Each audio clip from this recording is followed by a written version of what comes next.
by this, so they're used to some degree of inappropriate comments. Well, So the reason I ended up asking you guys for those iconic introductions is because I decided that last night would be a great night to try and go to sleep early so I could wake up a long time before the game and be prepared. And I had a horrible night's sleep for about 2 hours, and then I woke up and couldn't go to sleep because I was focusing too much on the game and worrying about it.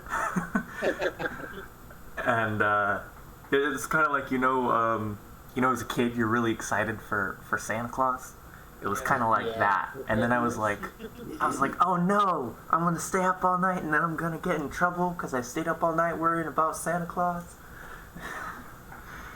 And that's how I felt. So I was like, I was coming up with ideas for your guys' different iconic introductions, and I was like, you know what? If it's going to help me go to sleep, maybe I should just throw this on there and try and go back to bed.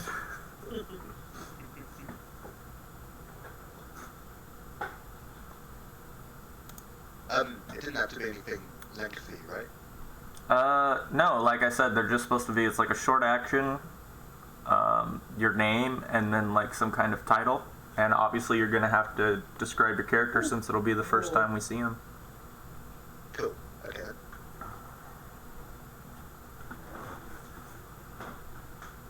How long have we been on the ship, by the way? Is this like the first day? Or? It'll be like literally your first day when we start. And that's when the introduction would happen, is on the ship, right? We're actually going to do your introductions before the sideswipe to the ship. We're going to do them at the bar. Alright. So this will be before you guys, presumably before you guys have even met. Oh, so this is actually going to be a role-playing situation. Well, I mean, the idea with the introductions, there isn't going to be much RP. It's just going to be the introductions and then a sideswipe to the ship itself when you guys actually meet each other. There'll be a little bit of it, right? Because you're doing your introductions. I'm basically going to provide you guys with prompts so you can more easily decide your like initial action, and then you'll introduce your characters. I was thinking of it more like the beginning of a movie type thing. Yeah, that's kind of the idea. Like in a lot of your westerns, right? Back in the day, it would be like a piece of metal that like got shot up, and then it would have like, the lone wanderer played by. It reminds me of the, those intros to bosses in Borderlands. Oh, yeah. Okay, yeah, I'm getting that vibe. I've heard that before, though. I've done this multiple times. That's where people think I get it from, because I do play a lot of Borderlands, but I was doing this before I knew what Borderlands was. Oh, man, so not original. File is too powerful.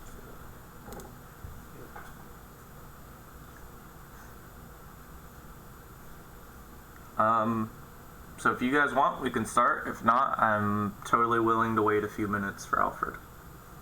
Alfred's here. He probably just needs slowed up. Oh, hey Alfred. Perfect timing. And I will give you guys an example of the introduction. I'm gonna set the scene using a character. Okay.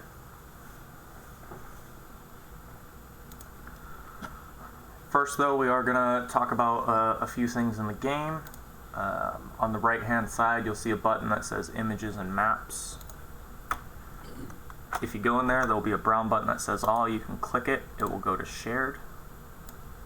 And there should be a handful of images there for you. The most important one is the one I'm going to throw in front of all your guys' faces real quick. It's a boat. That is a boat. It's a boat you're going to learn a lot about very soon. That's the boat where I'm going to put all your tokens. There's going to be a lot of referring to this page throughout the beginning of the game, and actually throughout quite a bit of it, especially this first book.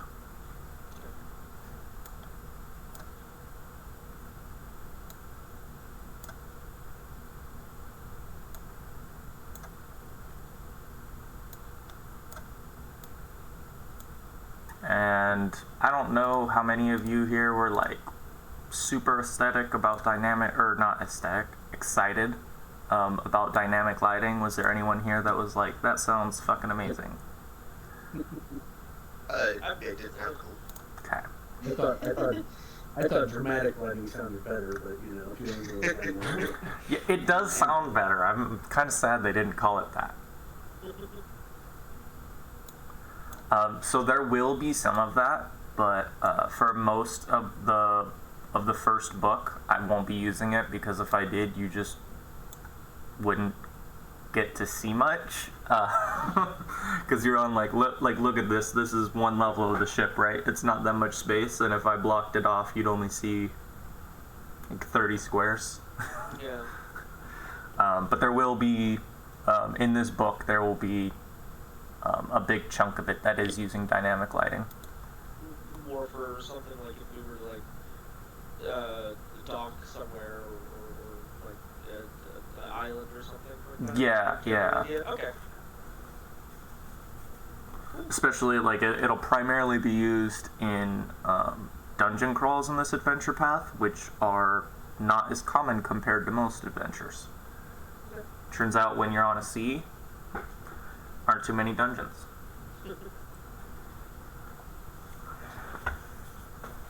Okay, then are you going to be able to get in here soon, Alfred?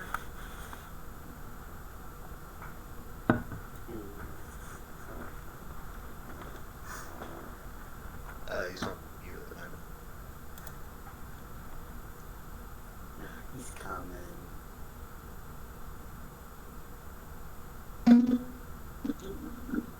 Is there a reason why Drax circle token is a lot smaller than the rest? Are you a smaller creature, or? Drax isn't smaller, it's sized the same. So, I don't The circle is Oh, okay. So there is a zoom in function that was probably used. Sometimes when you zoom in, it'll like adjust the size of the token if you're clicked on it. I thought you meant in the top left. I was like, no, he just has a dark color.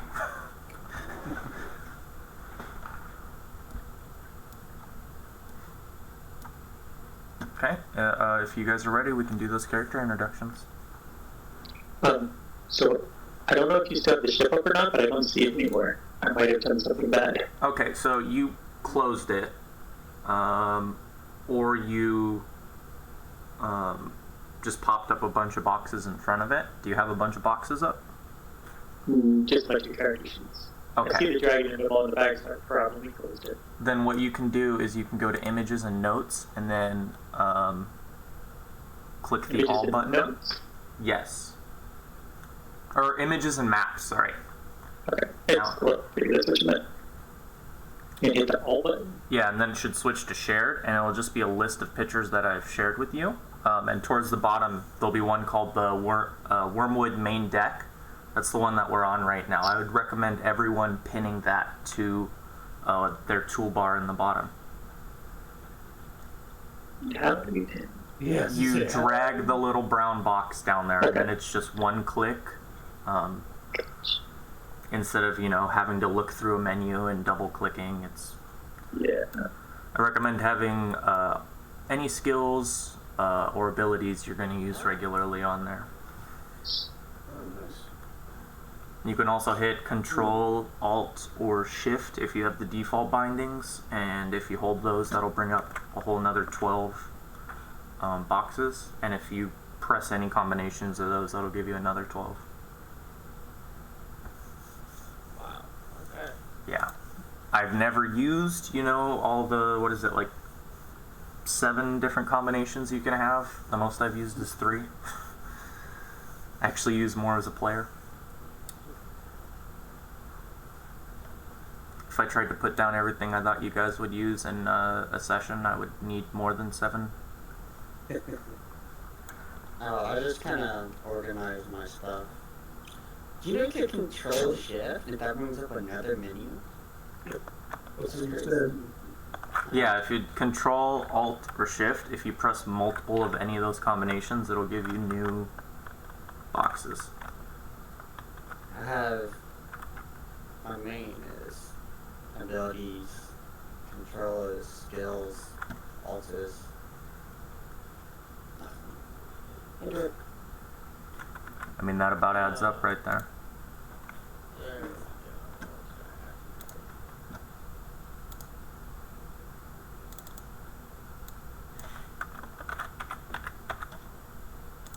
Skill checks over there.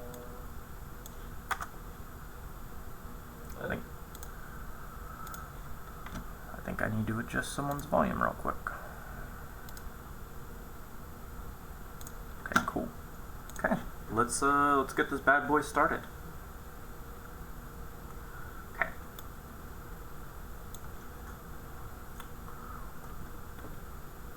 We're at Port Peril.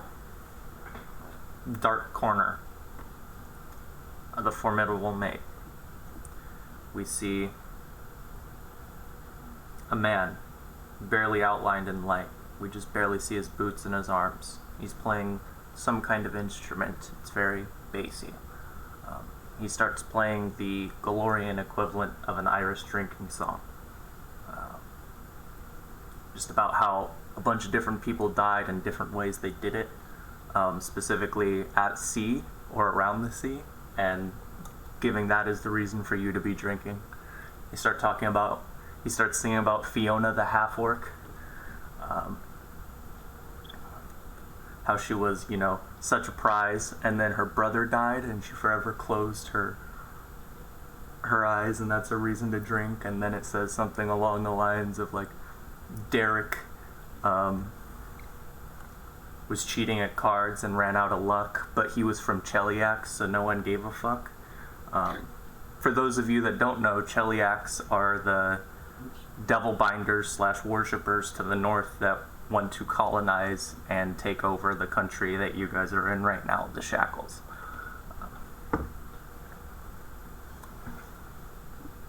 And as the music begins to kick up, we start to zoom out, and then you can take in the rest of the bar. There's the smell of chicken, spiced rum, and sweat, something you're all very familiar with in places like this.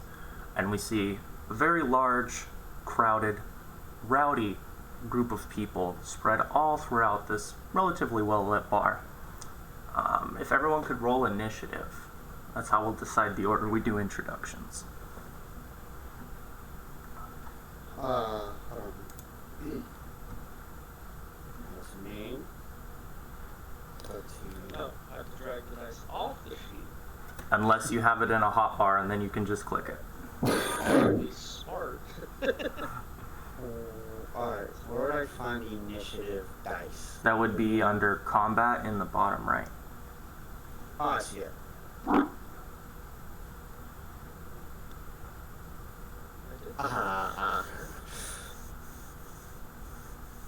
And if you guys are feeling spicy, while we're doing character introductions, you can go to the top right. There'll be a little color palette, and you can adjust that to be the color of your dice.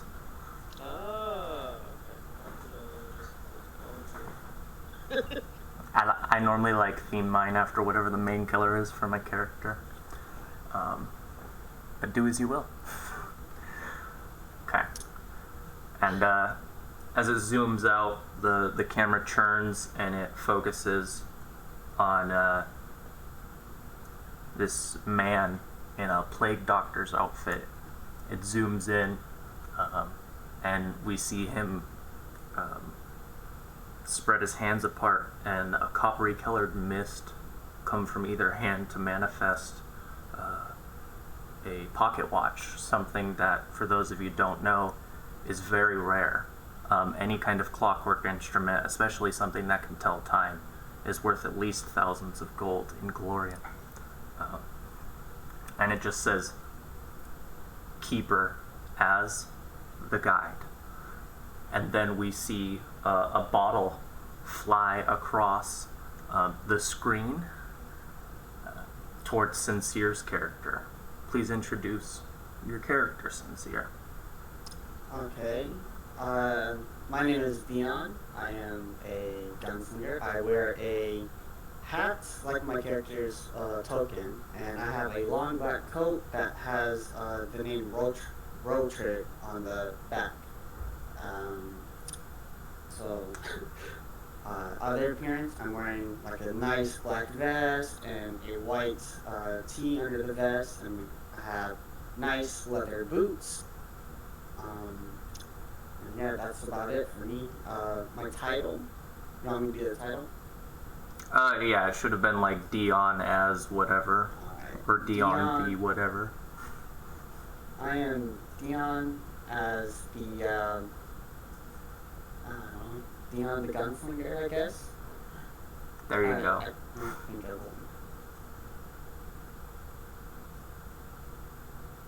Like I said, it can be something as simple as your class, or if you want to get more creative, you could do something like the Scholar, the Carpenter, the Avenger, something like that. Okay. The whole reason for the prompt there with the bottle being thrown your way was to give you an opportunity for a short action. Something you can do to interact with the bar, and I didn't want to throw you on the spot, so I threw a bottle in your general direction. And then you threw me on the spot. Well, I gave you a prompt.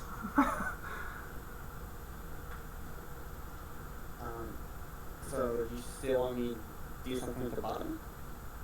Yeah, in general Okay. with storytelling, the idea is to use the improv tactic called yes and, where you just go with what the previous person says and add to it. So, this guy throws a bottle and it passes my face, and I see it's about to hit some person, and I reach out and grab it and I say to the guy like, "Hey, hope that didn't scare you." That's how it's said. And that's when we would get the Dion as the gunslinger. Yep, as a gunslinger. Okay.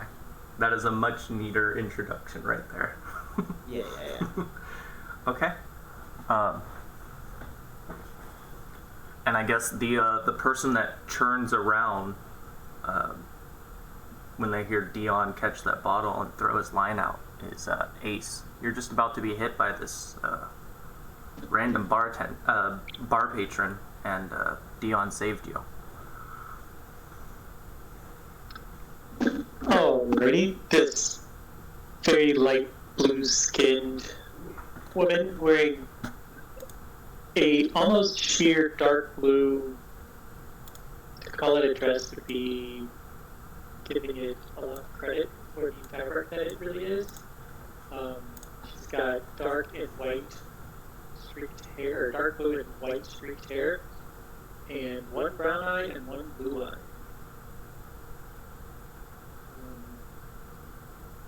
As she turns around and sees the commotion that almost just happened, she will reach the hand out to the bottle that almost hit her and say, "We should probably cool things off in here." As she does, the bottle gets cold enough to that just a little bit of a condensation around it, a little frosty mist, as Ace, the shaver, has her introduction. And I'm gonna add one thing there. I think Spade comes off your arm as you're doing this, and it says Spade as the companion. Trusty sidekick. Okay, and this is the first bit we get before the next catalyst for the beginning of an all-out bar fight happens. 2 booths over on the opposite side of where the bottle was thrown from, we see a table getting flipped. This is the table that Drac was sitting at.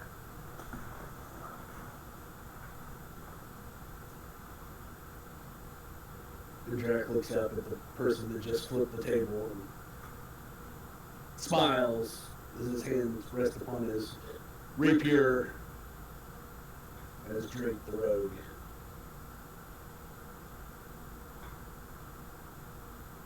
Can we get a description of Oh, Drake? sorry.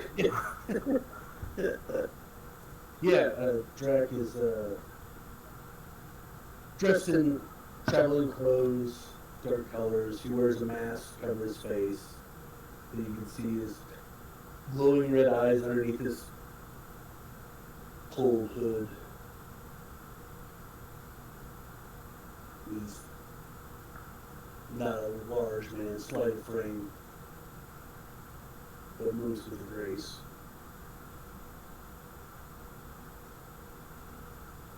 Okay.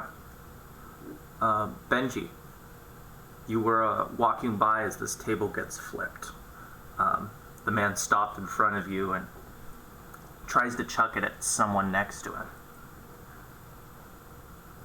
Alright, Benji takes a big swig of his drink, spits it in the guy's face, and then shatters the bottle on his head. Benji is abnormally tall for a human, standing at 6'6" in a long dark brown tattered cloak. His wild curly black hair and beard cover the majority of his face, leaving a large cheeky grin. His chubby face is burned from the sun and his eyes are yellow from either liver damage or scurvy.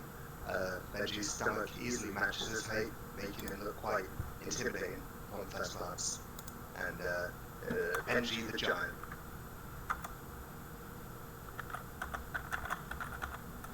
Okay.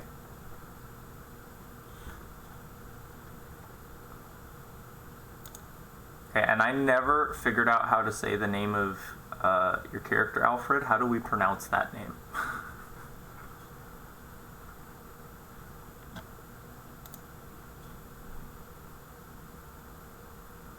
If you're talking, man, you're muted.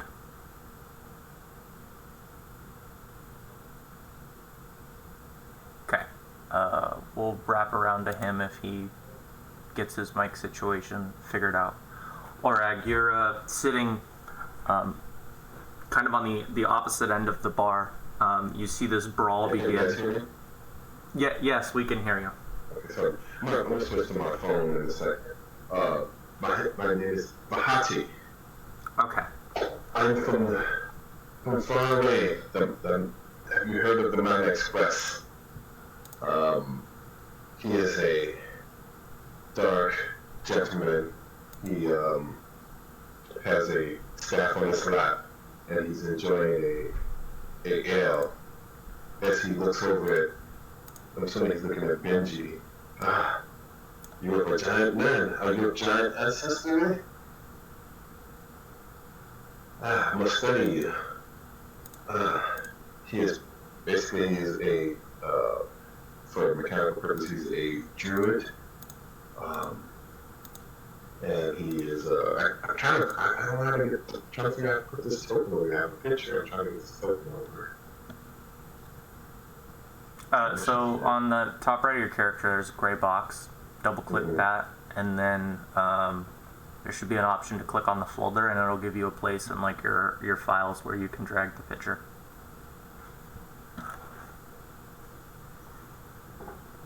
Okay, and then I guess the title card pops up as Bahati is like questioning this man. It says Bahati as the druid. And then we'll jump over to Orag. He's sitting in a booth, if I recall correctly, waiting for a contact of his, and you see this fight breaking out. Orag is he's not particularly large for half-orc. He's less muscular, more toned. That is to say that he still does a lot of physical work. But his wearing a traveling cloak and his short, messy hair is being covered by the hood of said cloak. He's just kind of observing what's going on there, really looking for his contact. He seems to be right. And as the bar fight starts to escalate, things start being thrown around. I would imagine bottles start coming his way. He ducks out of the way of it, takes a long drink of his beer or his grog, slams the mug down, stands up, looks once again out at the crowd, just kind of like pinches his brow a little bit, and starts to walk up towards the barkeep. I don't know where I'm going with this. I started a series of actions that I don't know how to resolve. You'll be passing out in a moment anyway. All you have to do is throw that character, title on the screen, and you're done. Yeah. And then underneath them it'll say Orag Bonehulch as the Oracle.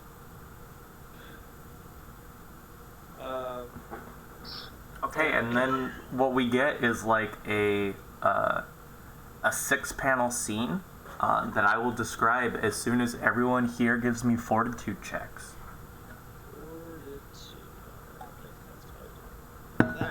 If you're trying to send a text in the chat box that's out of character, you can hold Alt and then hit Enter, and it will do it out of character.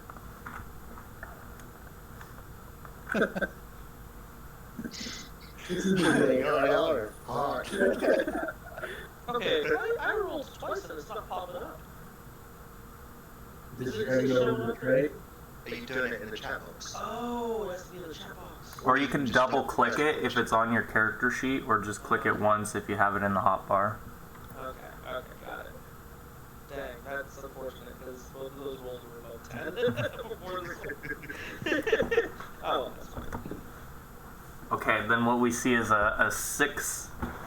we see 6 different panels on the screen of all of our adventurers being drugged, beaten, or drunk under the table.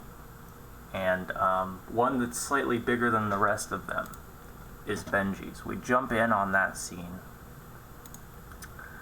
and we see, we end up seeing the last little bits of his adventure for the night. This is sometime after the bar fight. Looks like he's telling some tales, performing for people around him, basking in the glory that is his storytelling. And I think we see him staggering as he begins to realize that something he drank isn't sitting well with him. But he's holding on longer, far longer than most men would. He falls down to one knee. And what is the last bit of Benji we get before 2 men shrouded in darkness come and bring him outside? Yeah, I guess he was. So anyway, I was left without my trousers on. Passes out. Okay. So where the campaign proper is meant to begin is where we're gonna sideswipe to. We're all in a very dark, dank place. Obviously at sea, you notice as you guys are all waking up on the floor somewhere below decks on a ship that none of you have been on before. You guys want to give me some perception checks as you kind of get familiar with your surroundings? Sorry, I looked twice. So the way I will handle misrolls in general is if you rolled the right thing, I will go with the first one. And if you rolled the wrong thing, I'll just make you reroll. Cool.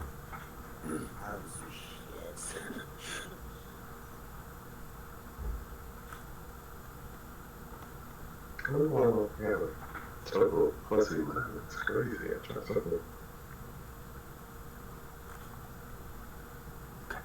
You all wake up with this pounding headache, this disgusting taste of cheap wine in your mouths, or maybe just a few more bruises than you remember.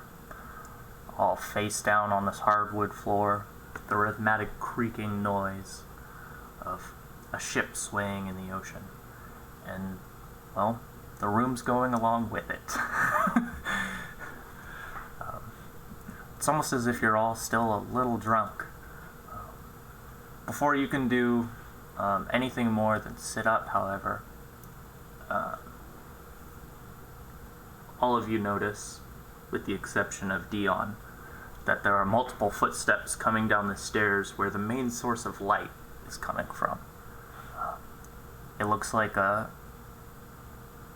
a dozen rapscallions are coming downstairs, all carrying what Drac can identify as saps. For those of you that don't know, a sap is, in general, a bludgeoning weapon that is meant to beat people into submission rather than actually kill them.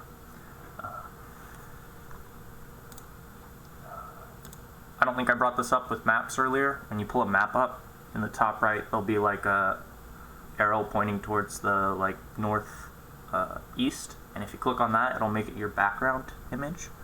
I recommend doing that with the image we're going to focus on, but we are going to play around with an image I haven't shared with you guys yet.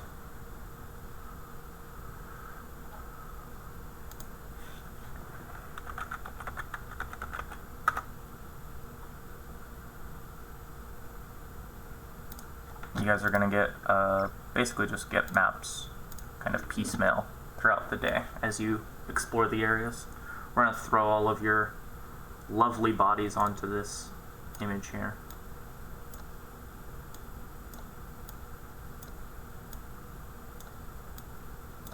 And you guys can line yourselves up however you want. Oh. Okay, and they added this new thing on Fantasy Grounds recently. No, don't worry about it. I just got rid of it. They added this new thing on Fantasy Grounds recently for literally no productive reason, where all of the maps specifically for Pathfinder, just for the game we're playing, are now locked. It's called token locked, and basically if I don't turn it off, you guys have to get confirmed by me every time you want to move, which is really annoying.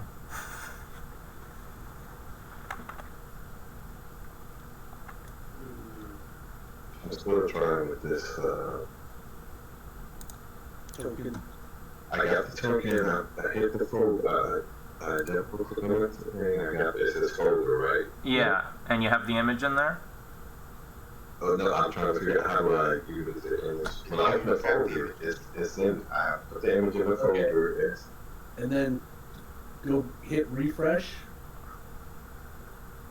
The refresh folder, or in the folder panel. Yeah, right next to the folder it says refresh. Click on that, and it'll say you refresh at the bottom. Then go ahead and double click on the data, little bag looking thing. Hold on. You know what? Give me 1 second. I'm gonna switch to my Discord on my phone because my computer sucks. Give me 1 second.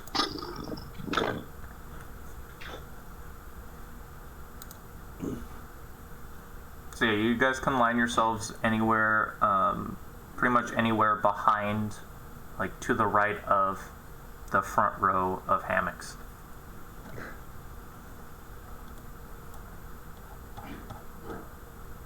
Where do I want to be? Up front, I feel comfortable right here. front and center. And Dion, Drac, you can both discern the aftertaste of a very oily, like nutmeg, on your tongue. If you have knowledge, nature, or craft alchemy, you can roll that. I do have craft alchemy in matter of fact. Hello. Hello. Okay. Now this is much better. It's definitely clearer. Craft alchemy? Yes. Bam. Okay. Yeah, you recognize the clear taste of oil of Taggett. It's a poison used to knock out and disable people.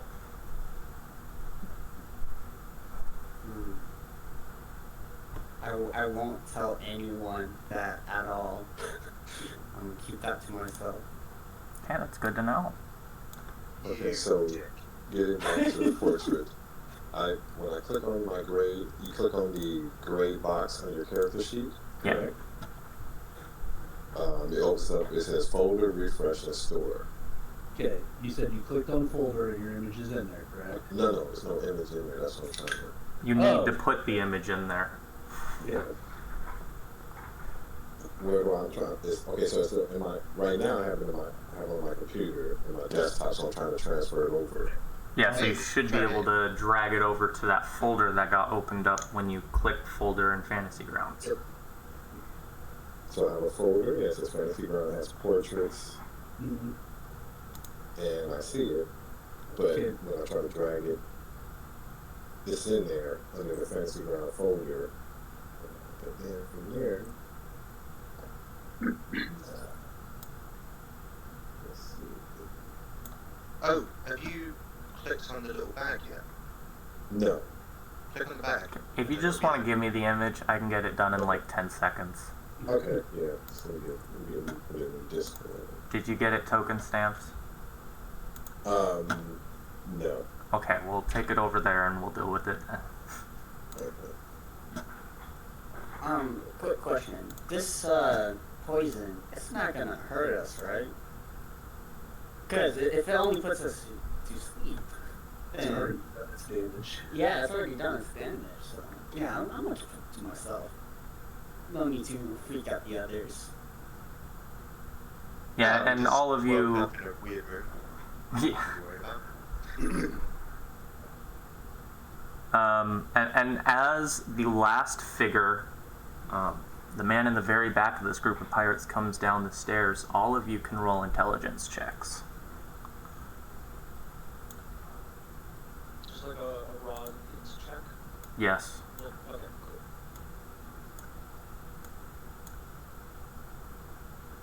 Ah.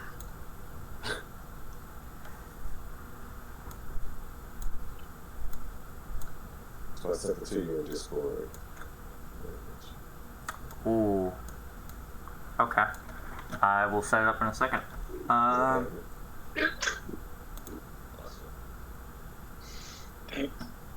Okay. Ace, Orag, Benji, you all recall Yes. seeing this man in the background last night at the bar.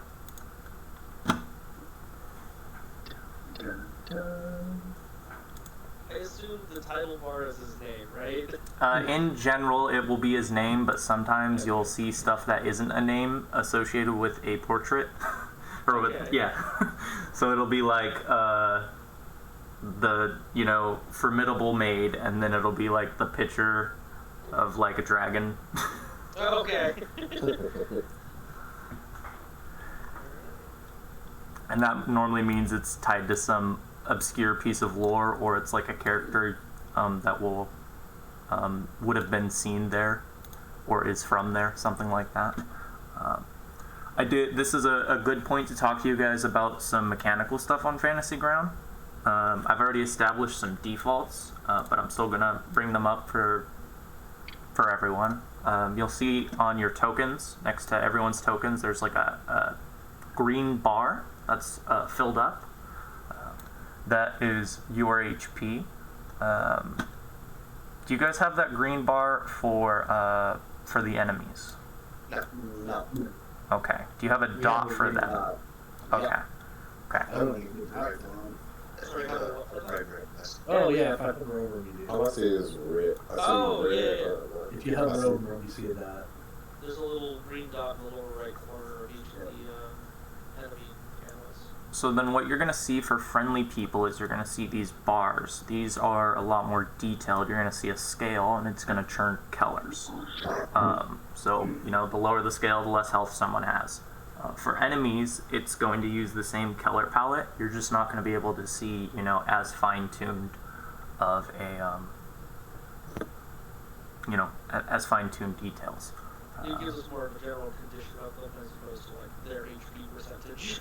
Yes. So you can't be like, well, these guys have 7 HP. Yeah. Makes sense.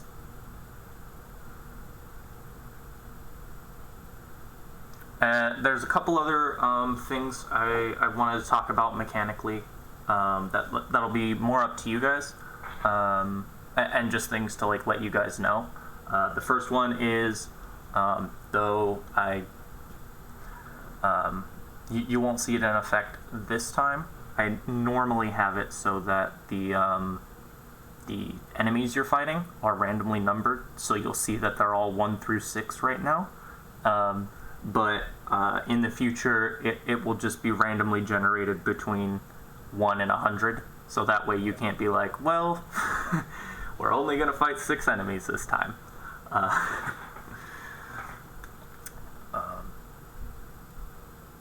And otherwise than that, I guess it's just let you know how to target things.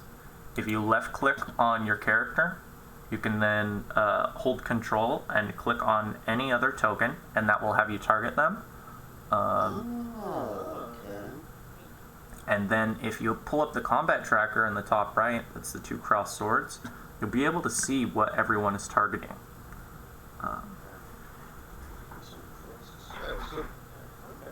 Oh, but if I use a combat tracker, it shows us their HP. Right? I'm not assuming. No. Oh, okay. Oh, wait, yeah, it does. Yeah, it does. Okay, well I don't have that hidden. Interesting. That's good to know. I'll just snap Honestly though, I don't think I can hide that. Should have kept that one to yourself since you. No, I mean, there's no problem with you guys seeing it. I do have the hit points randomized for enemies, because I think average is boring. So it'll, somewhere in their range. I also use one of the few good things from 3.5 D&D. They're called minions. They're exactly like the regular version of whatever monster they're a minion of, except for they only have 1 HP. And that's a good way to make you guys feel a little bit more powerful while giving you more of a challenge. So we will see those mixed in regularly. Yeah, and it looks like there is no way for me to like legitimately hide the HP of enemies. I feel like there has to be, though. Yeah, otherwise it would be kind of pointless to be able to hide it on their token. Yeah. I mean, worst case scenario, we'll just say, hey, I'm a shoot Pirate 4 or Pirate 98, Yeah. I don't think it's not going to be a big deal long term. Also, as a default, I have all my rolls hidden. Occasionally I'll mix it up, but I like to treat this as more of, a traditional game of D&D where I have my DM screen up and I kind of let you know how things happen. I do have an extension plugged into this game. Extensions are just things you can grab off the internet that other people made to, add features to Fantasy Grounds. I do have one added that will automatically inform you whether or not someone got a hit or a miss or a crit hit. So even though on my end you guys won't be able to see my dice, you'll still be able to tell immediately whether or not I hit or did not. But this all relies on us making sure we're targeting people. So in general, if you roll a die and you're not targeting someone, I'm going to have you click on them, make sure you're targeting them, and have you re-roll. Okay, so you right click on the enemy or left click on the enemy? So you'll left click on yourself and you'll see it like highlight. There'll be like a ring around it, and then you'll control click whoever you're trying to target. Okay. And how do you get rid of when you target? Control click once again. On the same target. Yes. Okay, I got you. But I mean, at the same time, you could, control click multiple people if you needed to. And Ace, you should see, or not Ace, Kiefer, you should see on Ace's character sheet that under your spells you have duplicates of one of them, and that's because I dragged a custom version I made over that actually functions properly, so you can get rid of the version that doesn't actually apply the effect. So I may have deleted it because I saw that I had duplicates. Enlarged person. Yeah, I've only got one now, so I don't know if that's the correct one or not. If you're under combat, you should see, like, under the actions tab. Yeah, so Right, let's go. one spell because I deleted one yesterday because I saw that I had two, and I was like, oh, I must have accidentally dragged to knock two in here already. So let's see which one you kept. So you're in, on the bottom, you'll see the mode you're in is preparation. I'm going to click that and go over to combat. We're going to see all your spells. And then we'll hit the display to actions, and it looks like you did delete the wrong, or the right one. Because the default enlarged person just has a dice for you to cast it, the concentration check. But the one I create actually applies the effect, so you'll be able to target someone and then hit the little effect icon to make it apply to them. Perfect.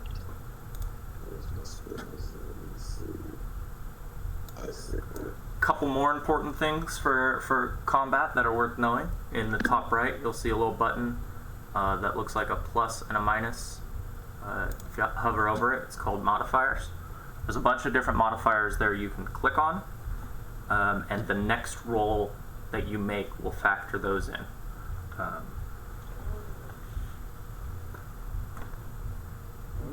Oh, okay, I get it. Where are the modifiers? What was that? Where were the modifiers located? In the top right, there's a little button that looks like a plus minus symbol. If you hover over it, it'll say modifiers.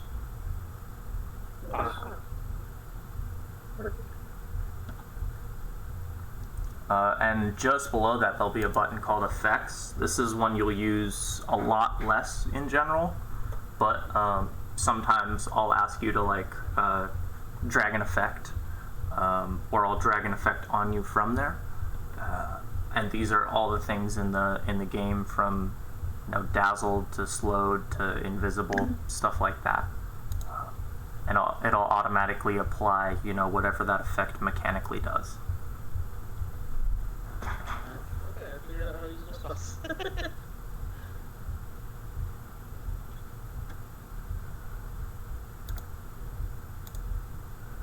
Sorry, how do we remove the effect? So that depends on who you put it on. Did you put it on yourself? Yeah, I put it on myself with you. Okay, then on the right side, you'll see a little effect icon under your banner, and you'll click on that, and it should do a little pop-up, and you can go in there and delete any of the individual effects. On the right side, there's a banner. Like in the combat tracker, there's the banner for your character. Oh, the combat tracker. Okay, sorry. You'll see the little effects icon, and you can click on that, and it'll pop up all your effects. Ah, awesome. Yeah. Drac, it is dark enough down here that you do not need to be dazed. I'm dazzled now.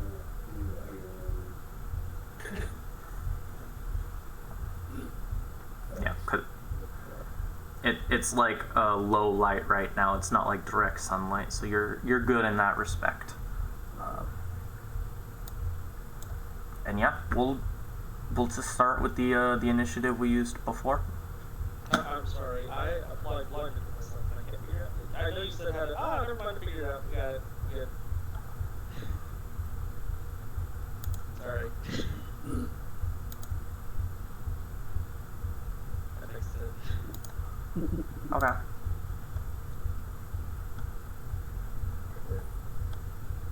So, when it comes to roleplay and stuff, when these people come down the stairs, are you all of us just saying what we want to do before you finish explaining fully, or?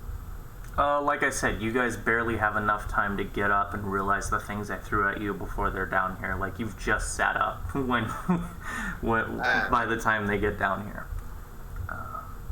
Let's say we wanted to say something as they came in. How would you want us to do that? I think we would just wait until the combat starts properly. Then you all have a handful of seconds to throw that in. I'm not going to stop you guys from talking.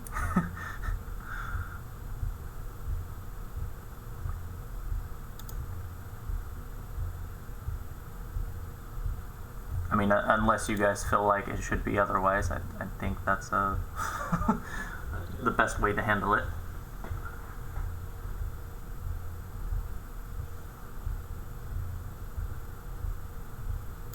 Okay.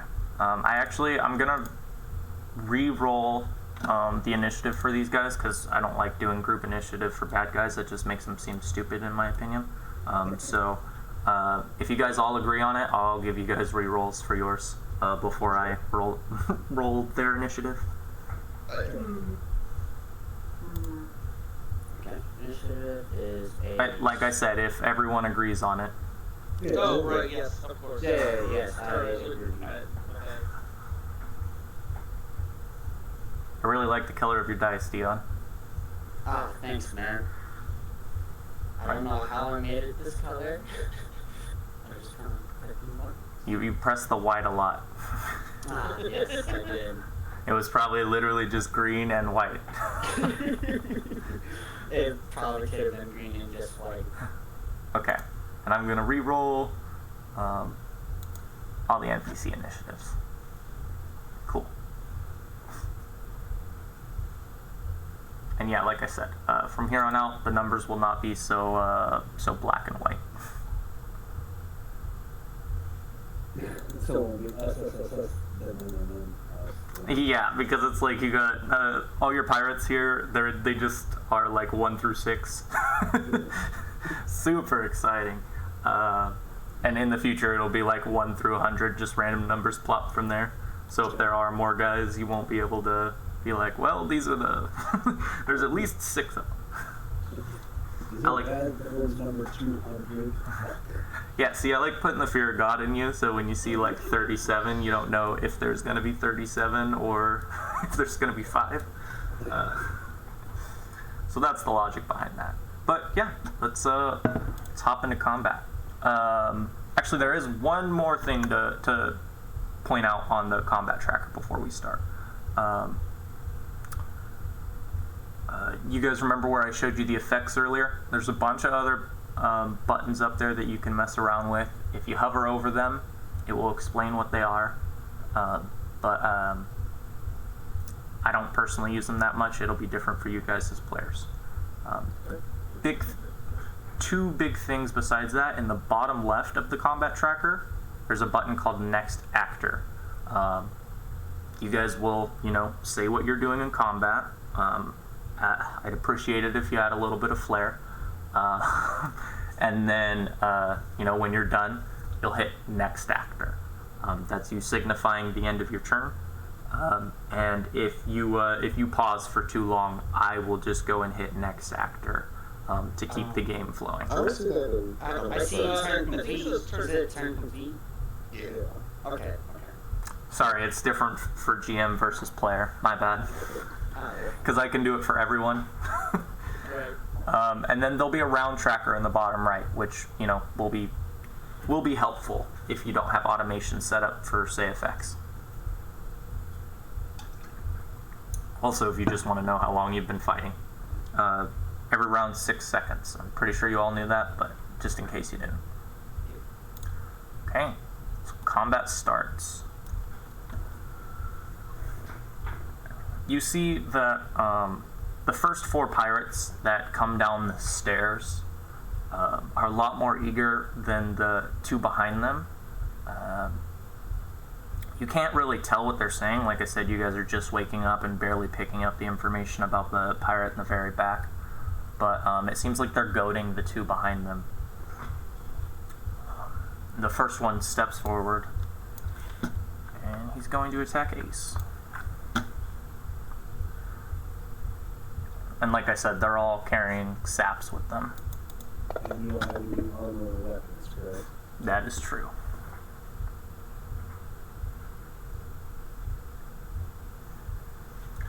Okay. Swings the sap at you. You manage to duck out of the way.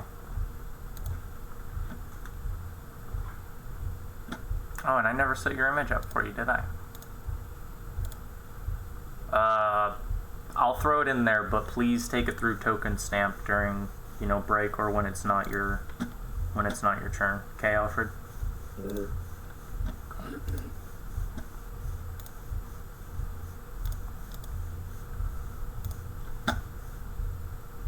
Is that in Discord? The token stamp? Yeah, it's one of the things I have linked under Skulls and Shackles. It's the second one in the messages. Can I talk instead of fighting? Like, so let's say it's my turn. Can I try to talk to them instead of fighting them? Is that something I could do? I mean, yeah, but you'd have 6 seconds. That's how long each round lasts. Okay. It's my turn. I say, Hammy, what am I doing? What is going on? And I try to defend myself. Which one is attacking Ace? Pirate 5 is attacking Ace. Yeah, throw your, you should be able to throw yourself wherever you want now.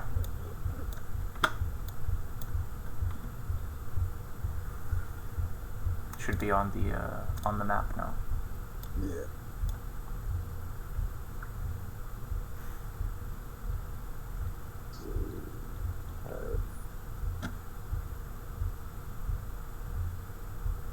Oh, and I won't re-roll this time because it's the first piece of combat, but you guys will be flat-footed for any attacks you take before you act.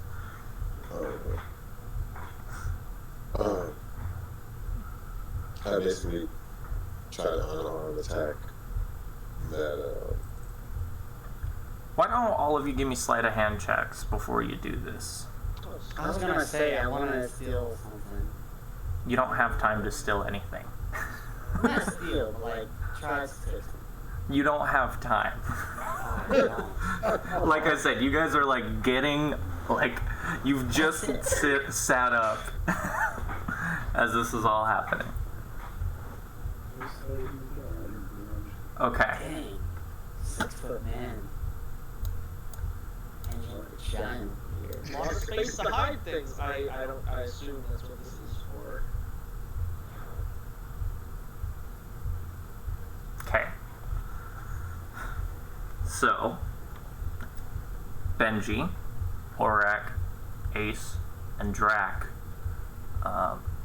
you're all going to, when it's your turn, be able to give us some kind of explanation for why, when you got patted down, you were able to hold on to some, small item of yours, be it a light weapon, a holy symbol, a spell component pouch, something like that.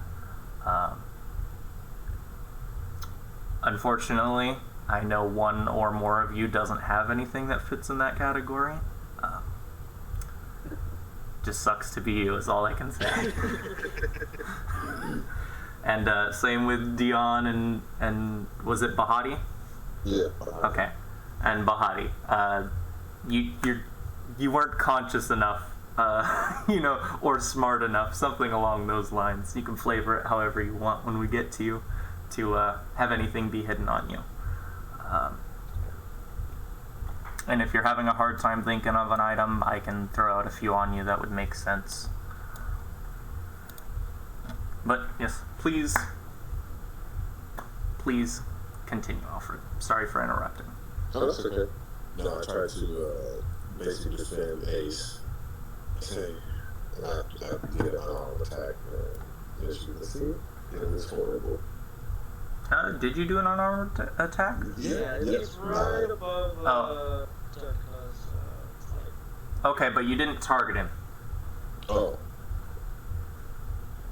So if you're clicked on your portrait, and then you control-click whatever enemy you're trying to hit,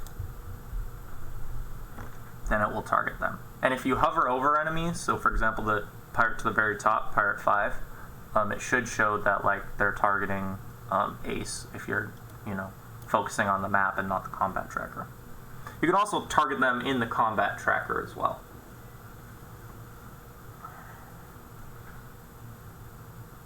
How do you see that Pirate 5 is targeting Ace? You should be able to see it if you hover over Pirate 5 or if you look on the combat tracker. Neither one says anything online. Sorry, you're really quiet there, man. Oh, sorry, yeah, I was going to say, neither one shows that Pirate 5 is targeting Ace online. Either the combat tracker just has that, and hovering over it doesn't show where he's Okay. attacking. Maybe that is a setting on my... Can't hide hit points, but you can hide who they're targeting. That's the thing, I don't have anonymized NPC attack, so I'm Surprised you guys can't see that? Can anybody else see it? I mean, am I just retarded? I can't see it. Okay. Yeah, I don't see that. Okay, interesting. I don't know why. I will keep working on that. I don't have an unarmed strike in my inventory. Can I just add that real quick? Yes. Okay. It'll be under weapons. There'll be two versions, lethal and non-lethal. I totally did not think that unarmed strike was a thing my character would ever have to do, so. Yeah, same.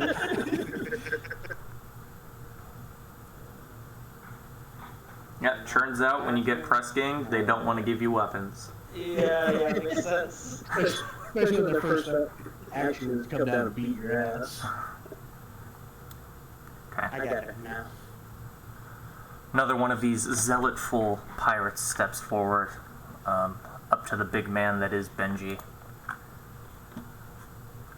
Tries to hit him before he gets up.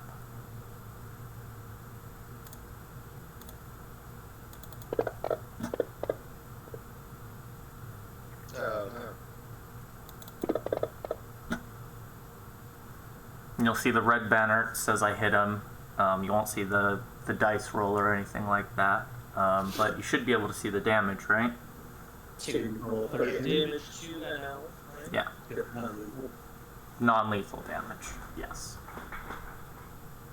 And that will be the end of the pirate's turn. Yeah, it just walks up, tries to whack you over the head. No, he doesn't try. Doesn't seem to be as effectful as he expected. Sorry, how do I add on? Sorry. Drag it over to your inventory. Inventory. Okay. Yes, and then as long as you're using the right displays under your action tab, it should pop up. And then that would be, is that under items? Or... Sorry. No, I'm talking about on your character sheet. If you're getting the item, the weapon from items, Okay. and then you'll drag it to the inventory on your character sheet. At which point, when you have it there, you should go to the action tabs on your character sheet, and as long as you're in the right display, you should be able to see the weapon. And I see it. Yes, okay. Yeah. I was more trying to figure out where I pulled unarmed strike for on my character sheet. Got it though. Yes. Okay, what did Ace manage to stow away? Well, we'll see if he needs to use it first. So I assume we need to stand up. Yeah, that'll be a move action that provokes if you want to stand up. You could also crawl back if you want. That would also provoke, so. You're not moving from prone, so it will provoke, but you'll be harder to hit. That's true.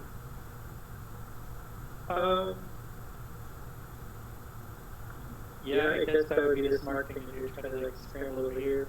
Okay. And two of them are going to hit you. I know there's three that could, but Which two?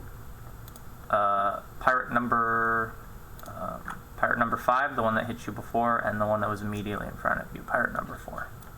Pirate 4 hasn't acted yet, so he's still flat-footed and can't take an attack opportunity. Oh snap! I'm sorry about that, guys. For some reason, I thought he was pirate number 2.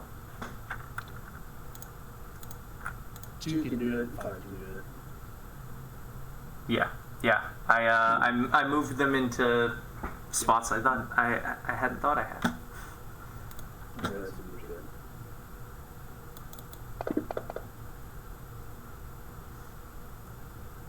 Oh, see, doesn't matter.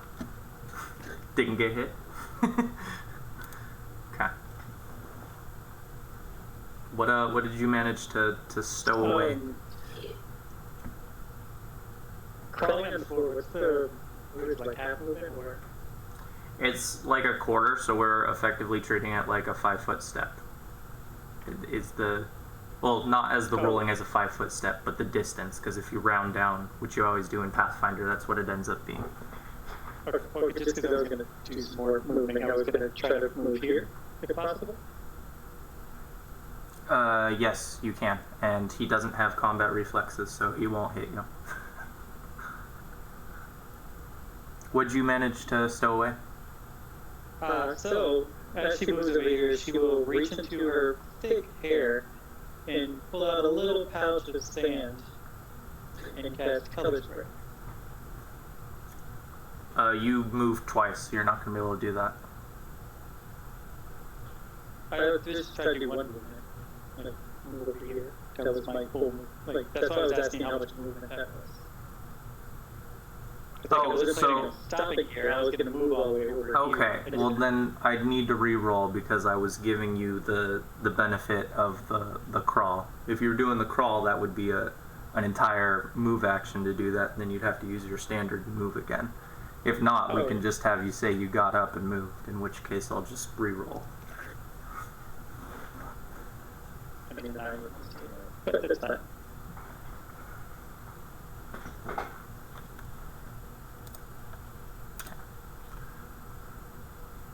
And this time we will re-roll without the AC from the crawl.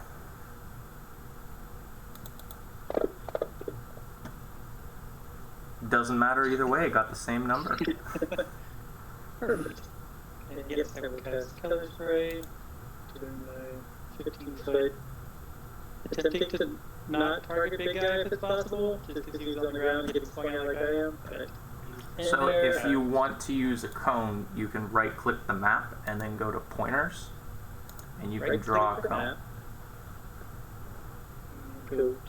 Oh, Ooh, draw a cone. That's neat. Yeah, so you can do a 15-foot cone like I just did. Ah! I did the wrong square. Can I move it? Yes, the base is where it can be moved.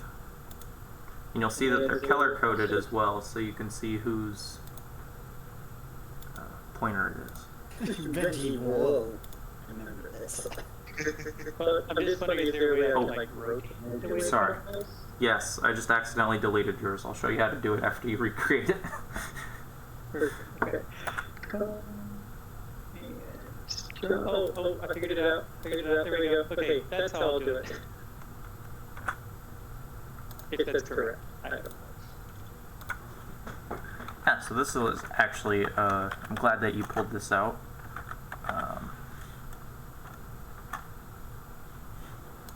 Cones and area effects are a thing we haven't talked about yet, so I'm glad it happened here. So the place that they start is actually from one of the corners of your square. So you move it there, and then I will get an extension. I don't have it on this game, but I will get an extension probably between one of our breaks or maybe just after the session that will automatically highlight who's in effect here. But for the purposes of this 15-foot square, you could hit the two guys in front of you, and then either Pirate 2 or Pirate 1. You do not have to worry about hitting Benji. I'll hit Pirate. He hasn't moved yet. Yeah, that's it. Benji looks like a big guy. He could probably take care of himself. Yeah, I'll hit Pirate. If you moved it to the other corner, would you hit more? No. So with the 15-foot line, you can only hit 3. Yeah. Okay. Oh, that makes sense. At least with the positioning that, they're in. If you had a bigger line or a different shape, it would be different. Okay. So yeah, that's what. And how did you delete it? Because that's what I haven't asked you yet. Right click and then lines delete pointer. Perfect. Yep. And the save is hidden by the tracker.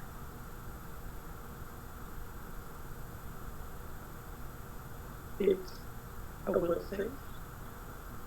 So if you target all of them, the ones that you're going to hit, you should be able to go to your spell and automate the will save. Should be able to click on a button there, which I 100% recommend having in your hotbar. Should be a little dice. So, oh, I gotta do the dice, not the square. Yes, so the other ones are the different effects that they can end up with. Oh, yeah, I tried the square, which I think is the description. Yeah. So.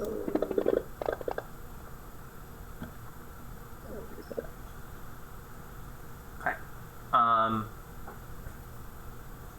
You should be able to see whether they failed or succeeded, yes? Yeah. Yes. Okay. Fail. Fail. Automatic fail.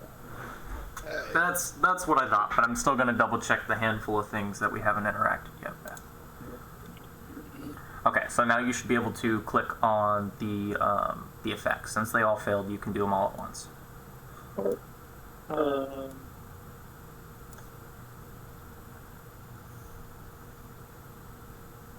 Did it work? I wouldn't break anything. Yep. Pirate 4 is unconscious, blinded and stunned. Blinded, unconscious, stunned, and unconscious. That was one attack. Color is very good. Yeah, especially early on. It's great low-level stuff. Yeah. That I try not to use too much, but we're a little outnumbered right now. And So unconscious means would we get a advantage on him since he's Advantage is not a thing. That is from 5e. Gotcha.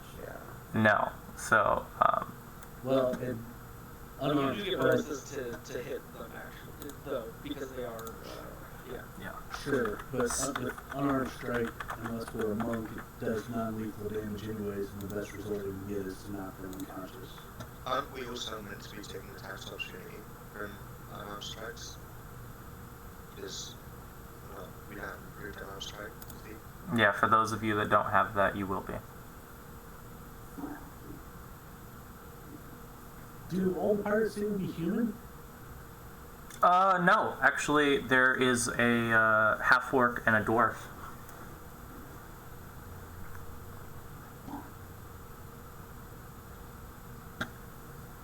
I can actually give you the description of the few that you've interacted with real quick. Okay, so the one that you just knocked out right in front of you, Ace, is a female human with some really big ears, and just behind her, the one who hasn't acted yet, is a male human, very fat, with a shaved head. Recently shaved, actually. And the other one you stunned, the one in the very back row, is a Rohadami man. Very big, male human, like I said, of Rohadami ascent, with a dirty look on his face that, immediately disappears when he becomes unconscious. And as for the other three, there is, like I said, there's a half-orc, who, beyond being a half-orc, it's kind of hard to get any specific details off of this man, Very, very typical, disgusting set of teeth, nothing too attractive about him, with little bit of a stump in his left arm. I don't know if you guys have seen this in real life before, but some people's extremities aren't exactly lined up properly.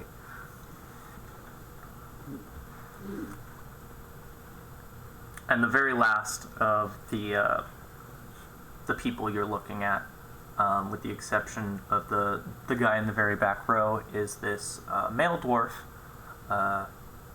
older looking dwarf, might be hard for some of you to judge, with a very, very ugly large nose. You can tell it's been broken many times. And then, I guess I haven't described the man in the back yet. Well, I was gonna save it, but you've seen his picture. I can't do much more than describe his smell, but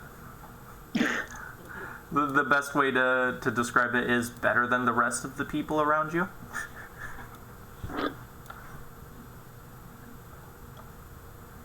now we'll get back to the pillaging and plundering. Oh, wait, we're not there yet.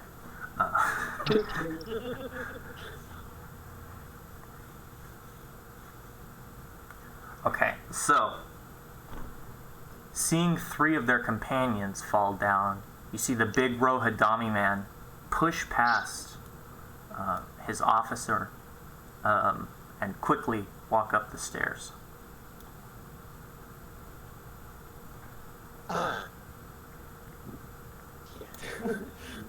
There's a man to get more. I was gonna say, who's driving the ship? Oh, whatever.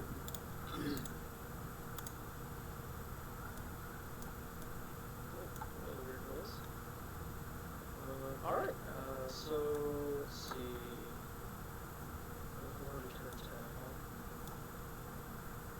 Let's move up here, 15 feet. And I will put my shoulder on Benji, or put my hand on Benji's shoulder. Like, you're a big man. Maybe get a little help here. You're targeting yourself as well, Nolan. I tried to control click Benji, right? So Yeah, you'd already control clicked yourself though. Control click yourself. There you Yeah, go. there we go. Are we good there? Yeah. Yep. I will cast Shield of Faith. Which we didn't have time to automate because we did your character last second. Right. It will give him a +2 deflection bonus to AC for a number of rounds. So yeah, just modify that under your combat. So we can't really talk during the people's turns, can we? No, it's 6 because this is all supposed to happen at the same time. So you guys have 6 seconds that you can share in conversation. I'm normally a little more lenient than that too. I normally let you have about 5 seconds back and forth. But would I have to wait until my turn to do that? Or- No, you can start at any time during the round.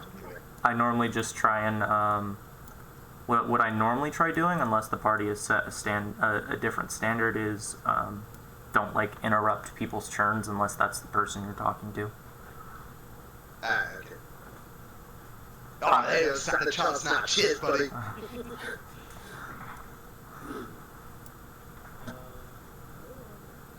Yeah! Uh, And then I need to click on that thing, right? Yeah, I don't know if your volume's just changing drastically in the way you're speaking, Nolan, but sometimes it seems like you're really far from the mic. I'm using a headset, and it turns out the cable connecting it was half out, so... Okay.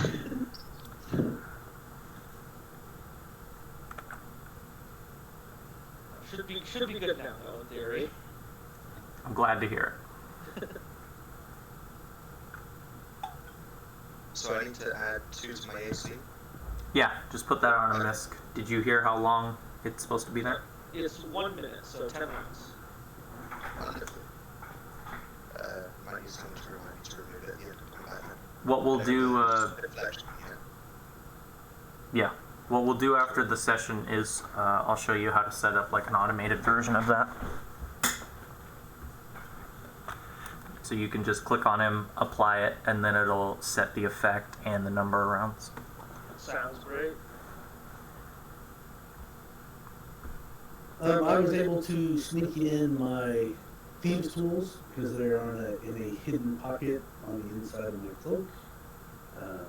Realizing I've actually served on a pirate ship before and seen press gang tactics, and realized that this is a hopeless situation as there is a shipload of pirates that will come down and do our asses.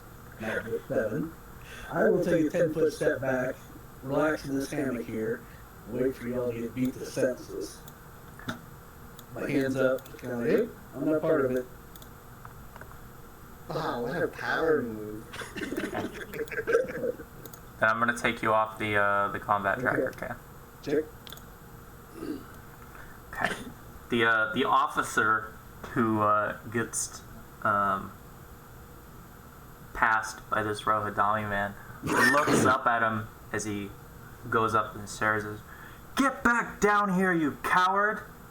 And you hear this deep booming voice, and he says, I didn't want to be a part of this in the first place, Scourge.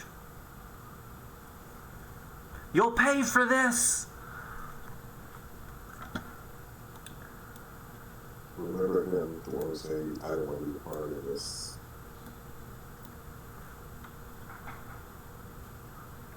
And this Scourge fellow, I'll be calling him Master Scourge from here on out, since that's his proper title.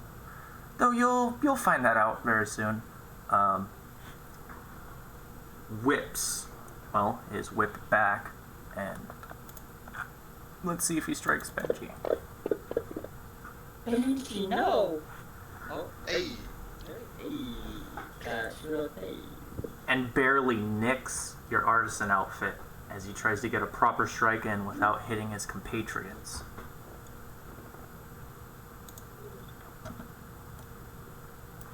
The man in front of him, this old grizzled dwarf, kind of gives a sly smile as he looks back towards Scourge before striking at Benji.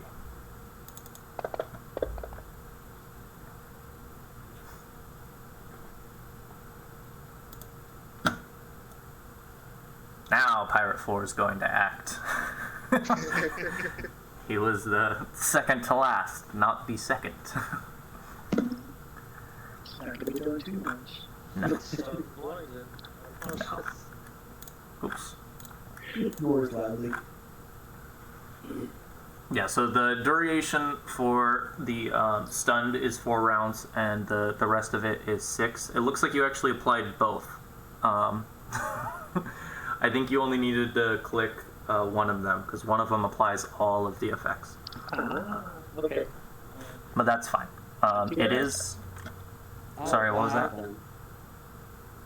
Oh, we're good. Never mind.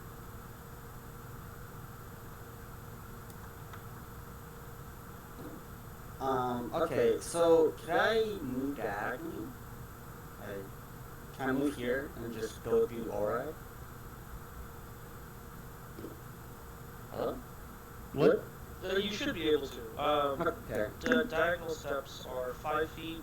Every other step takes 10 feet of movement, but it's short, so yeah, you should be good, right? Yeah, that's... You have the movement to get there. It's fine. Okay, then can I pick up this unconscious, blind, and stunned man's weapon?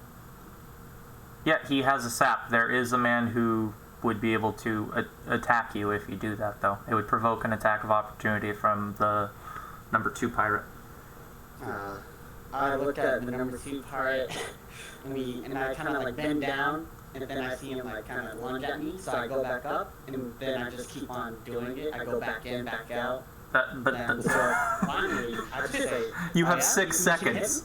him?" You have 6 seconds to do everything. Let's be reasonable I'm here. just doing really fast. Then I go in, grab the unconscious guy's sack, and he can try it. Okay. We'll see if it works.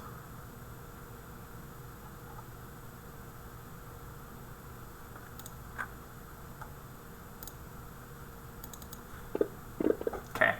This fat, unshaved man clumsily tries to smack you with the sap, and you easily dodge it.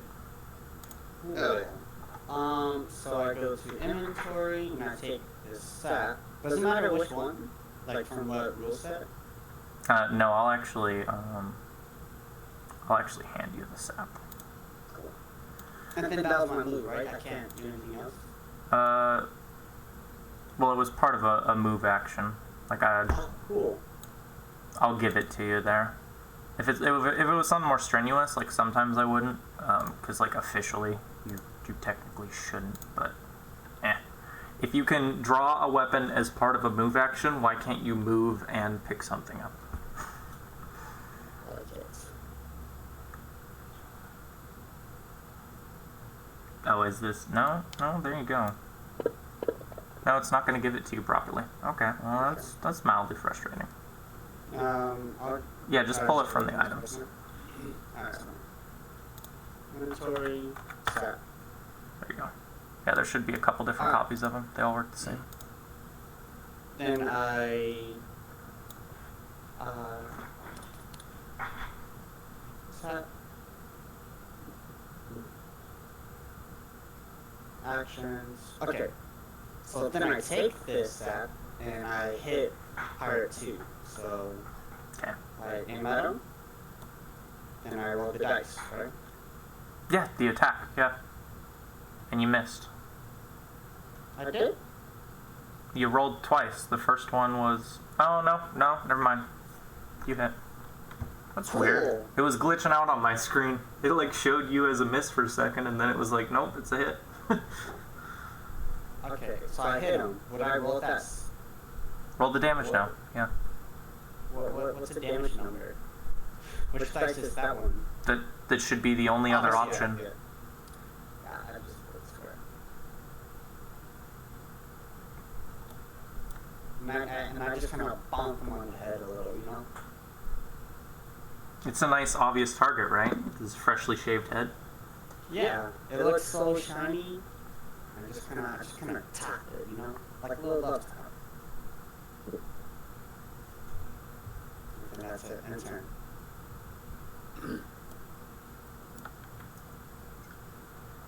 Alright. Benji is going to barge past these people and move over here. I'm assuming I trigger some attacks opportunity. Yeah, there are two of them actually. Pirate 2's done already, right? Yes, but Master Scourge has a whip, Yeah. and Pirate 6 hasn't. Yep. Unless you're, and you're not doing a 5-foot step, so both those are going to provoke. That's why there's two. Yeah, that's cool. Just want to step check. Yeah. Nope, I had the one kerfuffle at the beginning. That's you guys. I try and average one per session. Okay. And the dwarf misses you. We'll see if Scourge hits you as you take your first step.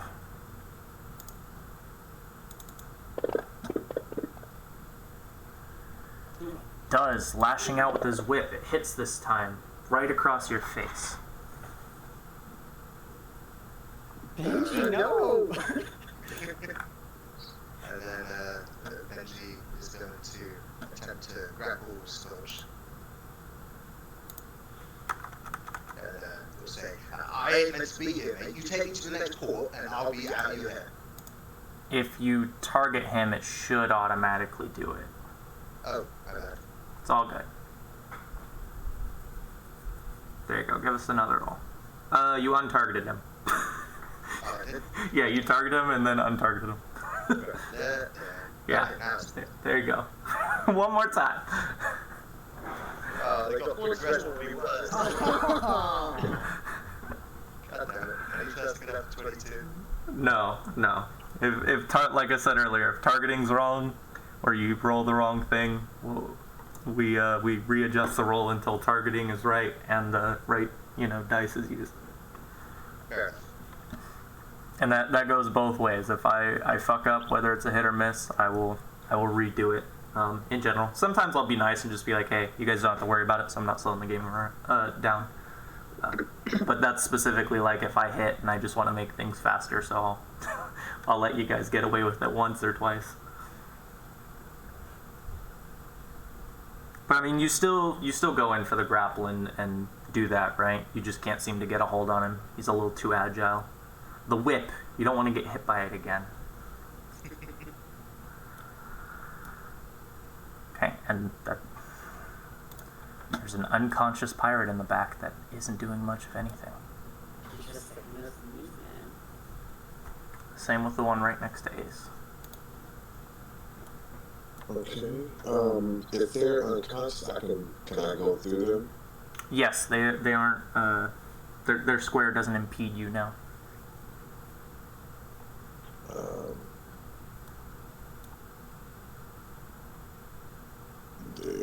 going to. I can't get my character sheet back up. If you click on your token in the top left, you should be able to. Yeah, it doesn't come up. Where's that? I'm trying to. Are you sure you don't have it up in like a corner or something? That's not gonna do it. I see it. You can also open it from the characters button on the right hand side. Or from the combat tracker. If you're not seeing it, either your Fantasy Grounds is horribly messing up or you have it somewhere on screen. Did you set the map as the background by clicking the arrow? So it might be hiding your character sheet. Yeah, you can stack tabs on top of each other. See, no, you just made a new I character. made a character with my accident. You should be able to see your regular character. You still own it.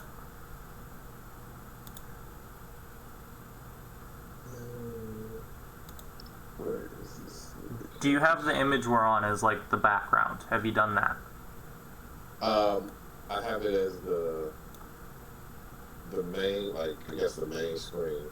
Yeah, like you hit the arrow that points up and to the right, so it's the background no Yeah. matter what. Okay. Yeah. And you don't see your sheet? I see the combat tracker. Yep, I see that. Let me see.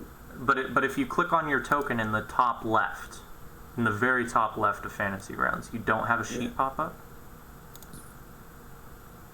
So I'm thinking something, like I said, maybe hidden somewhere, but I don't see. You probably have it hidden somewhere, because I've used this for like literally hundreds of hours and never had this problem. Combat tracker. You can just tell me what you're gonna do, and then we can have you back out and rejoin. Where is it? So I'm clicking my character and I'm trying to target, control target. Yeah, you just targeted the unconscious pirate in front of Ace. Okay. So I don't want to target the. You said You're gonna have to untarget the other one you did. had though. Okay, I did it. Got it. I want to try to hit him the massacres with an icicle, but I can't. Character sheet to show it. So I can. Okay, you can't do that from where you are. You have a bunch of boxes and a staircase in between the two of you. That's why I do it there then. And now if you fire it from there, he's gonna have... Oh no, he's not gonna have cover. The person's unconscious. That's a clear shot. And imagine if you could have grappled him Next time. next time. Grapple is both like a boon and a bane, because it makes a lot of things easier and it makes a lot of things harder. So don't always assume it's better to be grappled. That's right. We're gonna have people with weapons soon. Yeah, coming down those stairs. Keeps adding. Sorry, I added another one by accident. Where is the character sheet?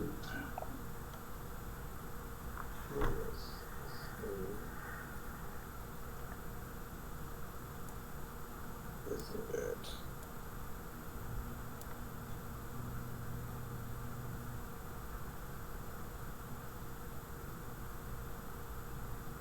So combat tracker, close that.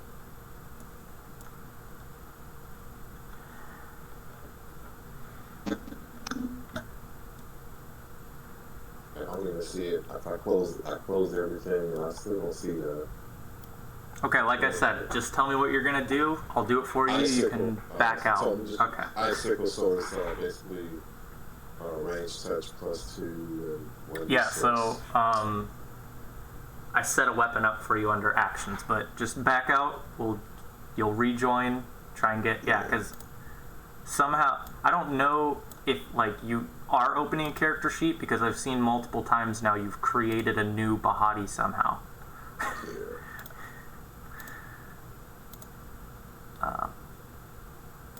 But yeah, I set up Icicle as a custom ability you have. So it's like a weapon you have access to now.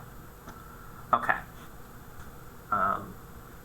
We see this manifestation of ice pop up in front of Bahati as he concentrates. And it flies towards Scourge, hitting the wall behind him, before falling into little pieces of snowflakes and eventually turning into water.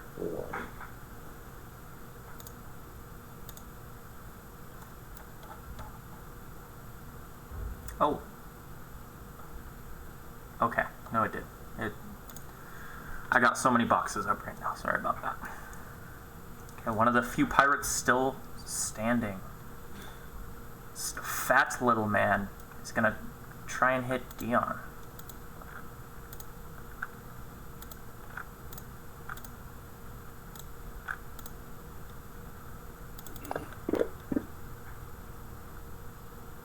Ow!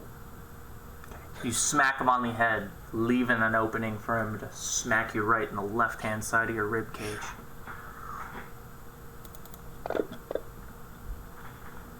And it hurts, but not as much as you were expecting. Oh man. Was it worth it? Was it worth it, bro? Alrighty. Ace will give an appreciative nod towards, I don't know how to say his name, but Bahati, and be like, good idea. And she will do the same thing, except with a chunk of wood.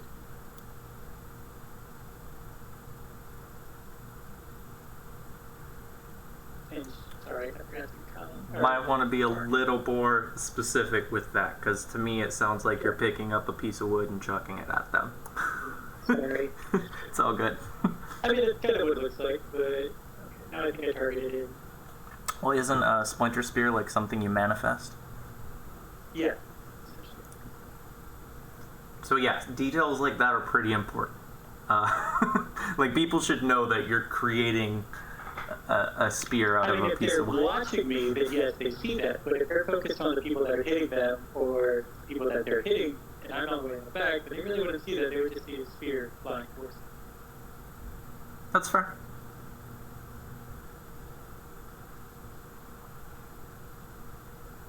It's still like as players, we still want to know how these things work, right? Like it's meant to be a cooperative storytelling experience. It's not going to be fun if you know how your stuff works and no one else does.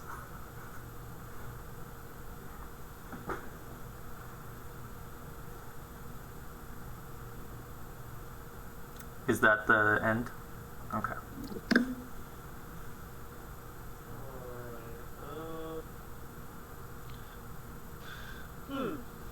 Interesting thoughts.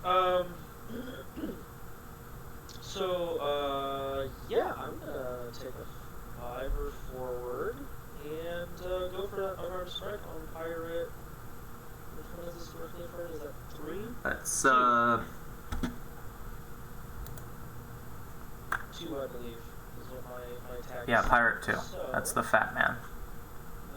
let's go for that. I forgot to grab the dice. There we go. Cool. You gotta make sure you're targeting him. Oh, yes, of course. I'm still getting used to it. I know it's happened like 6 times already. I know I said this before, but I was expecting today's session to be a little bit slower since most of you are learning how to use Fantasy Grounds. And then, where is the combat tracker? I lost it. There it is. Turned on. Okay, yeah. Orag goes forward and tries to get an undercut on the fat man, but he manages to use the swing, fall through with the swing on Dion, and kind of elbow Orag's fist out of the way.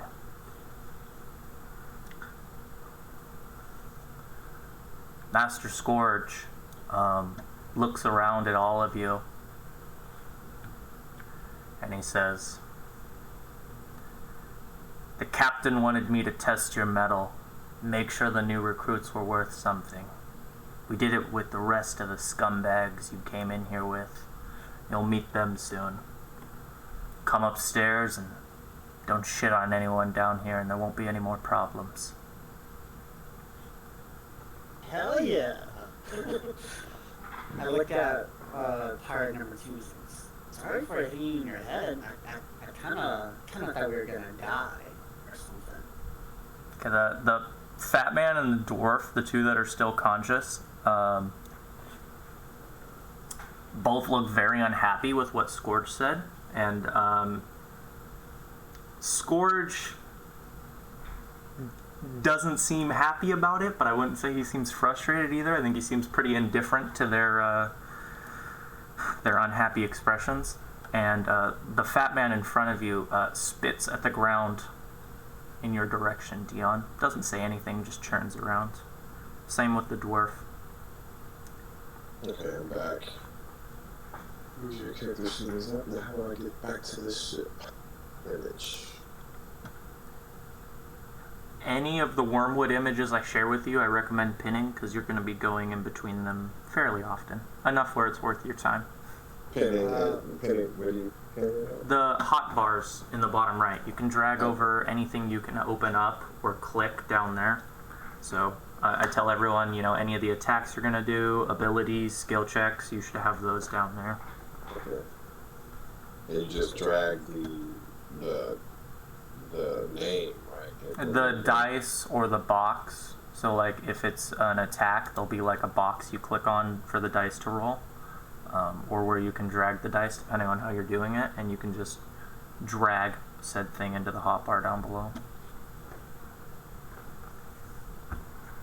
And if there's anything that's like confusing to you guys, we are going to do a break here in a second, and I can after I get my water, I can show you guys a few things during the break.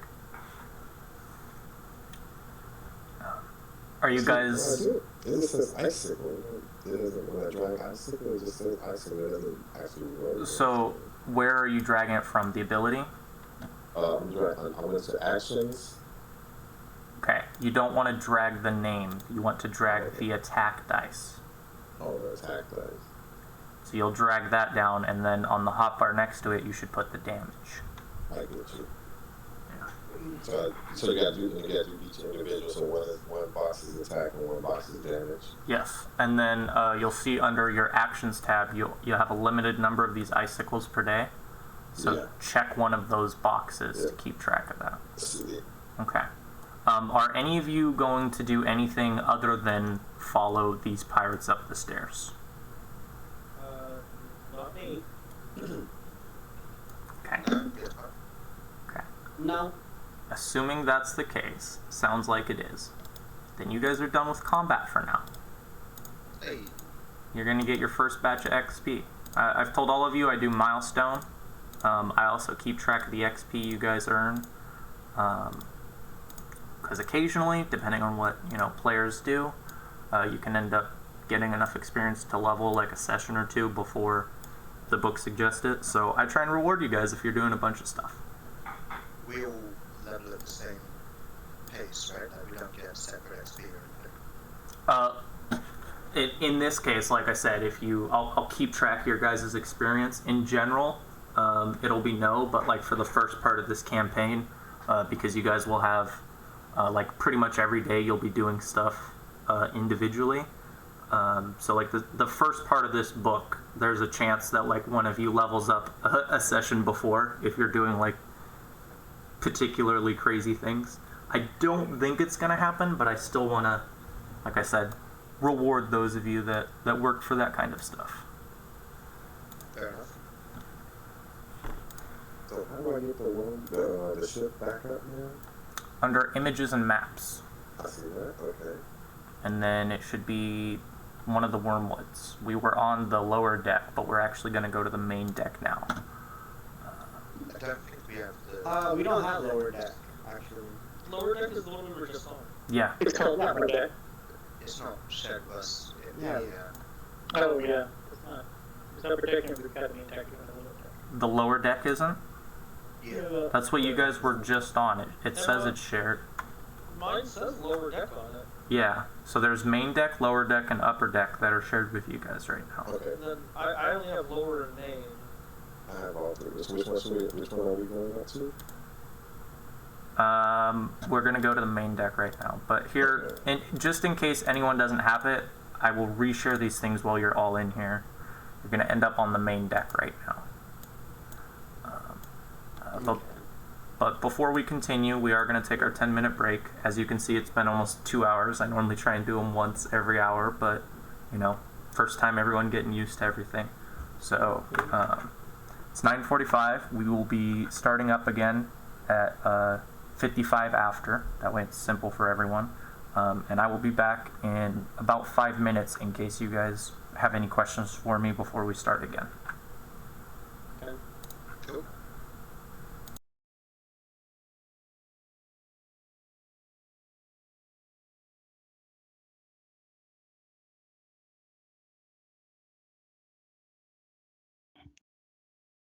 I'll be back in a moment then. I'll be here. No, it won't.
Back.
Hello, everyone. I am back. Who's here? I'm here, but I live directly above my garage, so I don't know if you can hear the car underneath me or No. not. Okay, great. That's an interesting layout. I'm also here. It's a two-story house, and my room just happens to be right above the garage. Okay. Okay, so Ben, Nolan, do either of you have any questions so far, either about the mechanics or the ways things are going down? I think I get it for the most part. The only questions I would have are the macros you mentioned, but I don't know if that's something you want to do now or after the session. That is something that would be much easier to set up later in the session, like post-session. Great, yeah, no problem. How do I get my icons on the map? My token. So I specifically have to throw them on there. I'm working on that right now. I'm getting everyone up there. You might be able to drag it from the combat tracker. I don't think so, though. Doesn't look like it can. Yeah, I was pretty sure it was a GM thing, but you never know.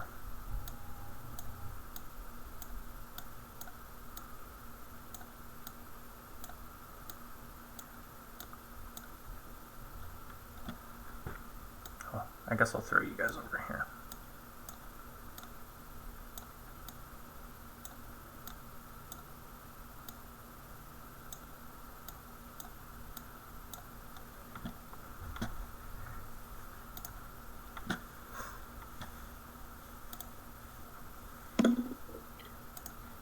Quick question. Quick answer? Do I have Sneak with me? Marsh Sneak? Stay. Do I have Spade with me? No. Okay. I'm disappointed in myself that I didn't notice the ace and spades. For God's sake. That took me Spade too long. has a little spade thing on his head, and I had already named her Ace, so I was just like, oh, this is perfect.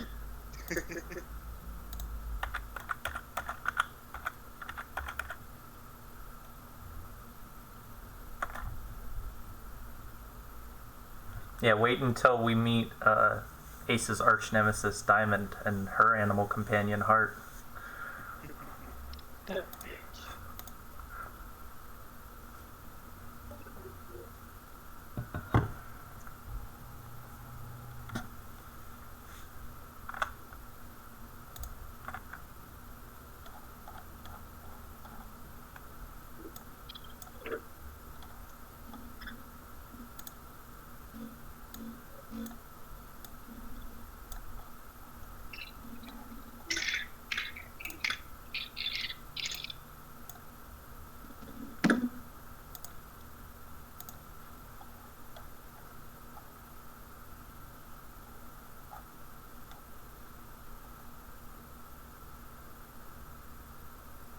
Pissed off looking up.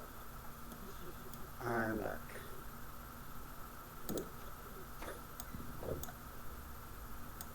Quick question. How do I move myself to the top deck? You don't. You just open it up, and you should see Okay. yourself. I only see... Oh, you're right. Hopefully, you see everything on the top deck. That is the intention. He's a very flamboyant looking iris.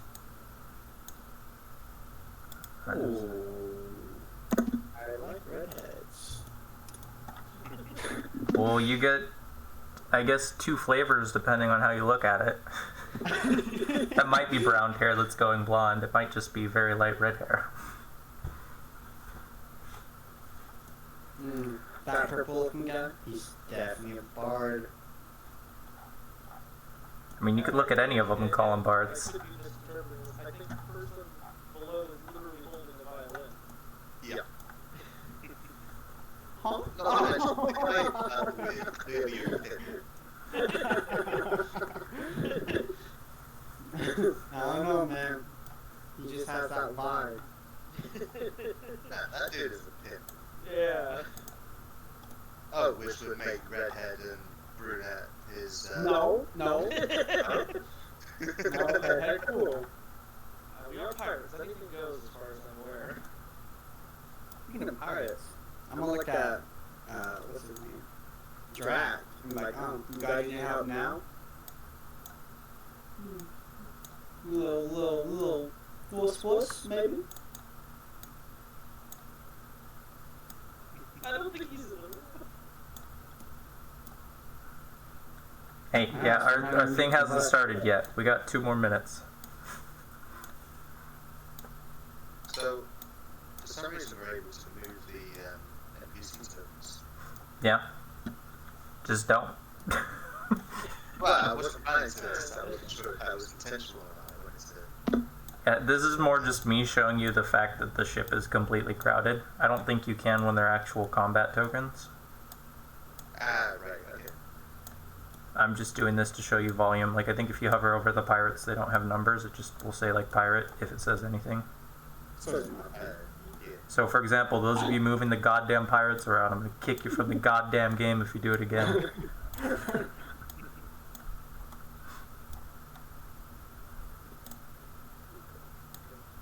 I'm sure whoever it was thinks they were just helping out. I'm sure. Wink, wink. Quick, throw him off the ship.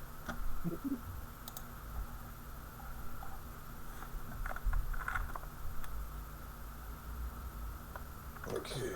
Two off the ship already.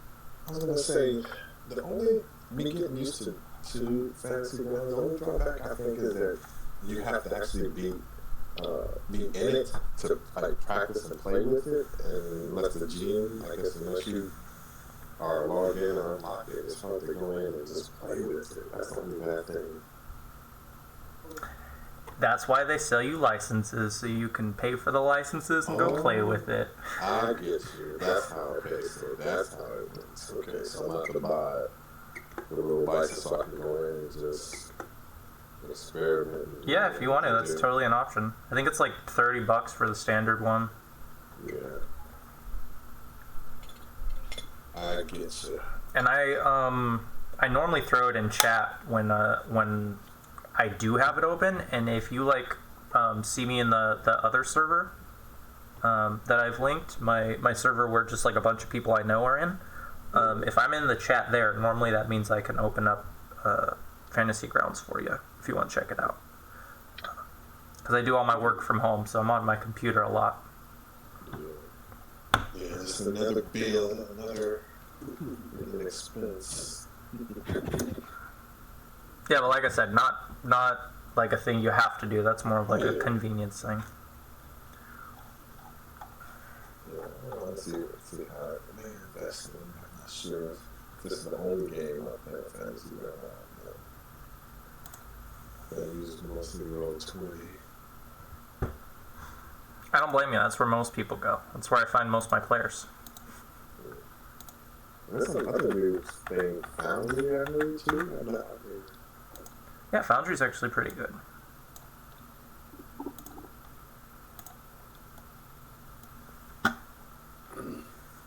So yeah, I think so I got a couple of. You said that I only have 12, but how do you make another 12?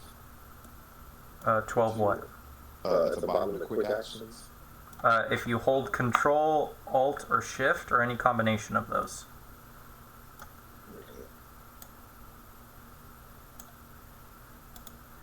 So in the bottom, I put all three in the main deck, upper deck, and lower deck. Is that okay?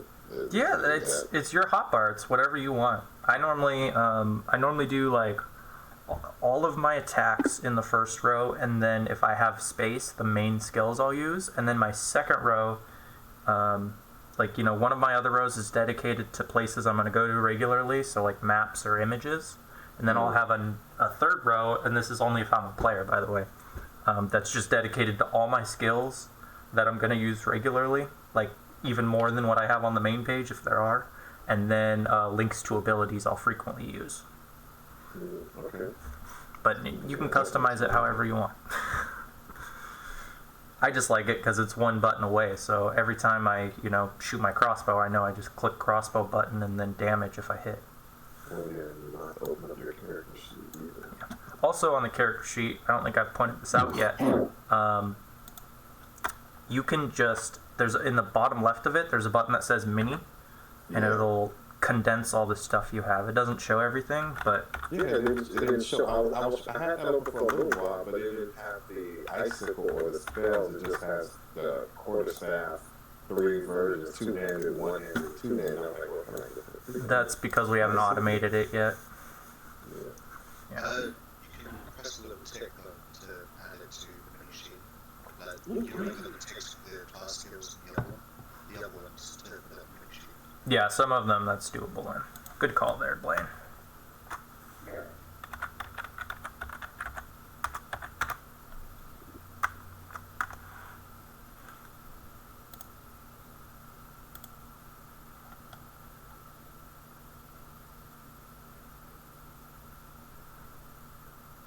Oh, wow. Okay, interesting. I am good to go. Is everyone else ready? Yep. Yeah. Right here. Actually, I'm pretty sure there's a way I could prompt that in Fantasy Grounds, but I normally don't use it. Maybe I will in the future. Okay, so you guys come up on deck with Master Scourge and the 2 other pirates in front of you. Does anyone here speak Dwarvish? I'm pretty sure the answer is no. I don't speak common. I do. Basic humans. Okay. Adequate or in common, draconic, dwarven. Oh. Okay. So Ace, you hear this conversation between Scourge and the dwarf, and you end up picking up the dwarf's name amidst this conversation. He goes by Narwhal. This is the dwarf with the messed up nose that looks like it's been broken a bunch of times. Probably where he got his name from. He starts talking to Plug in, or not Plug, to Master Scourge in Dwarvish, complaining about how they should have stayed down there and they should have continued to quote unquote test you. And Scourge, while not telling him that he's wrong, says that there isn't any time for that right now. And is basically just trying to hold this man back, is the idea behind it. Yeah.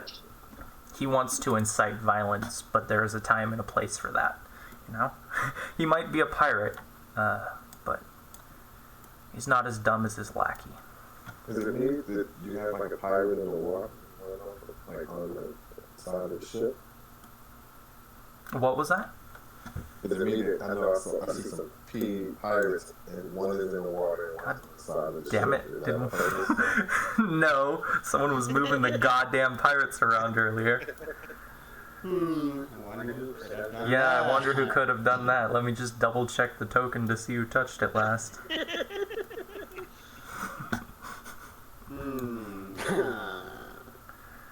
wasn't me, guys. Okay. Interesting. 100 XP for everyone who didn't fuck with tokens. Only two of us gets it. Like, okay, they're throwing pirates on the board now? Yeah, so it takes you guys all a second to readjust to the light as you go up through the middle deck, just above where the hammocks were that you guys were just fighting amongst. You see a bunch of storage in there, and a handful of goats tied up, and even a few chickens hanging out closer to the back of the room. Perception checks from everyone as you're walking through. Now there's J-Pad out, right? It will be in a second. You don't need the effect right now while you're on this middle deck. This is the storage. I see nothing.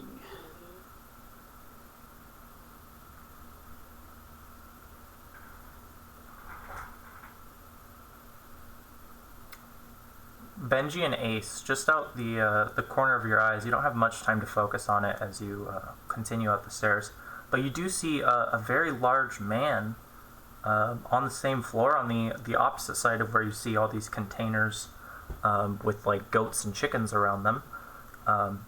You see a man standing in front of another stairwell that goes upstairs. And as you head up the second set of stairs, you'll finally make it onto the main deck to where the scene is presented right now. And yes, Drac, it is very bright outside, and it takes you a little bit longer than everyone else to readjust to this.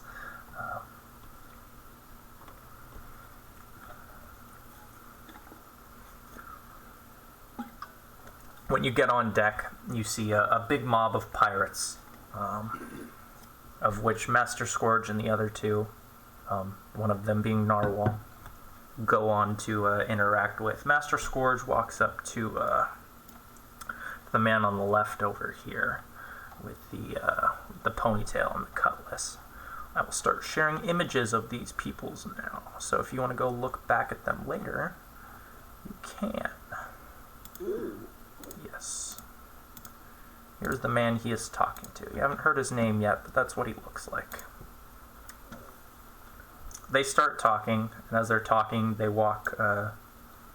start walking past you up to the upper deck behind you guys to the right.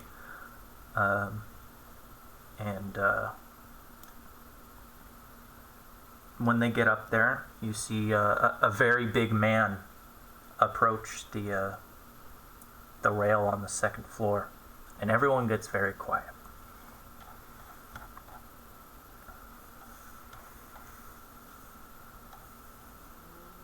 Who is that man?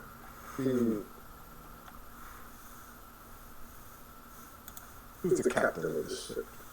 Who is in charge?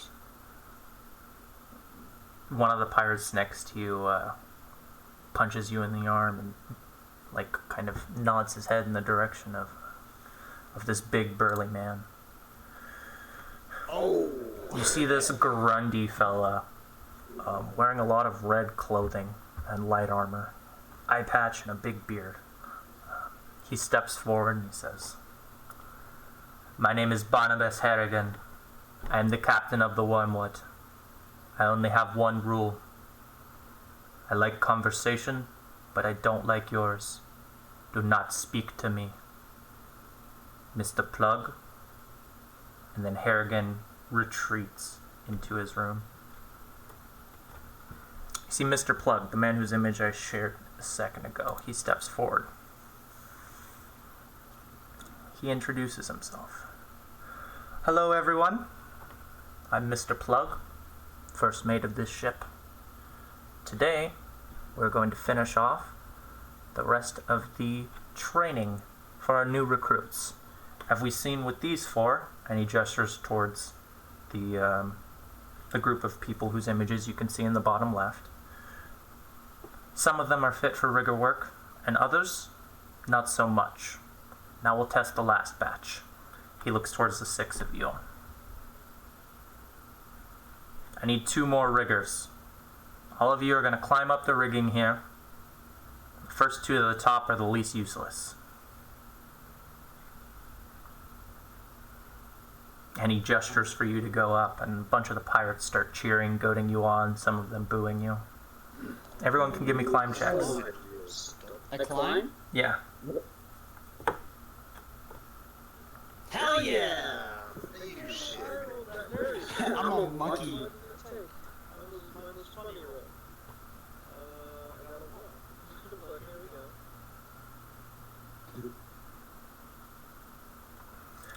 go. That's about right. And just a little thing I'm going to throw out here. We're going to discuss a few things before we continue with our climbing. One, there are going to be multiple points in this campaign where it's going to ask you guys to do something that's potentially exciting in a very boring way. In this case, it wants you to roll and use the proper climbing rules to get 60 feet up, 60 feet up the rigging here. If we did that, your average person would need to succeed a lot of times. So instead of doing that, I'm only going to make you all roll a few more times when I call for it.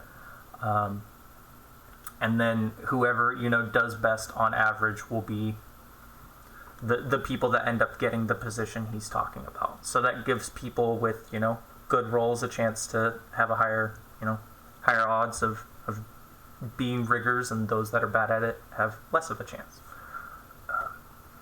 We can still see in the example here that someone with a -1 beat someone with a -4.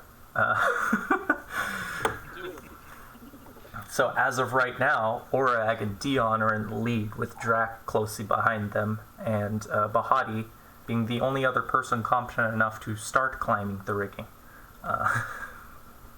Benji's up.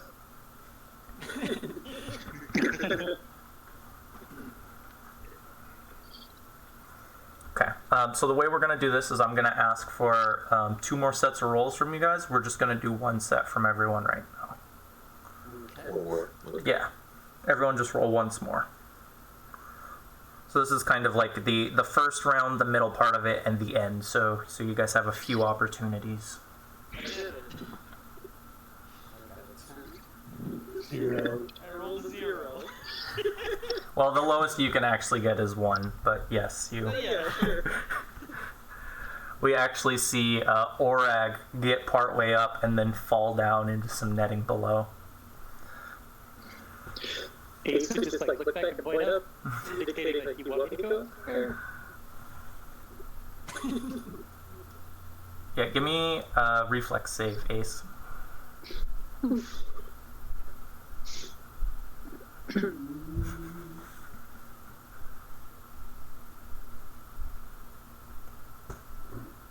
Drac manages to take the lead, barely passing Dion at about the halfway point. Okay, Ace, you think Master Scourge is playing with you when Mr. Plug nods at him, and a whip lands right next to you, hitting the rigging. So that's the first and only warning. Are we wearing our stuff, or are we just regular clothes. You have your clothes, whatever clothes you came with. You don't have any of your other items unless you succeeded that sleight of hand check earlier. The only reason why I'm saying I have high armor, so should I take that off? Or Yes. am I wearing it? Yes. Sorry, I thought I unequipped it on everyone.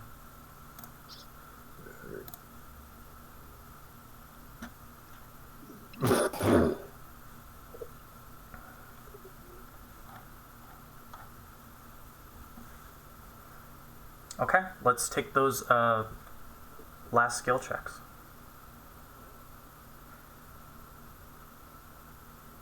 I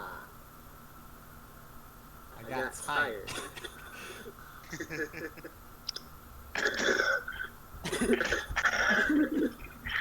I'm pretty sure I got scared and I fell onto the rope that I was supposed to be climbing.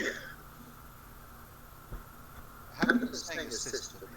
Have I fucked something up? You're probably clicked on someone, I would assume. It doesn't say that. Clicked on me. Okay. Then I don't know why. Circle around Dion for some reason, which I've not been able to get rid of. Yeah, I can't get rid of the circle either. You're probably clicked on Dion. Is that what it is? No. Okay. Like in the combat tracker, it says on the target to get rid of it. Yeah, I don't know why it's saying assist. Doesn't really matter. It's never going to be like you need to target someone to do a skill check. Yeah, it just says that. Did you jump off into the ocean there, Benji? No, it was only good at the time to see if I tracked the wrong thing or something. So unfortunately for you, Dion, it wasn't just the halfway point that you got outpaced by Aurak. He maintains that, and in fact, it exceeds the lead he scraped earlier, and gets to the top a long time before you and then Drac do in third place. Everyone else performed extremely poorly. Are there any other jobs that doesn't require climbing? That's just wait. We have not prompted you with any reason to say that yet. we're gonna deal with people's successes before we deal with people's failures, in general. So when the two of you get to the top, Mr. Plug yells loud enough for all of you to hear it. It's not a very windy day, so even those of you at the top can hear it, assuming you're paying attention. Says, it looks like we found our two newest riggers. You're going to report to me. The rest of you, get down here.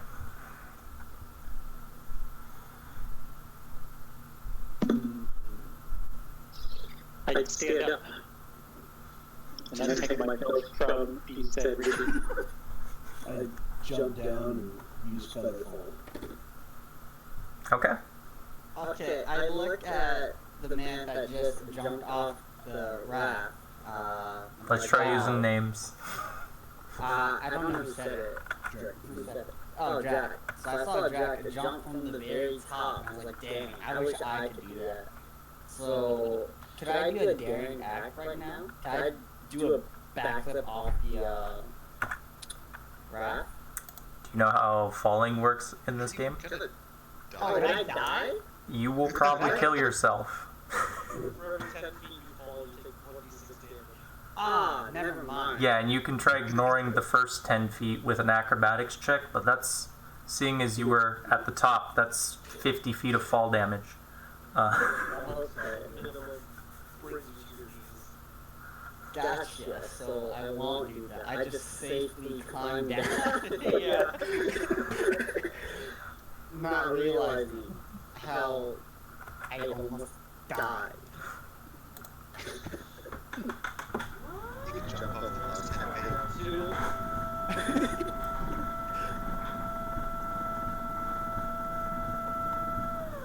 Yeah, you can jump the last 10 feet. It will hurt a little bit, but it's doable. No, I mean, would that be a daring act? No. Then it's retarded if I do that. Okay, let's not use that. That's an improper use of that word. No, my bad. Okay. When the lot of you get down here, he points at Orag and Dion and gestures you over towards a handful of the pirates down to the bottom left. I'll just throw you guys down there right now. And he, once you guys get into your line, he starts walking, pacing in front of you, and when he gets to the far end of the line, he says, do any of you have any experience in a kitchen? Yeah, I do, boss. Okay. He eyes you up and down. For a second, you see his eyes stop at your midsection. And then he says, I'm sure you do. Have Narwhal take you downstairs. And he gestures to one of the pirates you fought earlier. He'll introduce you to Croup. He's the ship's cook.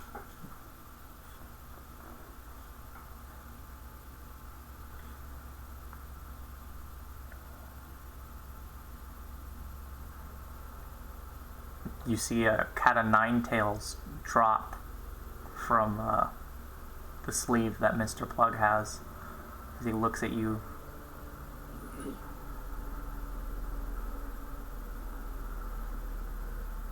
Okay, and if you're not... So, am I actually there? I wasn't sure. I thought it was like a Fate to Black sort of thing. Where No, this is... Tends to be off to the chef. No.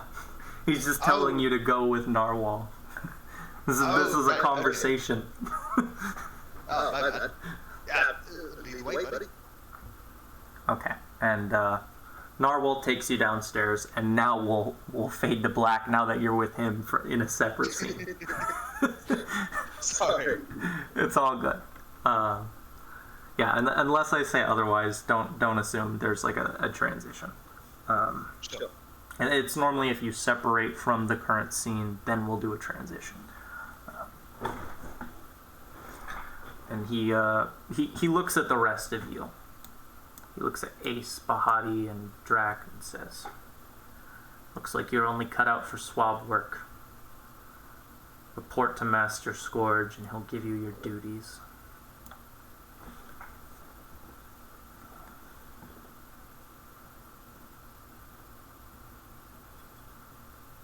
And he's totally willing to accept silence as long as you all head over there. That's completely acceptable. And seeing as most of the new recruits are standing to one side of the ship now, he looks towards the back of it and says, "Welcome to the Wormwood. Enjoy your stay." Before going and giving his attention to the riggers, for which we will focus on. So, the way this adventure path works at the beginning, now that you're not doing a scene, is every day you guys are going to be assigned jobs based on, what position you fill. So riggers are going to have different jobs than swabs, and the same with the cook's mates. They're all going to have different jobs, and you're also going to get to take actions associated with said jobs. So I will reshare them with everyone, but there are a set of actions that you can do during the daytime and the nighttime. Here are your options for daytime actions, and I will share the nighttime ones when we get there. So you're going to have to perform a task, like I said, but you will also, before you roll for that task, you will get to choose what kind of action you're going to do for that day. And they all do different things. You can read them to see what your options are. And your options for daytime and nighttime aren't going to be the same. So I will also share those. You're not going to need them immediately. We'll do daytime actions first, but they are a little different, seeing as you're not going to be working at night in general. That's why they they don't have the same kind of mechanics as the daytime actions in general. You can still do something like sneak, that's and influence. Those are the two that overlap, but there's a lot more you can do. And to mix up the jobs so we're not always doing them in one steady order, I will normally, what I'm going to do is today we'll start with the riggers because, Mr. Plug's going over to talk with them. And then we'll hang out with the swabs since Master Scourge is talking with them. And then finally we'll do the cook's mate since Narwhal is taking him down there to meet this croup fellow. And then every day after that we'll rotate. So we'll start with the swabs on day 2, going to the cooks and the riggers, so on and so forth every day after. That way it doesn't get too stale. Where are the actions at? So if I close it, we're coming home, look at it. They should be under notes. Notes. Okay. Thank you. There's also one called NPC Knowledge that I have shared with you guys, but I didn't throw up. After sessions, I will update that sheet with just general knowledge you guys will have of pirates. Not specifics, just stuff that like everyone would know. So if you want to keep track of certain things, you can do that on your end in the notes, or as I said earlier, on the calendar you can make little notes on a day-by-day basis. So if you want to say, like, today's the 6th of Calistro, if you want to be like, hey, I met Mr. Plug today, this is what I know about him, then you can go ahead and do that.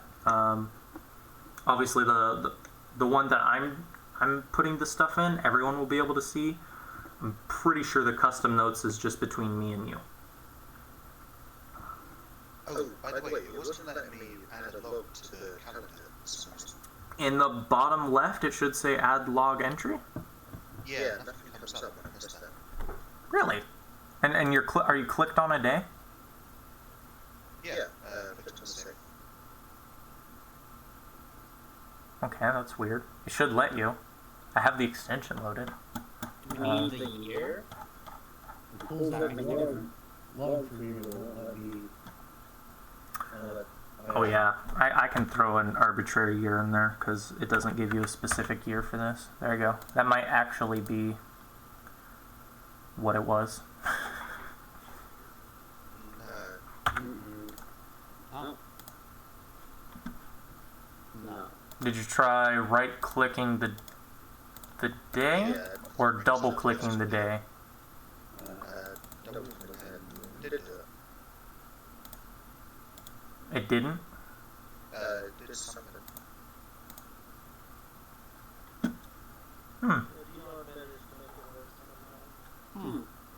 I didn't do nothing. Did I? This guy. No, I didn't do anything really. I just double click, add log entry, double click on the year. That was it. Okay, well, I'll double check the extension. It's not something I can test on my end since I'm the GM, not the player. But I'll double check the extension post-session. So if you want to have something for a set day, just make a note of it in the notes section and we can enter it next session. Or in between sessions, preferably. Sorry about that. I don't know why it's not working. So good. Okay, so, Master Scourge walks over to all of the riggers and he begins handing out tasks. Let's see how safe it is to share this with you guys. I feel like this is okay, as long as you guys don't attempt to ruin anything.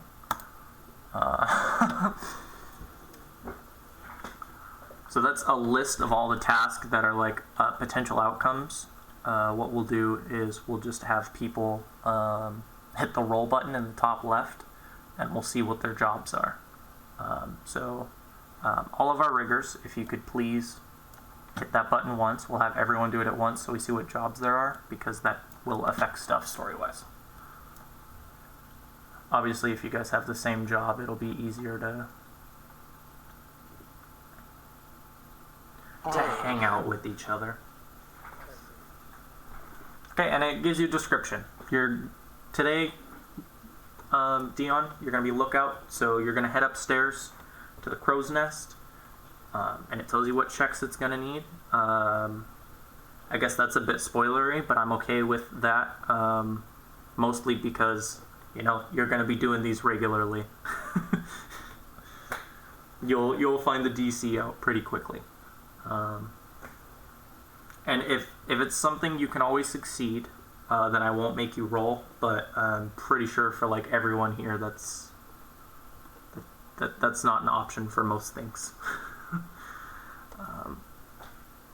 And we'll just start with Dion.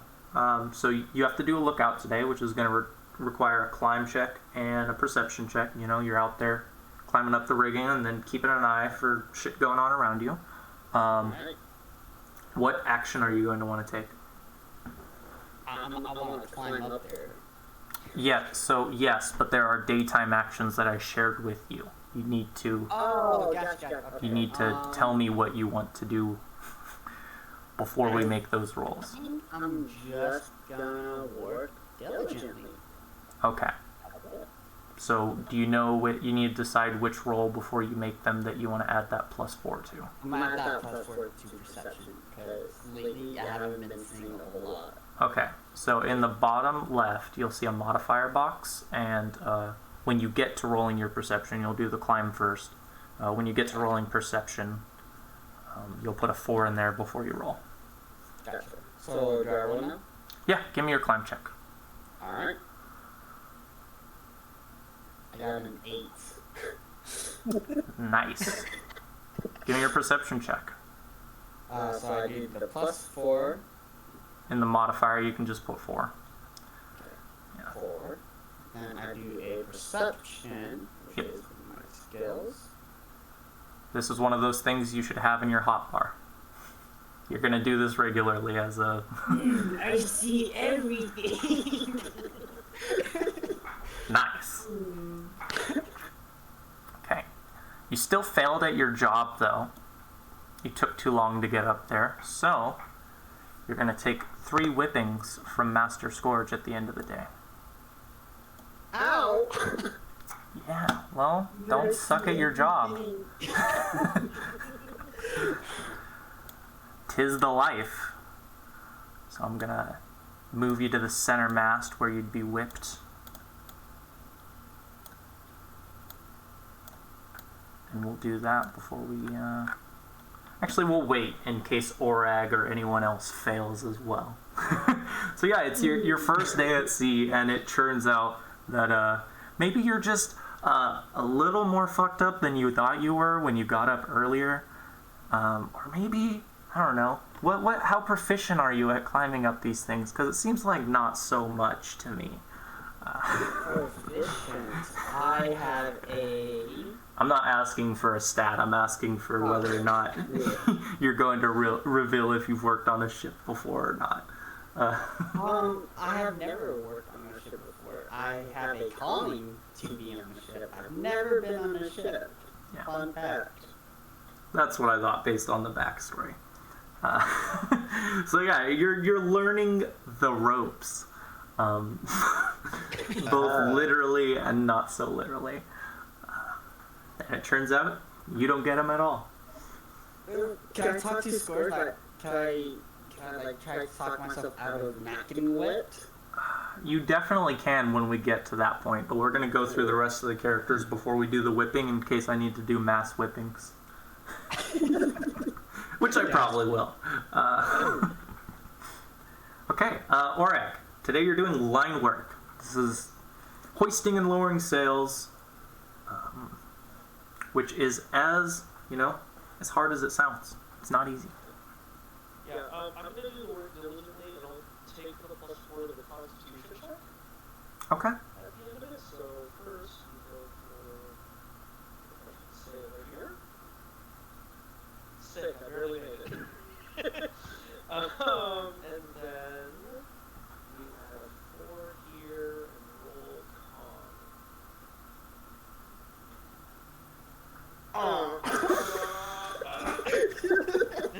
Yeah. or Ed, you're a hardy half-orc, and, you know, it's a new ship that you're getting used to, but you managed to pull your weight. I think you just went a little too far today, maybe trying to show that you're competent enough to do this work, and you exhausted yourself more than you should have. And now I will share... So you're not getting whipped, you're just fatigued. Which I'll drag over, but while I'm doing that, I just shared the swab sheet with everyone. Obviously, if you're a swab, you should probably pin this since you're going to use it every day. Let's have all of our swabs roll their checks as Master Scourge hands out the task for the day.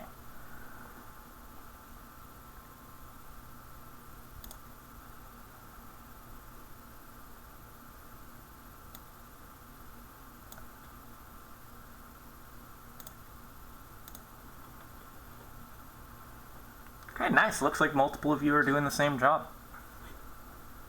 Okay, let's just do from the top down.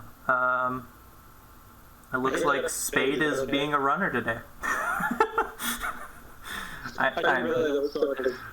No, it's fine. Yeah, it's fine. It doesn't really matter for that. It's not like mechanically it would be any different if Spade rolled than Ace. That's one of those few times I don't have a problem with that. So yeah, Ace, you're going to be a runner today. So where is that? I want to, so I can put it into my quick bone. Where is that swap? You just rolled them. No, I want to put it in. I want to save it in my quick. So if you have the swap task open still, it should be the brown box in the top left of the swap task. I think I closed it by accident. So that would be in your notes. Notes. Right? No, I think it's a parcel actually. Here, I'll just reshare it. It's a table. It's like the one fucking table I'll ever share with you guys, so I just reshared it for everyone. Should pop up again. Okay. I can see it. Okay. If you can't see it, that means you've either buried it or you've moved it off screen. I got it. Okay.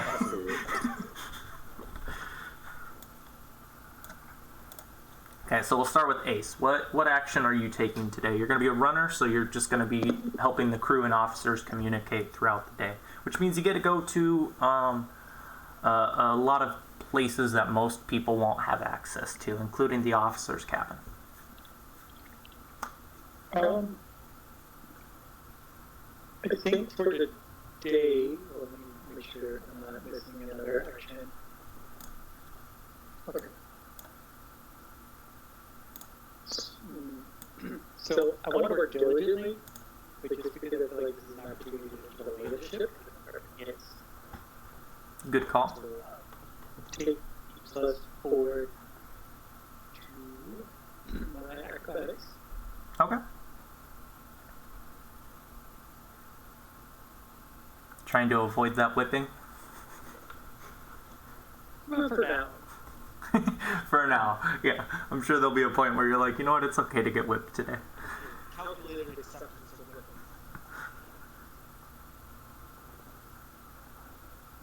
whipping. Okay, you...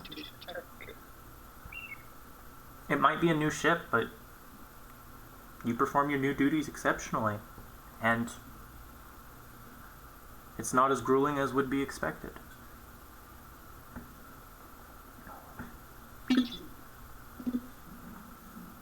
And now we'll move over to Drac.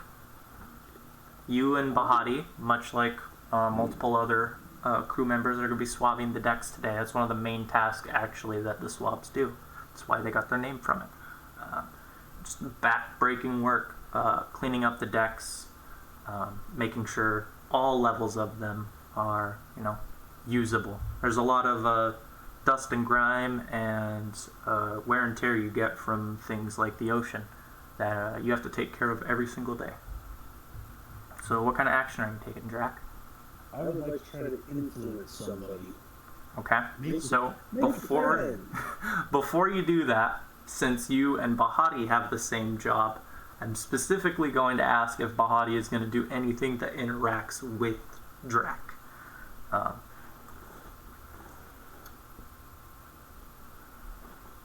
Is that going to be the case, Alfred? Are you going to do anything with Drac today? That would be the easiest person for you to communicate with, since you're going to be working with them all day. Yeah, I've been working with them all day. Yeah, and so the way this will work is if you do want to talk with them, I will give you guys like varying degrees of moments to talk that don't require an action, since you have the same job. But if you want to go talk to someone who isn't doing your job, especially if they have a different occupation, so like if a rigger wants to go talk to a swab and they're in different areas, that'll be very hard to do. You'll end up getting punished if you get caught. But when you have the same job and occupation, I'll just let you guys have that, as long as you let me know that's going to happen. So you guys have a moment to talk at some point during the day. It's probably pretty early on when you guys get sent to do your task. You're doing the same task as a handful of other people, so you go off to get the equipment at the same time, and you can chat then. I think I did not ask for this. Why do we do this? To survive. If you don't do what they want, they'll beat you up. Do we get paid for this? You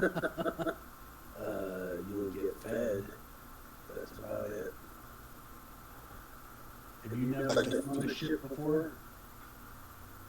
I have not been on a ship in this manner. I traveled here on the ship freely.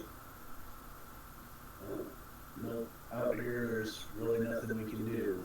They sort of mutiny, that is, but even speaking such words can get you heel hauled.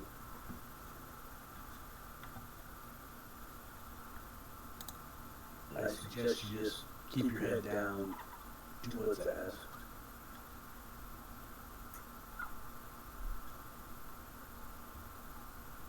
Okay. There's a lady that chimes in. One of the other new recruits walks up to you. Is walking with you guys, actually. It's that red-haired lady. I'll actually share a blown-up version of her image with you, so you can see a little bit more when it comes to details. She introduces herself as a Sundara Quinn.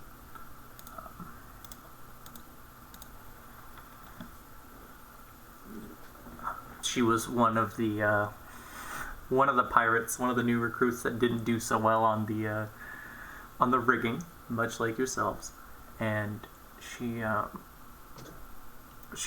reinforces what Drax said, like you shouldn't be talking about those kind of things in an open space like this. Mutiny is something you can get your tongue cut off for, if not thrown in the sweat box. I take it she, being a new recruit like us, probably doesn't have all that gear in her picture. No, she does not. You do see, though, that she does have the pipe. I wonder where she did that.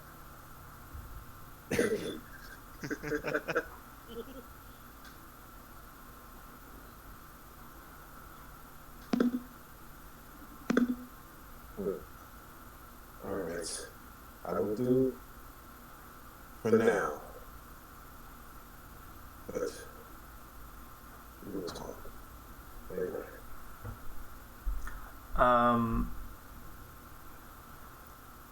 You guys both, Constitution check? no, you don't have to give me a constitution check. You guys both, feel, Sundara's, each of you feel one of Sundara's hands brush across your shoulders, and you feel a piece of parchment fall down as she goes in between you, passing you guys. This piece of parchment falls into your hand. It's that's a generous term for it. It's more like a crumpled up piece of wrapping than anything else.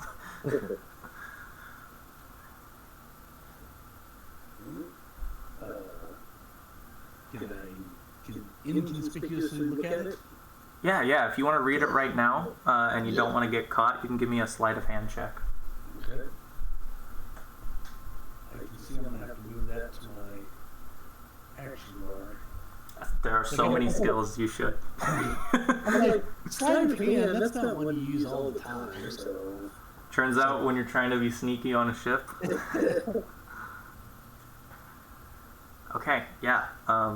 You uncrumple the parchment that that has basically fallen onto your hand.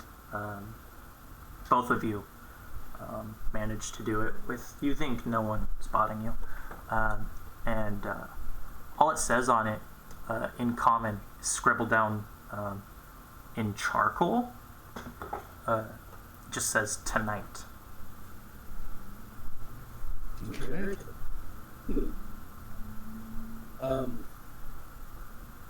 Okay. Looks like we got a date. Ace, when you're running on throughout the ship during the day, you actually end up having a brush with Sundara where she seemingly accidentally gets in your way, and you guys get in a little bit of a kerfuffle as you're running back and forth on the ship, and she's swabbing the deck. Maybe she moves the mop to trip you or something, and you find yourself in a similar position with a parchment inconspicuously in your hand. Try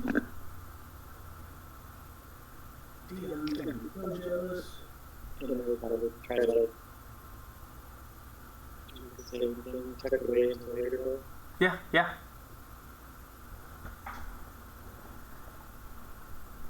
As it turns out, when you're busily doing your job and you're doing it correctly, not too many people are worried about what you're doing.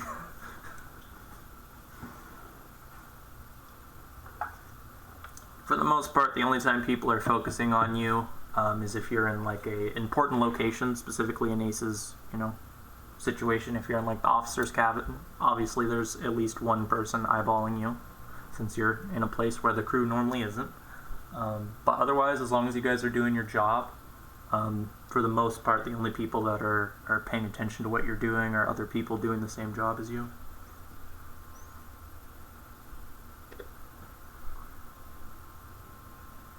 And now we can, now that you guys have done your talking, Drac and Bahati, I'm sorry I'm interrupting. It's just there's so many things I need to throw your guys' way. Just trying to do them as they pop up. I know Drac is going to influence someone. Do you want to influence someone as well, Bahati? Not right now. I think my thing, I think I want to kind of either assist or I'm going to do something else. I'm going to skirt my job. I don't really want to do it. There's a shirk. Yeah, shirk is an action. Yeah. Okay, so the reason I ask is you guys can assist each other on checks. So if you wanted to help him with the influence or vice versa, that's why I was asking. Okay, that's what I was asking. That's what I was doing. If I can assist him, then I will help. If not, if it doesn't no mechanical purpose of me assisting, then I'll do skirt. But if I can influence and assist, I will definitely do that. Yeah, so what I would do is you would just say, I'm going to make an influence action, and then, and I'll let you do this since you're doing the same job. Then you can roll to assist, so roll whatever, stat to assist, or skill, and then that'll give him his +2. You have to get a 15 instead of a 10. On diplomacy? Correct. A 15? Yeah, because I'm paranoid. I don't understand. It's not easy to help a paranoid man. Okay. I know I haven't given you the description of every pirate, but are there any specific pirates you would like to talk to today? If not, I can just throw one out that you haven't been, introduced to in any capacity. Yeah, just give me a random person. Okay, roll me a d20.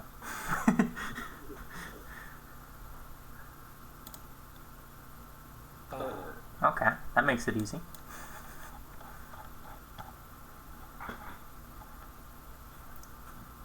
Okay, so one of the people that you end up, setting your eye on throughout the day is actually one of the swabs, much like yourself.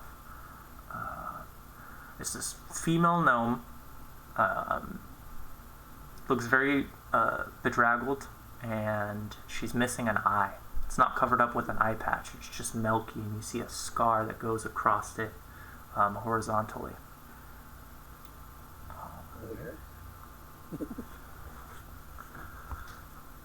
And she's doing the same job as you today. That's probably why you and Bahati are chatting with her. You're probably swabbing the middle deck where all the storage is when you guys start chatting with each other.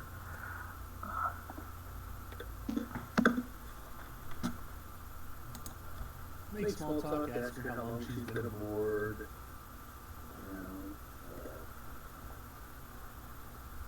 Okay, yeah, she's actually pretty accepting of the chatter. Like, you guys are going to be around each other for a big chunk of the day, so you might as well make it pleasant.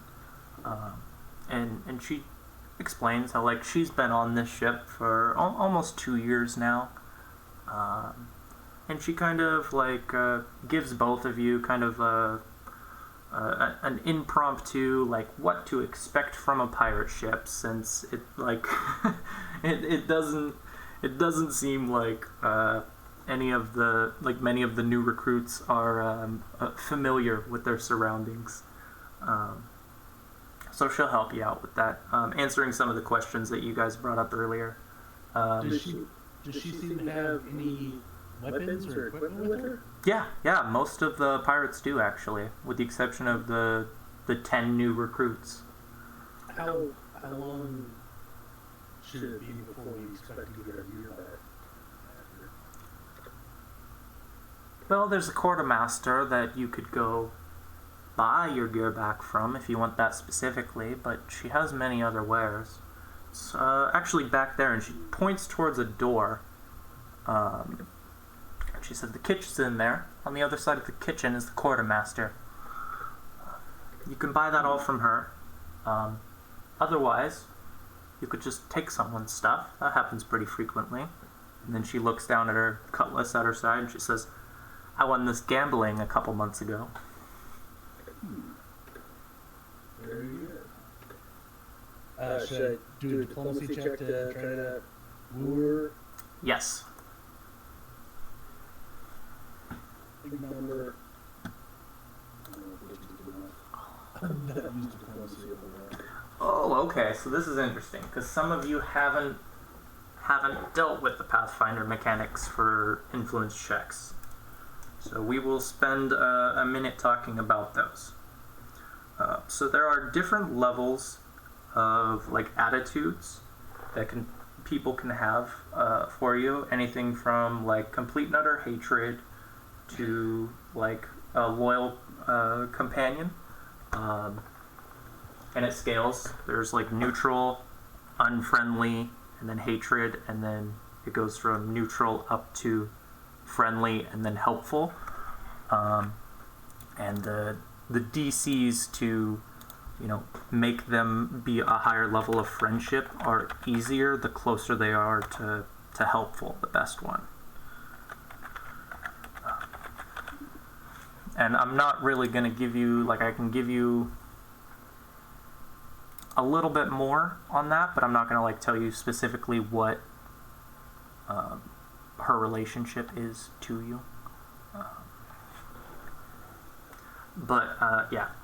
Beyond what I said, that's all I can really give you. I guess I could tell you how the conversation goes, but you got most of it. She's generally friendly, and by the end of the conversation, there's obviously a little bit more of a relationship built up than you had before.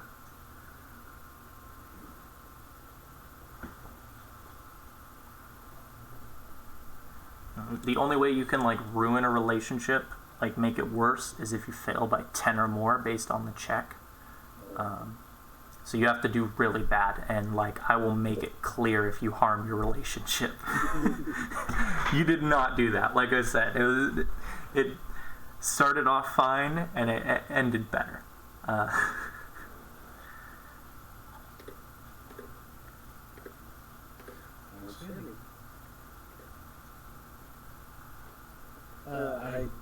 guess I ask her what she does for fun after dark. And she tells you like a handful of her compatriots normally have some kind of poker game going on a few nights a week, and that's probably what they'll be doing tonight. You know,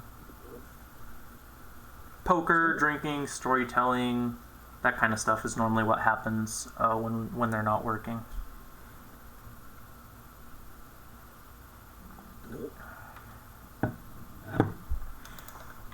We make our check. Yeah. We'll start with Drax since you're the main focus of the conversation. Nope. That was a strength roll, dude. Yep. Oh, sorry, that was mine. Yeah, Swab is a DC 10 strength for Constitution check. Right. Not bad. So it doesn't look like I can actually fail my job. It just means I'm fatigued. Is that correct? Yeah, it's like the way I explained it is exactly what it is. It's such a simple task that you'd have to be brain dead or physically incapable to fail it. You are just you put frightened on there, by the way. You are just fatigued. It was a long, grueling day.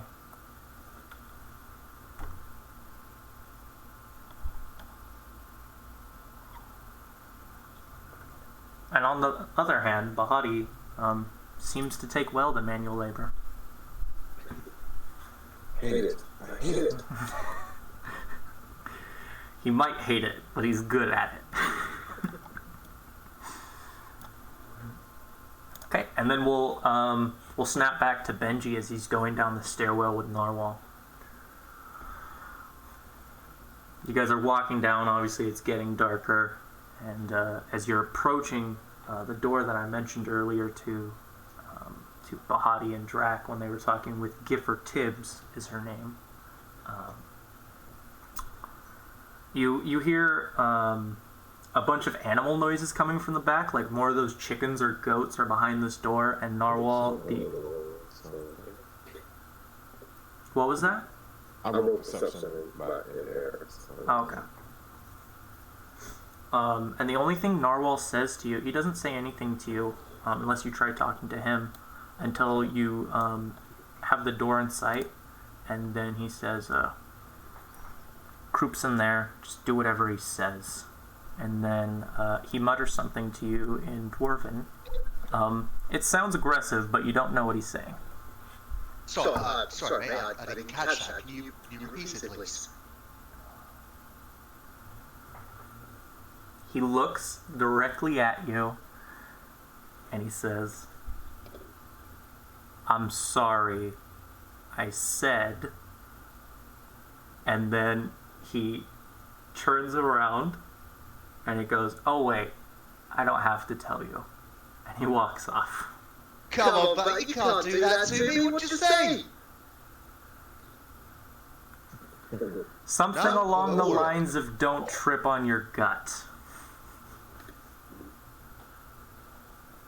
Oh, alright, I was too busy trying not to trip on you. You short little fucker. And you see him like put his hand up. Yeah, he puts his hand up. He's already walking off as you're saying this. Puts his hand up to kind of like wave you off. Okay. And you get all to yourself. You get your own little table just for you. Aren't you so special? Okay. So you walk in there, and it actually it smells worse than you were probably expecting. Definitely compared to most ships. This place is a complete and utter mess. It is in disarray. There are like 4 untied goats that are just running amok around here, and about 24 chickens, most of which aren't in their cages, and the ones that are in open cages. You see tools strewn all about, and there's a man leaning over a stove right now that's cooking something that smells good. Smells of potatoes specifically. That's probably the main ingredient. It doesn't have much beyond that, but it's food, and you're hungry.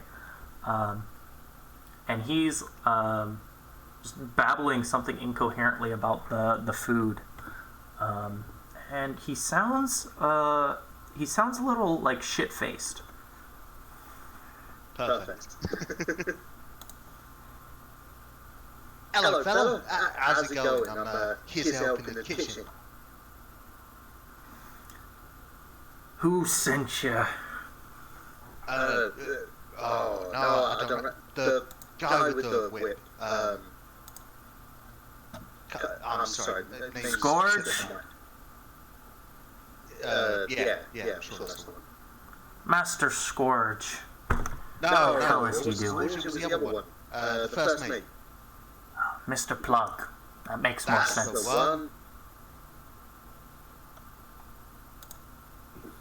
Well, if that's the case, sounds like you're the newest cook's mate. Wonderful. Where should I start?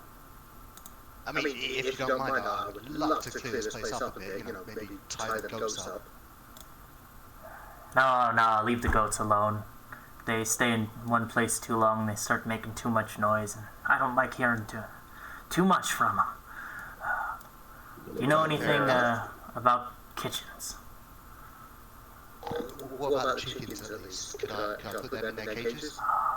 If you want to, but leave Bessie alone. And he points to the, gray and black chicken closest to him. You know what? Yep. Bessie's all yours, mate. Literally. It's his girlfriend. Okay. This is the storage deck I was talking about earlier, where you'll be working quite a bit. Do you have any experience in the kitchen? Was on a kitchen ship for about a year, not too long ago. Perfect. They said someone who isn't useless. Well, it's a bit early to say, but yeah.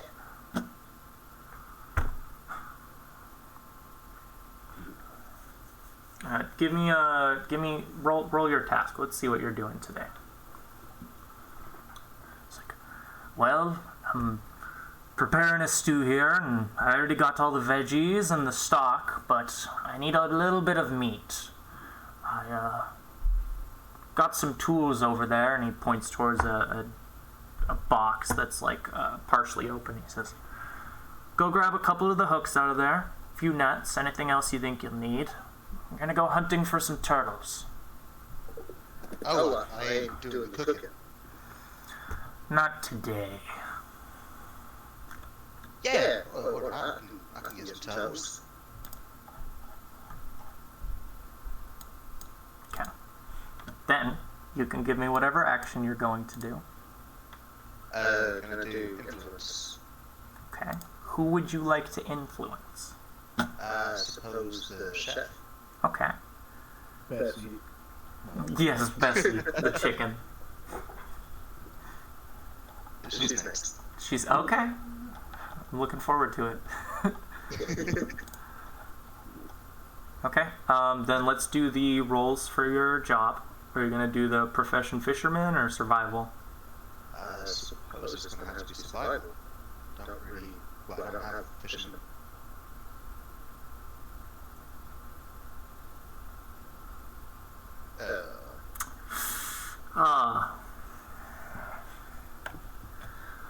Unfortunately, your skill with hooks and nets is not what Croup expects from you. Here, I'm gonna give you guys the image for Croup. This is what Croup looks like. Oh, yeah. That must be Bessie. That is Bessie. Oh yeah. Yeah, big fat man. And you noticed throughout the conversation, the reason he sounds fucked up is because, you know, every few sentences he's taken another swig from one of his many open bottles of rum.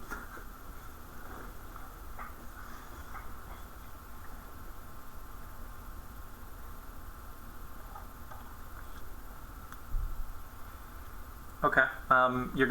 If you're gonna do the influence action, we can have that be like once you come back from your turtle hunting towards the end of the day. Sure. Alright then. Could I do my barroom tailspin thing to get a +1? Yeah, that's what it's here for, man. Wonderful. So let's do a knowledge local. And then there's a 15. Hey! So, for those of you that don't know, Barroom Tailspinner is the campaign trait that he went with. And basically, he can do a knowledge local check to, like, recall a tale of a legendary pirate that will help him, you know, sway other people. Whether that be him reciting the tale or using a bit of information from it to, you know, wiggle his way into someone's heart or mind.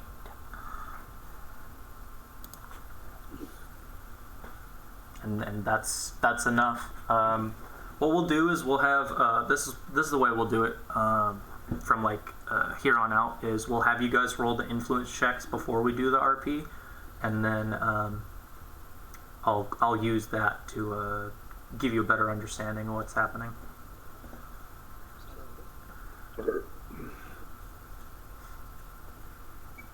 Does that mean you want us to diplomacy roll then?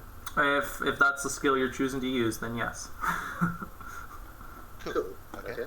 And then it's a +1 from the tailspin thing, yeah? Yeah. Nice little circumstance bonus. Hell yeah. Okay. So, I mean, jump in there. How do you spin your failure into some kind of positive conversation? Listen, mate, honestly, I ain't well versed in fishing, but you know, the cooking side of it, I'm excellent.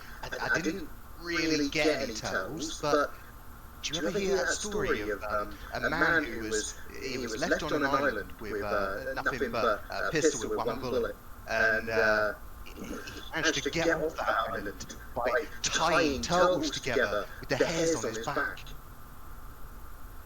Say a bullet. Yeah. I don't recall this story. Sounds intriguing. This man owned a gun.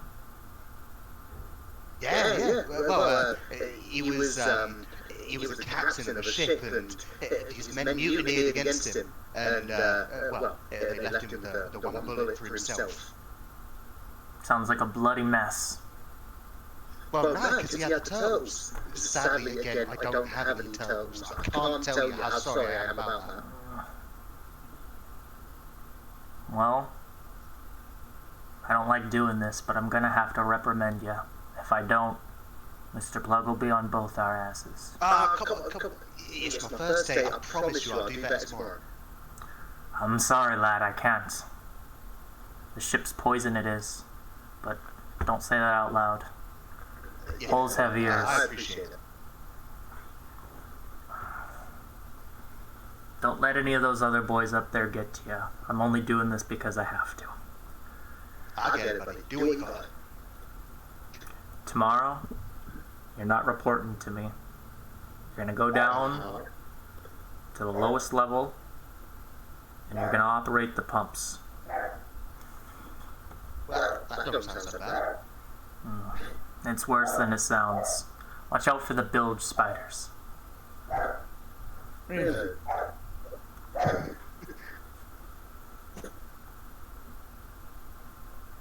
And Mr. Plug might end up down there Don't heed him no mind. He's a vicious little sod.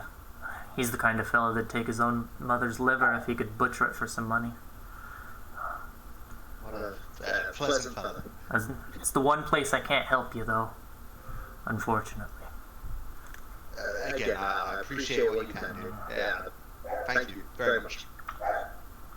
And you said you know something about cooking. Why don't you come over here and check out this stew? Oh, I'd love to. Mind if I taste it? Of course, of course.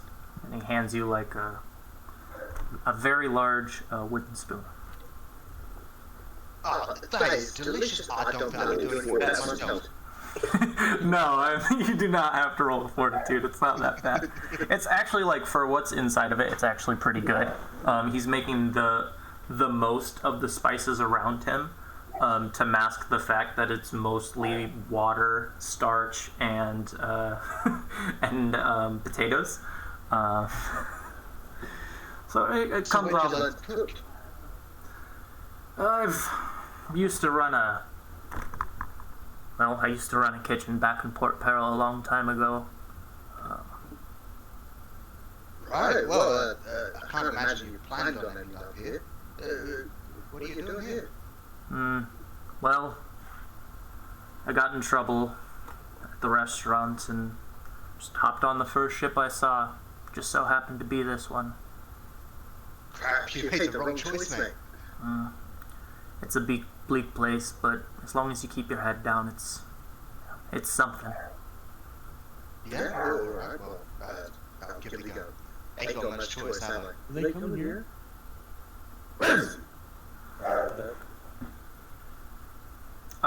It might be best if you use push to talk if you got the dog going on.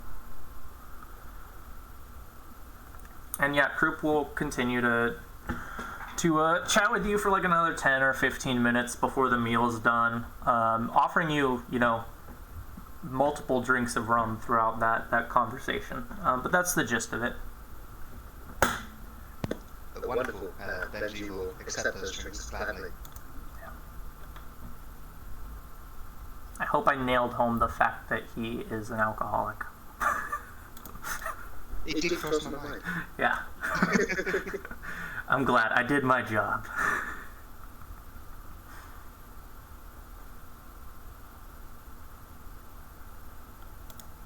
Okay.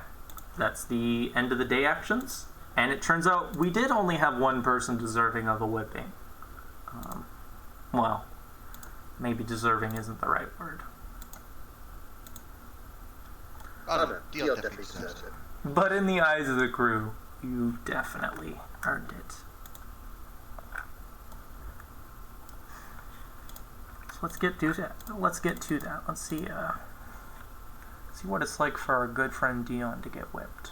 You said you wanted to do something along the lines of plead for your life, correct? Yeah. Can I do that? Yeah, go ahead. Would that be a diplomacy or would that just be charisma? Well, that depends on what you're doing. Plead for your life and we'll find out.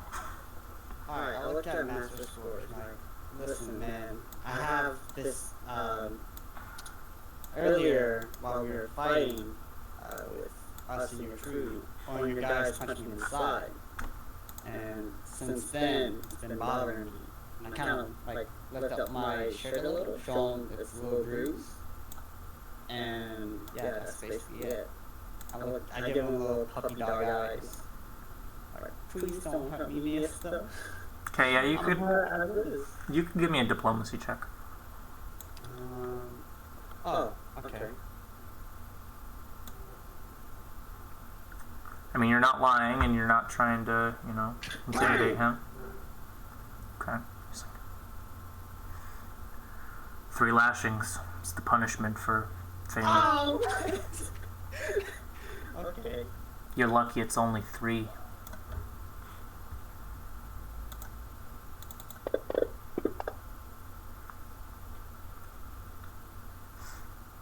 Oh, that didn't have you targeted. Why not?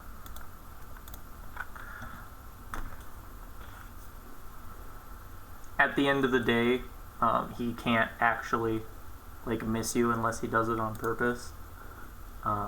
but I will still roll because sometimes he will just like slash the whip around you guys, just to fuck with you. So I'm gonna treat you guys as flat-footed every time he tries to hit you.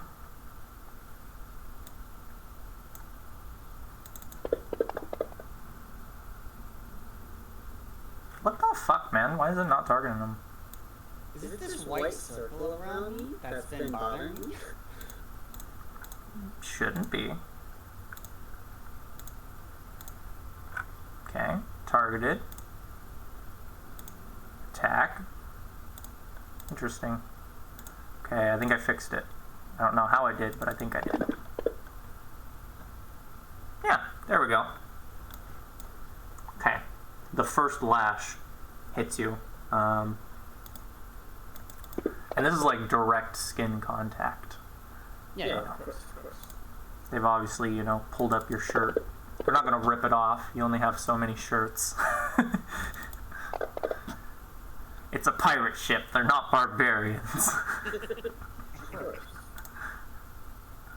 And the final one, and he says, "Do your due diligence, child." Even though you look at him, and he's probably not that much older than you.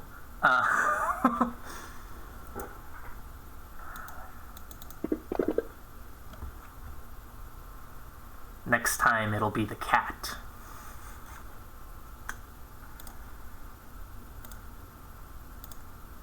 And then, you know, you get untied from the mass.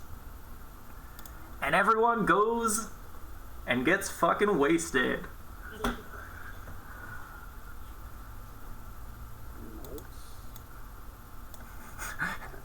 Day 1. Whipped.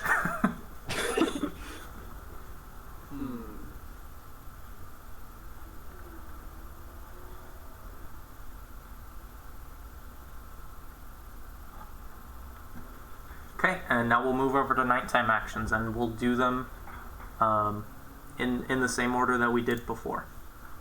So we'll do the riggers today, followed up by the swabs, and then the cook's mate.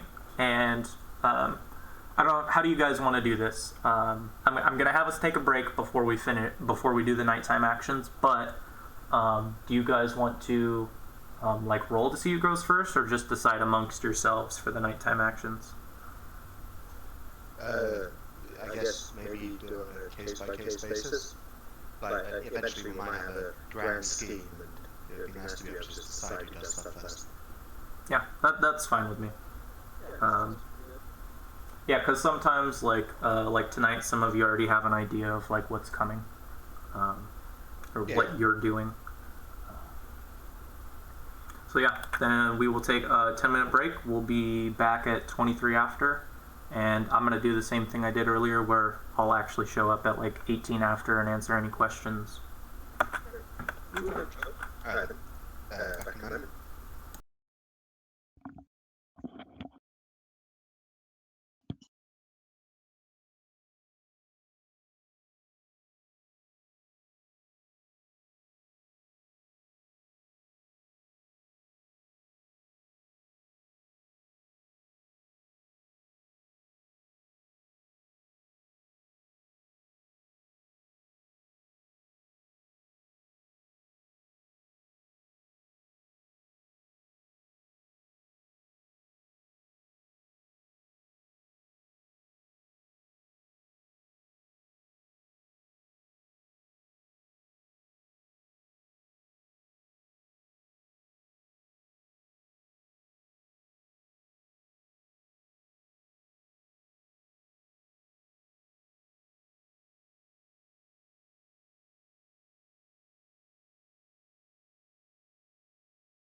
Alright, I'm back.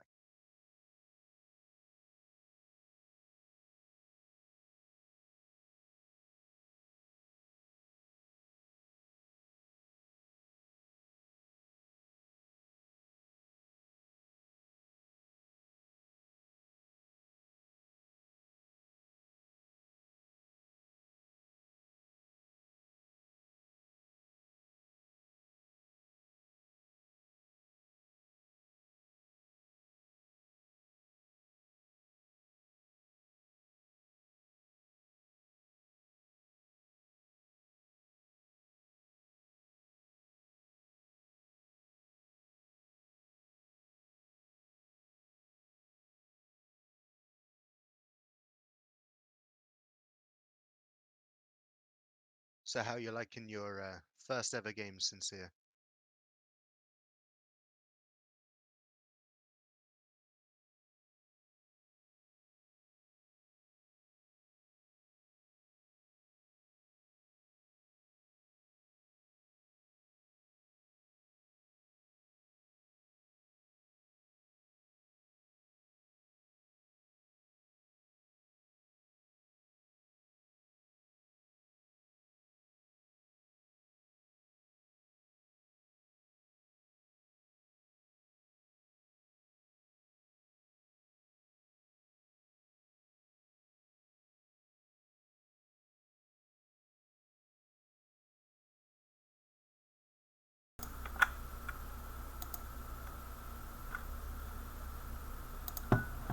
I don't know if you guys have been able to hear it. I hope not, but turns out today my neighbors decided to get a backhoe out and they're doing something in their backyard.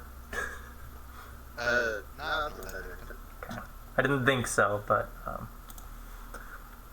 yeah. So the way that increments work, when it comes to influencing people, Blaine, is you can do them an extra step with that, but in general, you're only supposed to succeed in one increment amounts. Oh, right, okay. Unless you roll exceptionally well.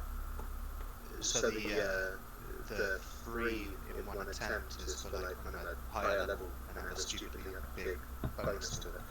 Yes. Okay. I feel like there's a better way to explain this. Well, I'm guessing it's in like, if I succeed by 10, I get 1 increment, and then if I exceed by 15, I get 2, maybe? No, so here, I got it. So, in general, you can only shift it by 2, right? Okay. You can't shift it by 2 in one check. You can only shift it 2 times, so that would still be at least like 2 successes, right? Oh, right. So you can succeed 3 times. So you could make someone who's unfriendly, you could take them all the way up to helpful.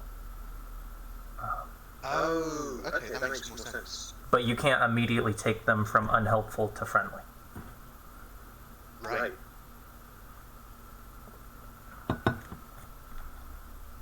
And is there like a limit to how many times I can do it a day? Well, in this case, it's limited by your actions. So Right. if you have access to croup, which you do, then you could go influence him as your nighttime action.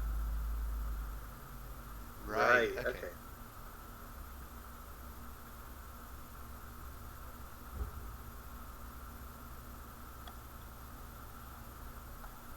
And how does we can go over it later. Never mind. No, I mean if you have a question, I would like to answer it. I was just wondering how the gambling works. Okay, so the way this works is there's multiple games here that you can play, and they're all going to require skill checks. But they don't make clear what some of them are. So for like gambling, I would say you could use like sleight of hand or sense motive. Can you also use bluff? I would say bluff is an acceptable one. Yeah, and that's the thing. Some of them don't say any skills, and some of them only give you like one skill, but it doesn't really make sense. Like it didn't say bluff. I didn't even think of that. But that makes sense, right? Like you are bluffing in card games, quite a few of them. Yeah. I mean, that's what most gambling is when you're playing against people. Aside from luck, of course.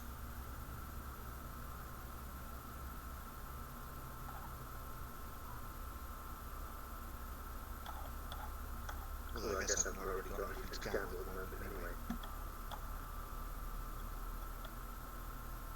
It's true. Yeah, gamble my soul away.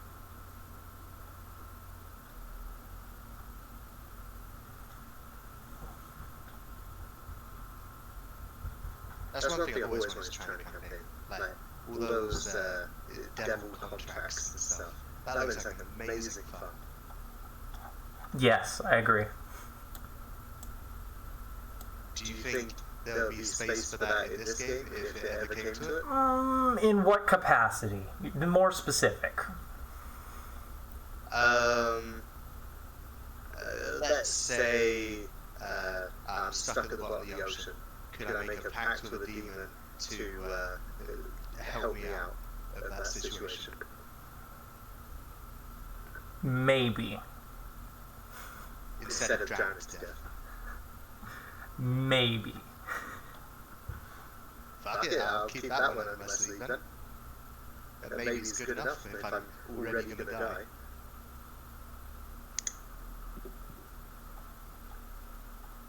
Back. Hello. I had a question. So, on the nighttime action that says sleep, go to bed early, and sleep through the night, automatically recover from fatigue. If I choose to use something that is not sleep, one of the other activities, do I have a chance to recover from fatigue? So the way they word that is weird. The way I've always ran it is you don't need to do that when you're fatigued. I do it when you're exhausted, because you're gonna have like a period of time, like something along the lines. It doesn't specifically say, but you're 8 hours, right? Yeah. You're gonna have that. So fatigue is removed with an 8-hour rest. Exhausted needs longer than that. So I would say you only need to take the rest action for that, or if you're trying to overcome some other illness. Okay. So will I normally recover from fatigue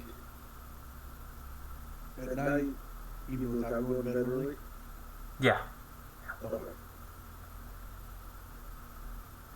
There's so much I want to do at night. and I'm an elf, so I only have to sleep for 4 hours, but for fatigue I still have to rest. It's different. Oh, it's going to be nighttime. If I were to go to sleep, could I recover from weapons? Healing damage. So the way healing works for non-lethal is every hour you recover one non-lethal equal to your level. Oh, so in 6 hours I would recover from all my non-lethal damage. Yes. Right? So you can do that tonight when you go to bed. Yeah, it's like I get whipped every day. Hell. At least you got a nice strong back for it. Or a horribly critical one. Wait. So I have to sleep to recover, right? Is that what you're saying? Because I thought, maybe I heard different, but I thought for every hour I lose one, or I gain 1 HP from non-lethal. That means, if I were to, let's say, gamble, if I were to gamble for 6 hours, I would still be back at full health. If you took the gamble action, you still have time to sleep at night. That's how it works. You're not... I mean, you can say a set amount of hours you're gambling, but I'm assuming that's what you're doing for most of the night. If you wanted to... Like, for example, if you go and play one of these games, you might not be playing it all night. So you could be like, hey, I want to go play Hog Lob, and then I'm going to go drink with, drink in a corner or with my friends or something, Gotcha. Cool. You can add flavor to it however you want. Gotcha. So being whipped doesn't... Okay. As long as you can recover from it, right? Yeah. Can So I only need 6 hours. Go ahead. Okay. So can you take multiple actions at nighttime? If No. Okay. No. The only way you can do that is if you don't sleep that night, and then you can take an extra action. Okay. And that probably leads to fatigue. Yes, you will be fatigued if you do that. But you have a great night. That's And right. in some cases, exhausted. If you are already fatigued. Or, I mean, there's some things you could do that would lead to that as well.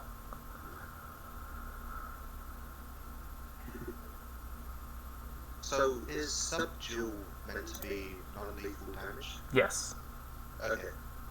And I would have healed that while I was doing my cooking and stuff, right? So I spent the day trying to catch fish.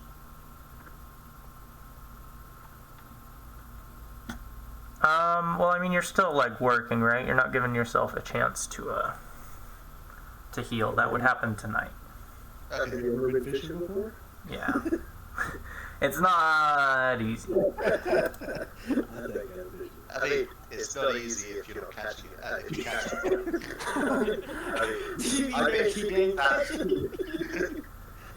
it. Whether or not you're catching them, it's still difficult. Fair enough.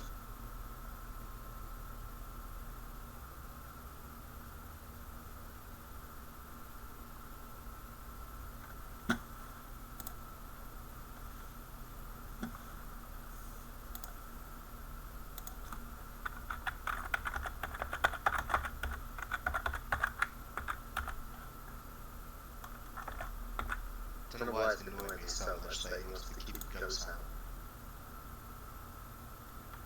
I mean, you could try sneak and type the ghosts up at night. I mean, think about what you just tried to do, right? You just came in and you were like, These girls kind of bother me. you're like, hey, I know I just hopped in this kitchen and you own it, but let me immediately clean it up. It was nice. Breaking with that. Yeah, nice icebreaker talk.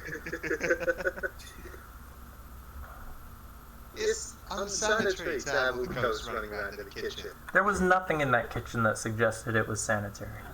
Exactly, that's my problem. It was wrong. There was rum. Oh, but there's probably goat hair in the rum. Ugh. At least you don't count stuff. Yeah, it depends on how long it's been left out. You're more likely to get something from chickens, though, since they're the ones climbing all over everything. The goats are, for the most part, staying on the ground. Occasionally, they'll end up on, like, a box or something. I bet there's just random eggs all over the place, too.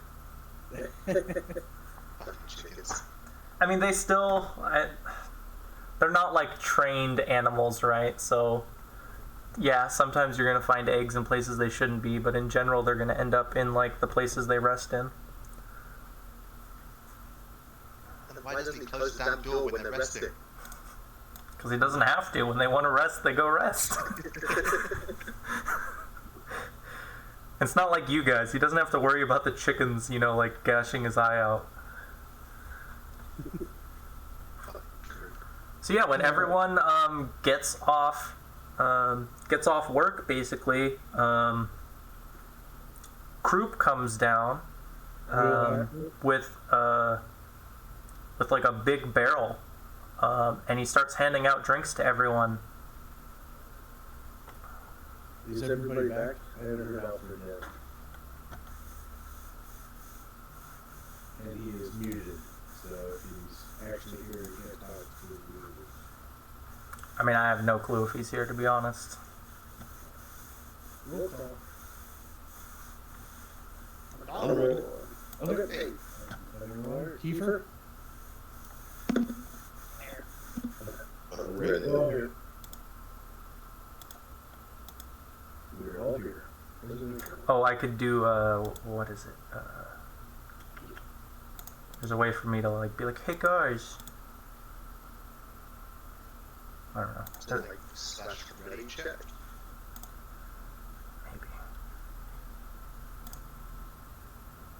Maybe. Just Tell everybody to roll for initiative. That's like Right. Everyone, roll for initiative. I'll get a perception check first. No. You get your passive perception.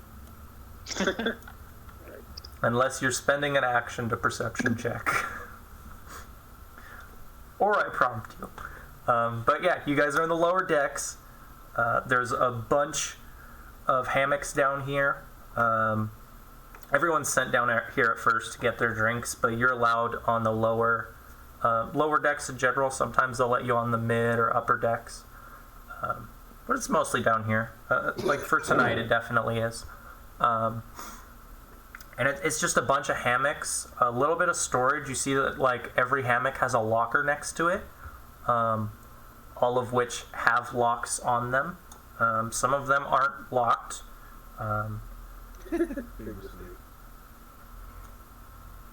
But otherwise, there isn't really much going on here besides people drinking, playing games, and generally being rowdy.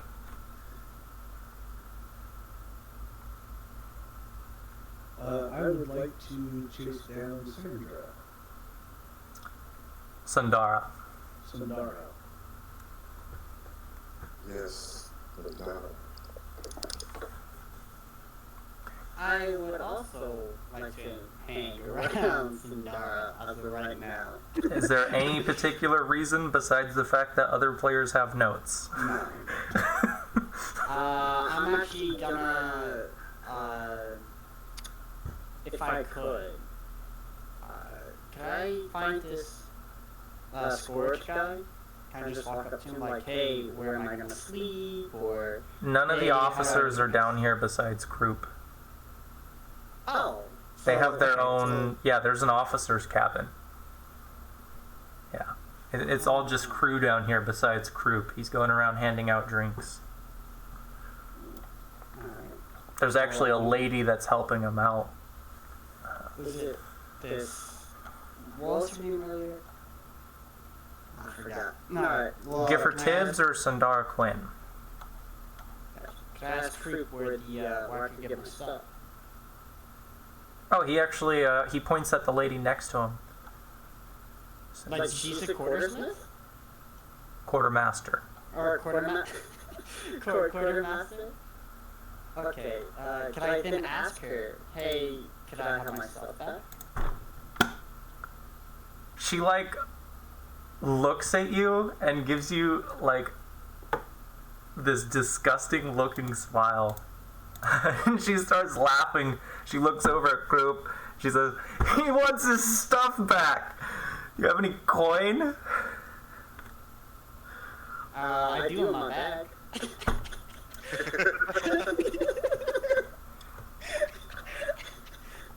You have joined the crew of the Wormwood. All of your previous possessions are now Captain Harrigan's possessions.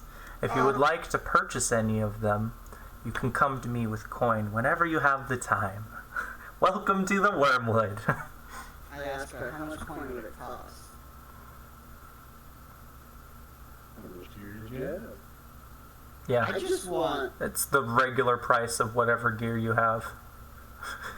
Oh, man! Those guns like crazy expensive. No, my gun is actually crazy cheap. Oh, is it? Okay. It's like 40. It's cheap if you want to sell it, but the actual price of a gun is 1,000. Oh. You can sell it for scrap. You're gonna have to steal that thing back. I have decided to just make a new gun. It would be cheaper if I built another one than if I were to just work to buy it back. Steal it. No, You're a it's pirate. it's in the captain's quarters, right? Or because the captain owns it, and since it's a gun, I'm sure the captain's like, look at this stain over here. Something this randomly 11 rand. It was a very nice gun. It was my first gun I ever built. So nostalgic. It took me years to build it, and it is gone. Before play started. Try to get it back.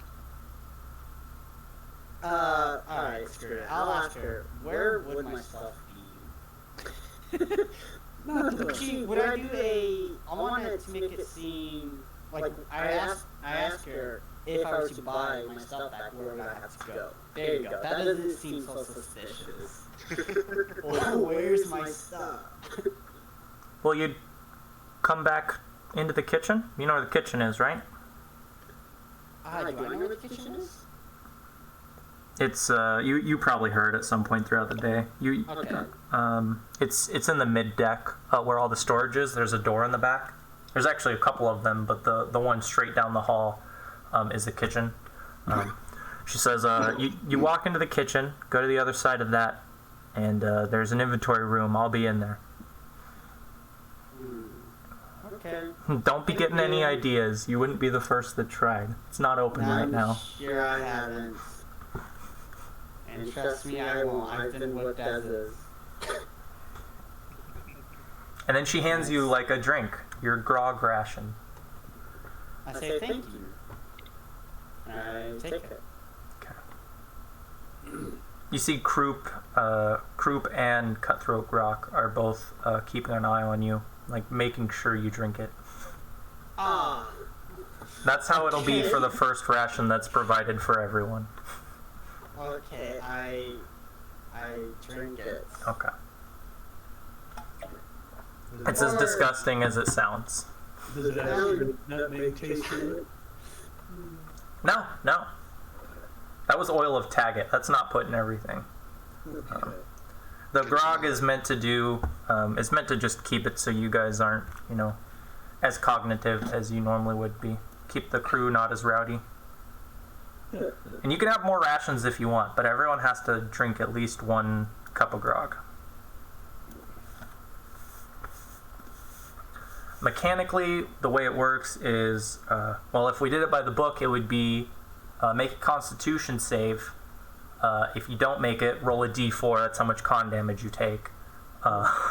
If you do make it, you only take 1. And you would do that every single night. But because I don't want to kill you guys over the span of a week, I will just make it do 1 con damage all the time, no saves. That way, if you sleep, if you get your rest in, you recover the con damage. And if you don't, then it's something you have to deal with. I look into the bottle with the memories of, training, floating, shooting, the fun, the adventures, gone. I remember the goat I had, gone. The equipment and gear I had, gone. How about outside of me, can I just... Indulge yourself. You're officially a pirate, Dion. Why, yep, this is the life I wanted. This is what I was called to be. Do not wish to drink. That is what got me here. No.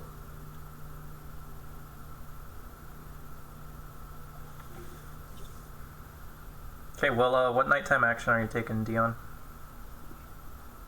I'm gonna gamble. Okay. Yeah, there's a couple groups gambling tonight. The biggest one involves Gifford Tibbs and a couple of her friends. Can I see what game they're playing? Yeah, they're actually playing Liar's Dice. Okay, I would play. Save myself some Liar's Dice. Okay. You see, Gifford Tibbs is sitting there, and there's a couple other people that she introduces you to. Are Bahati or Drac going to hang out with Gifford when she gambles today? Gifford? Gifford Tibbs, that's the lady you worked with today. Check. And this doesn't have to be an action. I'm just gonna see if you're like socializing with her at all tonight. This is not the lady you're supposed to meet, right? This is the lady that's This is the lady you talked to earlier while you were working. Ooh, the redhead, right? No. No. The Scarlet. The gnome with no eye. Yeah. Oh. I say, hey, I was wondering if y'all would let me join on this little session. Yeah, I'll talk with her. Yeah. Okay. Well, as long as you have something to gamble with, they're willing to let you in. nope. I bet my hat. I'm gambling with my hat. Oh yeah? How much is your hat worth? Probably a copper, silver maybe. Okay, if that's gonna be your action for the night, you can wager your nice fancy hat. And yes, you can join in on the gambling as well, Benji. Do you have anything to wager? Benji is looking to gamble in favors. Okay, well what kind of favors are you offering? And just know that this is something you'd be offering to everyone at the table. Yeah. Okay. Assuming he gets favors back then. I mean, everyone else is putting coins in besides Dion, who's putting his fancy hat. Right, okay. In that case, I might try a different table. Okay. Yeah, do these guys look good? Like, can I do an insight on them? Like, see if they're serious? Like, how much gold is on the table? There's like, throughout the night, it's not much. It's mostly done in like silvers. Gold is kind of like what would happen for like a big pot. And, you know, it's probably just a handful of gold that's being passed between everyone throughout the entirety of the night. So if you want to make me a sense motive, sleight of hand, or bluff check, we can get you going on your hat. And the only other kind of betting that's being done right now, Blaine, is around a game called Hog Lob, which is they take an iron ingot and they grease it up, and then multiple people chuck it and see who can throw it the farthest. And there's players, people that are actually chucking the hog, and then people around them that are betting on it as well. Oh, really? Yeah. Alright, go ahead. The sleight of hand check I make. And I get a big old 20. Okay, roll me a d4, and that's how much, you buy yourself in with your hat, and then throughout the night, this is how much gold you'll make. Is the D4 the triangle looking dice? Yes. Okay, yeah, boy! You had to work up to it, but eventually your cheap hat got you into a whole gold worth of coin by the end of the night. And towards the end of your gambling session, one of the ladies sitting next to you, another one of the new recruits, she kind of leans in once in between rounds towards the end, and she says, "Someone in the back that wants to talk with us." I take my gold piece. I'm like, alright, gentlemen. I grab my hat, put it on my head. That was some fine gambling work. I'm gonna make my way. And I get up and I go to the back. Okay. This lady introduces herself as Rosie. I'll send you guys a little picture of her. She's a cute little lady. Some of you have already eyeballed her a little bit. She's one of the people that has a proper token, and that's because she came here with you guys. Yeah, her name is Rosie Cuswell. She seemed, while pretty stern and a little conservative, like most of her people, she was a pretty enjoyable chap to be around for the night, and she generally had fun with you guys.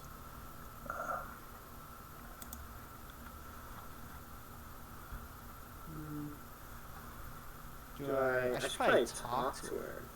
Should I roll a diplomacy and try, no, that'll be influence, right?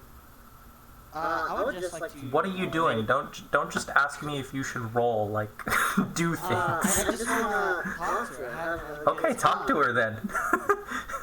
But like, okay, so we get up and she gets up with me. I assume, and we both make our way to the back. And I look at her and say, "So, who are we meeting?" I ask her, like, "What's the deal? What's going on?" Some of the new recruits are getting together to talk about our new situation. That's all I really know. I ask her, "Do you really think they're dumb enough to let the new recruits talk to each other like that?"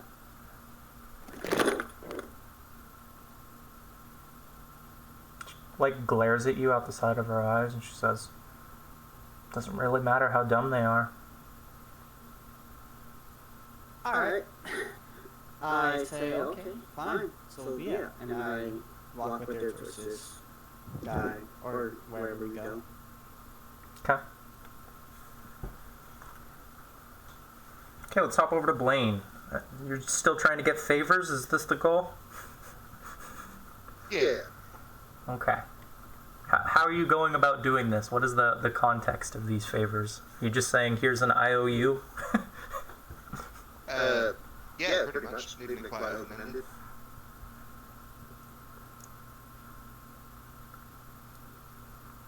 Okay. You're gonna have to convince someone to gamble this with you, because at the end of the day, there isn't any trust you've established with anyone to, guarantee these IOUs will be cashed in. You're the cook's mate. Pick the fattest looking guy and offer him extra food.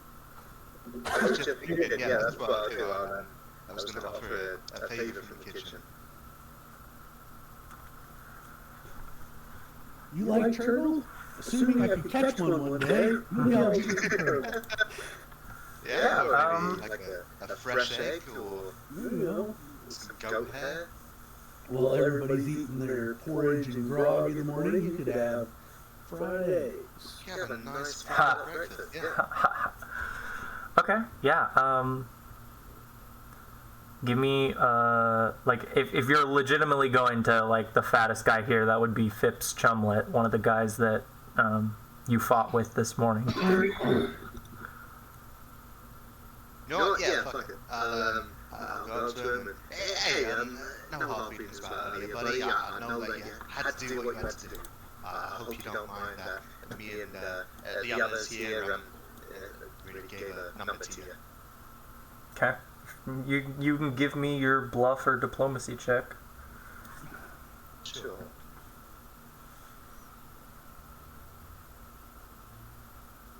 Nice.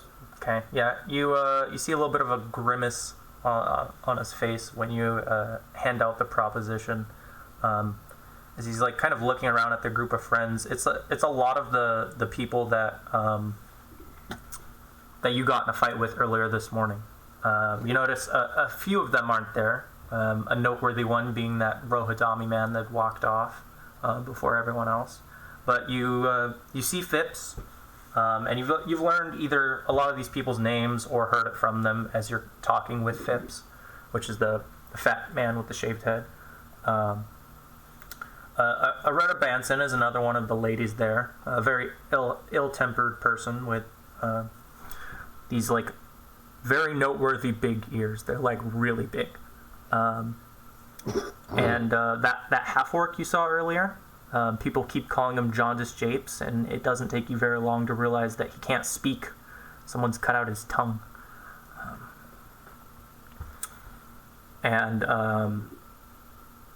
Those are the three people that are sitting there right now. And they're all just having a good time drinking, watching people play Hogwob.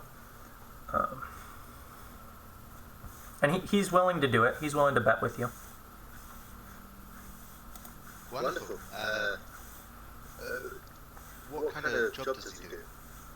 Out of curiosity. Oh, you want to know Phipps' occupation? Yeah. Okay. Yeah. He's a swap. They're all swaps, all three of them. Cool. Okay then. They're the so like out of the 6 pirates that you saw today downstairs fighting you, these were the 3 that were swaps. The other 3 are riggers. Right. Well, I suppose I'll ask him to join me at a table for a game of cards, like one-on-one, and the winner gets the favor. I thought, so he's willing to gamble, but he's not willing to gamble. These are people watching others play Hoglob. He's either willing to play Hoglob with you or bet on someone doing it. Oh, right, okay. There's only so many decks of cards. Right. Yeah, fuck it, I'll do the throwing. Okay. Then yeah, when you guys get basically fitted into a slot, when this group of people playing Hoglob is done, it's you and Phipps, and it's basically an IOU that one of you can call in. So the way we'll do this is we can either do straight up strength checks or combat maneuvers, whichever you prefer. Just think about. Yeah, I'll go for combat maneuver. I figured. So it's just CMB, yeah? Yeah. Don't have to do anything special. No, just roll your CMB. Hey, you know what? It could be worse, right? I don't suppose my CMB comes into play here. Oh, but it doesn't show it to you. Unfortunately, you only managed to throw it about 9 feet. It just slides out of your hands. You haven't played this game before. It's not the weight. You're not used to throwing it, especially with it being all greased up. And Phipps, for being the big man he is, he managed to throw it about 20 feet. More than double what you did. Yeah. And now you owe Phipps Chumlet a favor. Cool. Breakfast in bed. Then I suppose I will sit down and chat with him for the rest of the night. He's willing to hear you out, but once he goes back to his friends, and he's like secured his favor, he doesn't really want anything to do with you. That's right, Benji will follow. It's fine. You can sit at the table with him and his friends as they're drinking, but they're gonna ignore you for the rest of the night. Shit. Yeah. None of them like you. You kicked their ass this morning. They don't like me yet. Yet. No.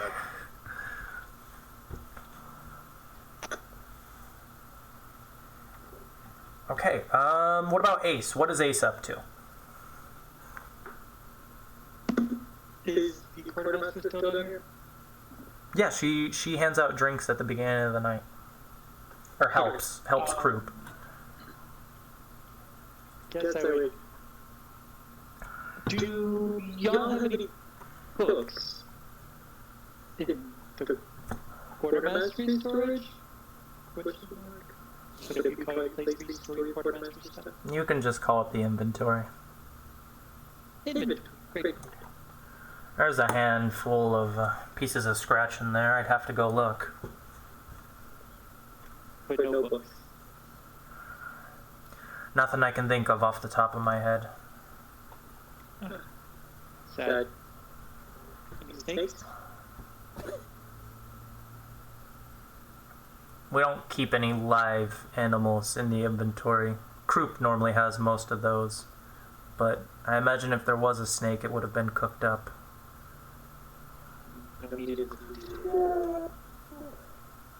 Well, thank you. She gives you a big, disgusting grin. I would give her one back. Does she have a mug in her hand? What was that? Does she have a mug for herself in her hand? She's handing out drinks right now, so no. She's giving them away, basically. Oh. unlike Croup, she doesn't start drinking until after she's done working. I guess I would probably just go around getting a feel for everybody, not really talking too much, and I don't know if you remember this, but you did hold on to that note from earlier. I don't want to read it. Okay. So I'm going Yeah. It says the same thing that the other two had. It just says tonight. Okay. Yeah. Whoever's next to me, I'd probably just be watching. I don't really have anything. Yeah, Capable. the main feature normally ends up being one of these bigger group games like Hoglob tonight. They only give a few examples in the book. There's like 3 of them, but I normally assume they're all going on. There isn't much for entertainment down here. It's normally gambling, Hoglob, drinking, or some kind of knife-based game. Got you.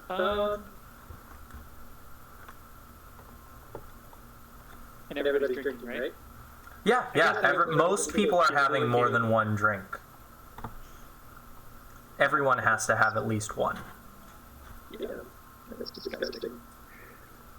I really can't do much at this point, so I feel like I will just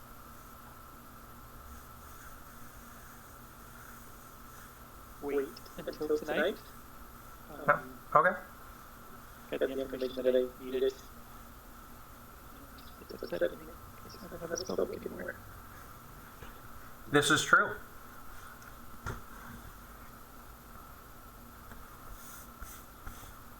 I'm trying to remember everyone who succeeded their sleight of hand. There was 3 of you. I remember that.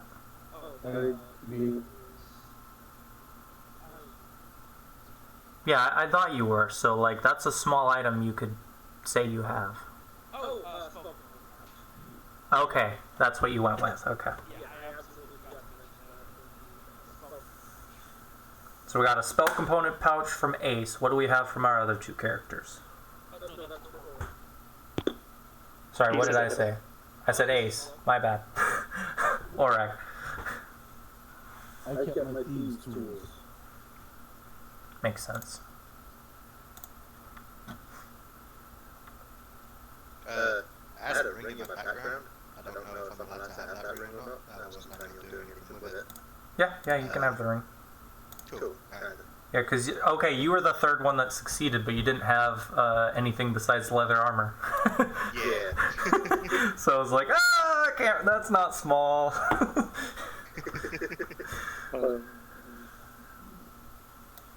Okay, then you do see, throughout the night that, Ace, you do see that, in smaller groups, you see a lot of the newer crewmates meeting up, and a handful of ones that were here before you guys being included in these conversations. And eventually you see Sundara with a bigger group, and she kind of makes a gesture in your direction with her glass. I follow.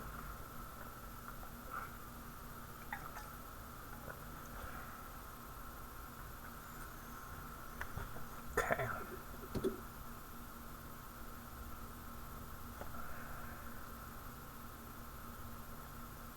So that really means the only one that hasn't been pulled into it right now is Orag. Benji has to be right? Well, Benji, hasn't.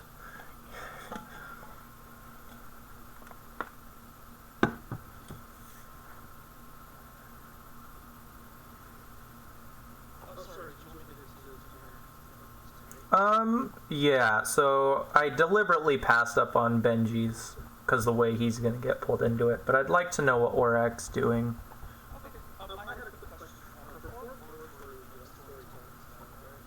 Yeah, that's the idea behind it. Okay. Is it just me, or have you gotten really, really quiet? Alright. Every now and then, so my microphone volume is on a wheel. And every now and then it turns itself because of how it has to sit. Okay. Is that better? Okay, great. Orag's gonna take his ration and drink it. What the hell? He'll hop up on, you mentioned there were crates or something, like the Foot Lockers, right? Yeah, you could hop up on one of those. Someone's Just to probably get a not going to be little- happy about it, though. Yeah, I could use a little bit of height, just in case. There's And, also, like, barrels and boxes that are being used as makeshift tables during the night. Okay, yeah, maybe I'll use that instead. And he'll start to like try to draw attention to himself. Talk about how he's got a story to tell about Besmara and one of her raids on Heaven, or using her legendary ship and traveling through the plains and everything. He's gonna try to bark for attention to that so that he can tell the story. So then I will make the check, yes? Yeah.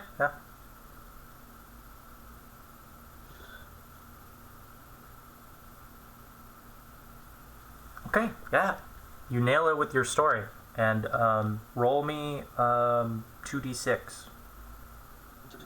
How do I do two of these? So hold on to it with left click and then right click while you're doing that. Got it. Okay. And yeah, you recite this tale, and you end up getting 4 gold thrown at you as you perform from endearing pirates who are enamored by your tale. You also get a +1. Hold on one second, because I forgot to turn this off. I have like a little Roomba. You know those little like robotic vacuums? Yeah. And in like the last month, it will just not listen to me when I tell it to change its fucking day or time. Because I have it set to like go at a certain time, and it will not change that time, and it will not stop being automatic. It just stopped listening to me. But I got it fixed. So yeah, for the next 24 hours, so either tomorrow's daytime action or nighttime action, you get a +2 to influencing, another character. Nice. Okay.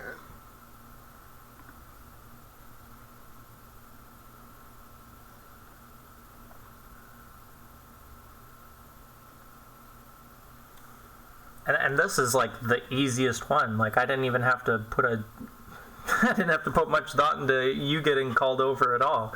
I think it's literally like, while most of the people in here are listening to your story, like the first gold piece is thrown at you by Sandara, and she gestures for you to come over as well.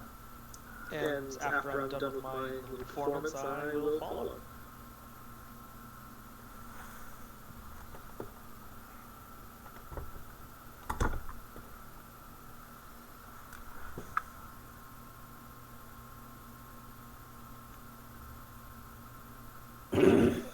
As Dion, as you and Rosie are heading over to Sandara, she looks over at Benji and she says, "Why don't you head on down there to that table, and I'll catch up with you in a minute." Okay. And I just head on down to that table. Okay. And it's actually like 3 crates that have been put together, and there's like a bunch of chairs around it, and it's actually like legitimately like a third of the crew is over here. It's not just new recruits. There are some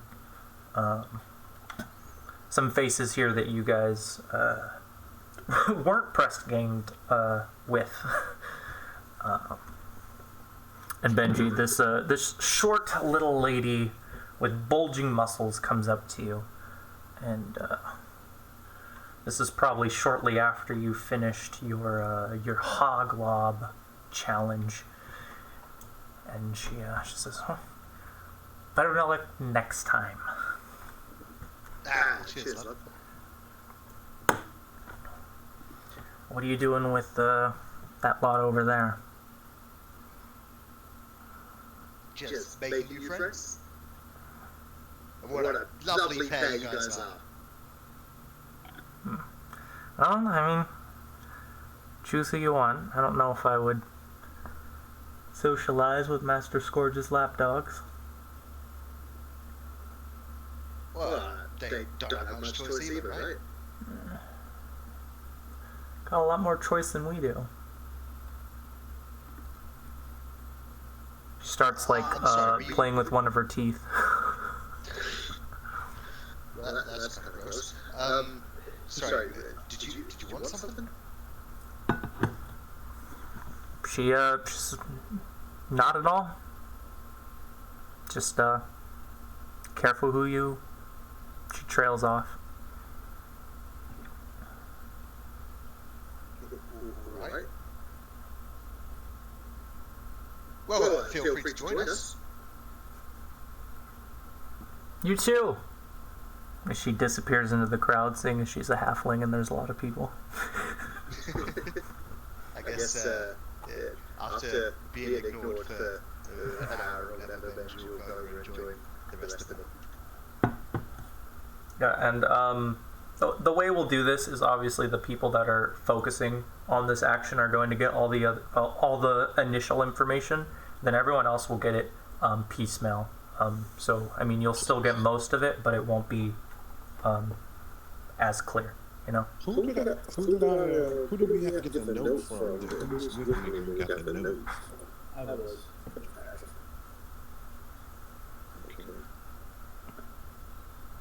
Are we having that meeting? Yes, I believe so. Yeah, that's the idea. So Drac, Bahati, Ace, and Sundara are all the first four to meet up. And when you get there, those of you that haven't been introduced to her, she says, "Hello everyone. Thank you for running into me today. My name's Sundara. And as you've seen, we've all been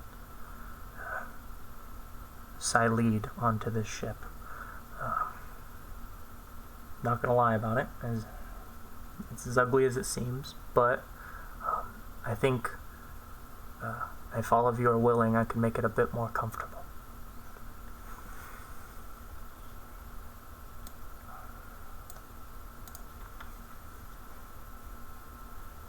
Am I there as well? Like, is everyone Not yet, there? no. Just the four that I mentioned. Gotcha. Like I said, they're gonna get a little bit more than everyone else. How are we going about doing that?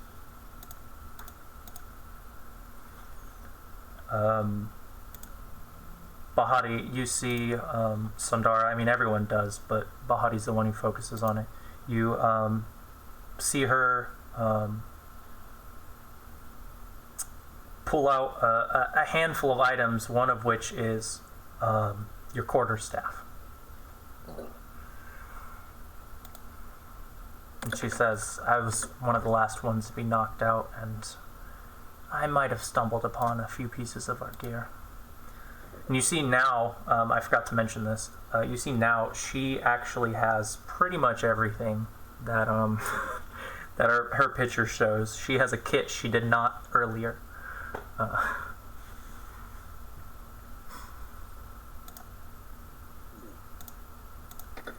So she hands you back your quarterstaff, and then Ace is provided with her spellbook. I noticed that I took the items off most of the characters, and almost everyone re-equipped them, so if you don't own them, unequip them. If you don't have them on you. Oh, yeah, let me do that. You have our outfits, right? Yeah, that's literally all you have, unless you sleight of hand something. Okay. Or I'm handing it back to you right now. So, for example, Ace has some stuff equipped that Ace doesn't actually own, like the backpack, the dagger, the waterproof bags.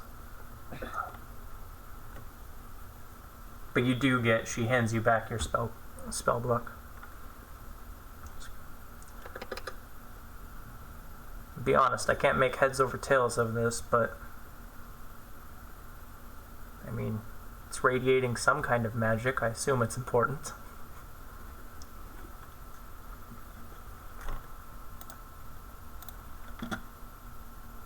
And same with Drac.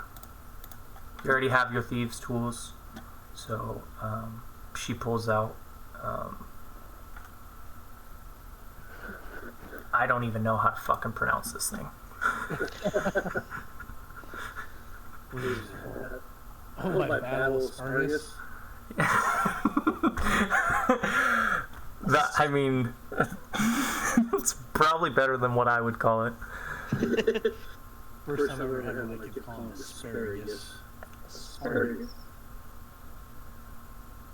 What am I supposed to kind of this? Aspergillium? Aspergillum? Aspergillum. Aspergillum. I don't like the way that sounds. With holy water in it? Yeah, it's just a mace with a bunch of holes in it. Yeah, with the holy water. Touchy with it. Extra point of damage to it.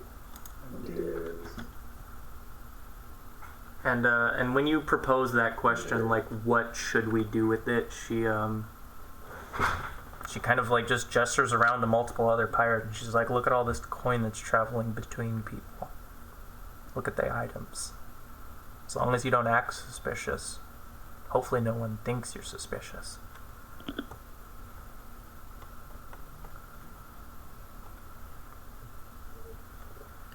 That sounds reasonable. I've been walking around with almost all of my gear for the last few hours, and no one's questioned me.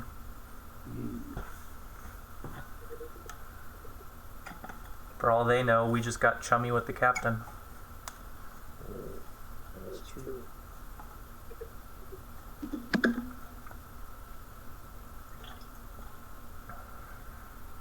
But it ever crossed my back until I get so freaking balloon off.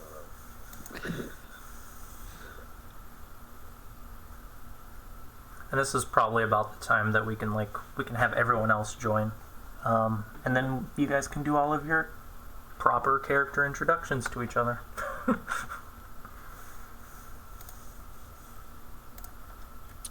how y'all want to introduce yourselves? Y'all want to roll initiative? Or just start? Oh my god, don't do that. Just do it. Okay, Bahati. He is mechanically. First, let me explain what it is. Bahati is a Mwangi. He's traveled here in search of history and knowledge of the. So, Alfred, the way we should do this, since we've already given descriptions of our characters and what they look like if you want to unveil all this stuff, this is supposed to be all in character. Okay. Okay, let me hear someone else. I want to see what kind of introduction we're trying to introduce them here. Because we all kind of like know each other as far as we drank somewhat. I'm familiar with Benji. My name is Ace. I do not like ships. I traveled on the cube.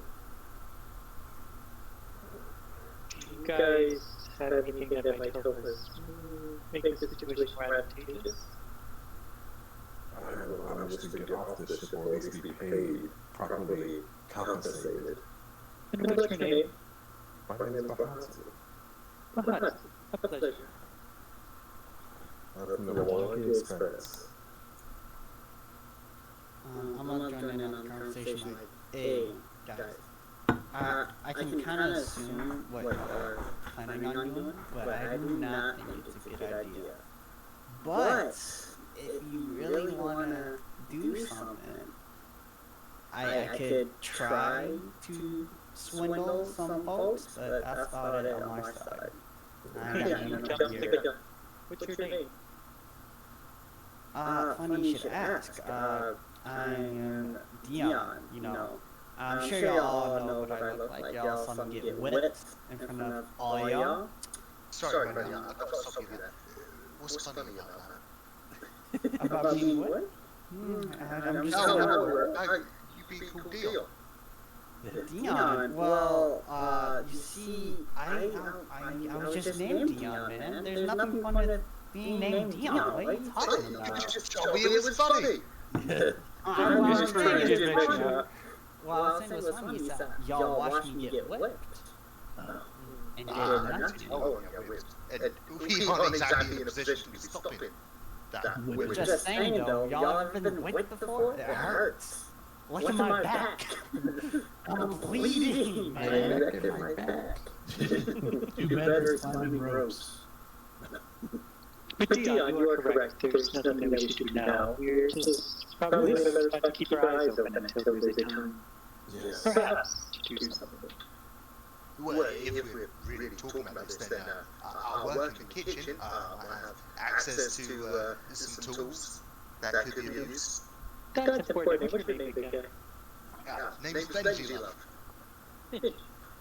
Hey. I already tried a bit, trying to make some friends out here. Kind of hard working the rigging.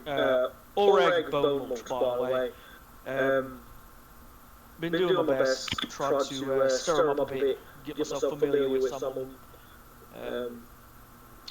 I think we're going to need allies if this is under the plan. This group's great and all, but numbers don't exactly hurt. Yeah?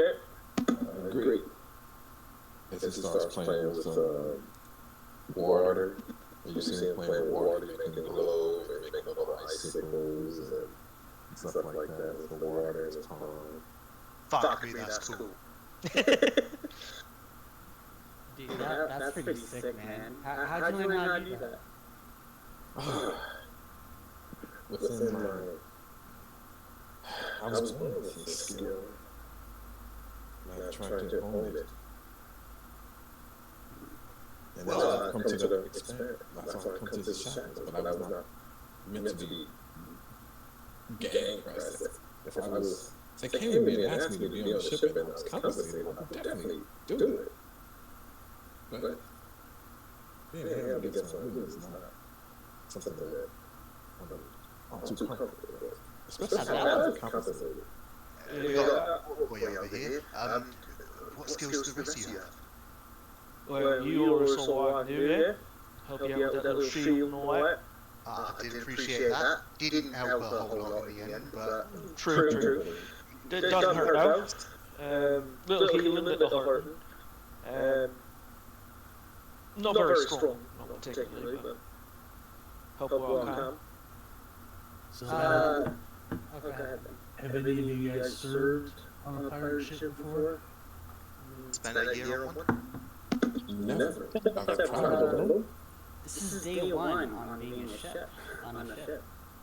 Most of my experiences in the ports, working on ships that are stationary. Hard hat and all that, but nah.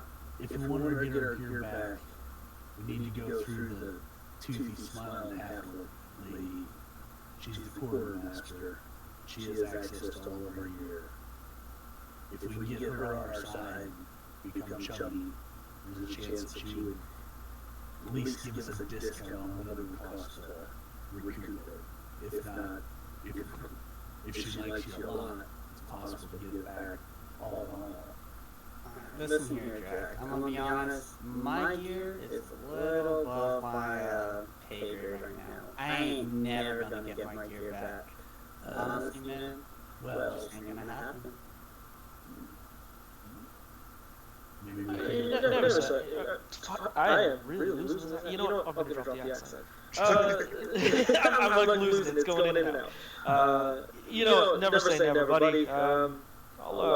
Maybe I can work my charms on her, and he like kind of ruffles his shirt a little bit to like straighten it out. Haven't really tried that out much with this lot, but we'll see. Is Sandara still around? Yeah, Sandara and Rosie are still here with you. They've just been giving you time to talk. They're the ones that initiated it, but you've honestly said most of what they wanted to say.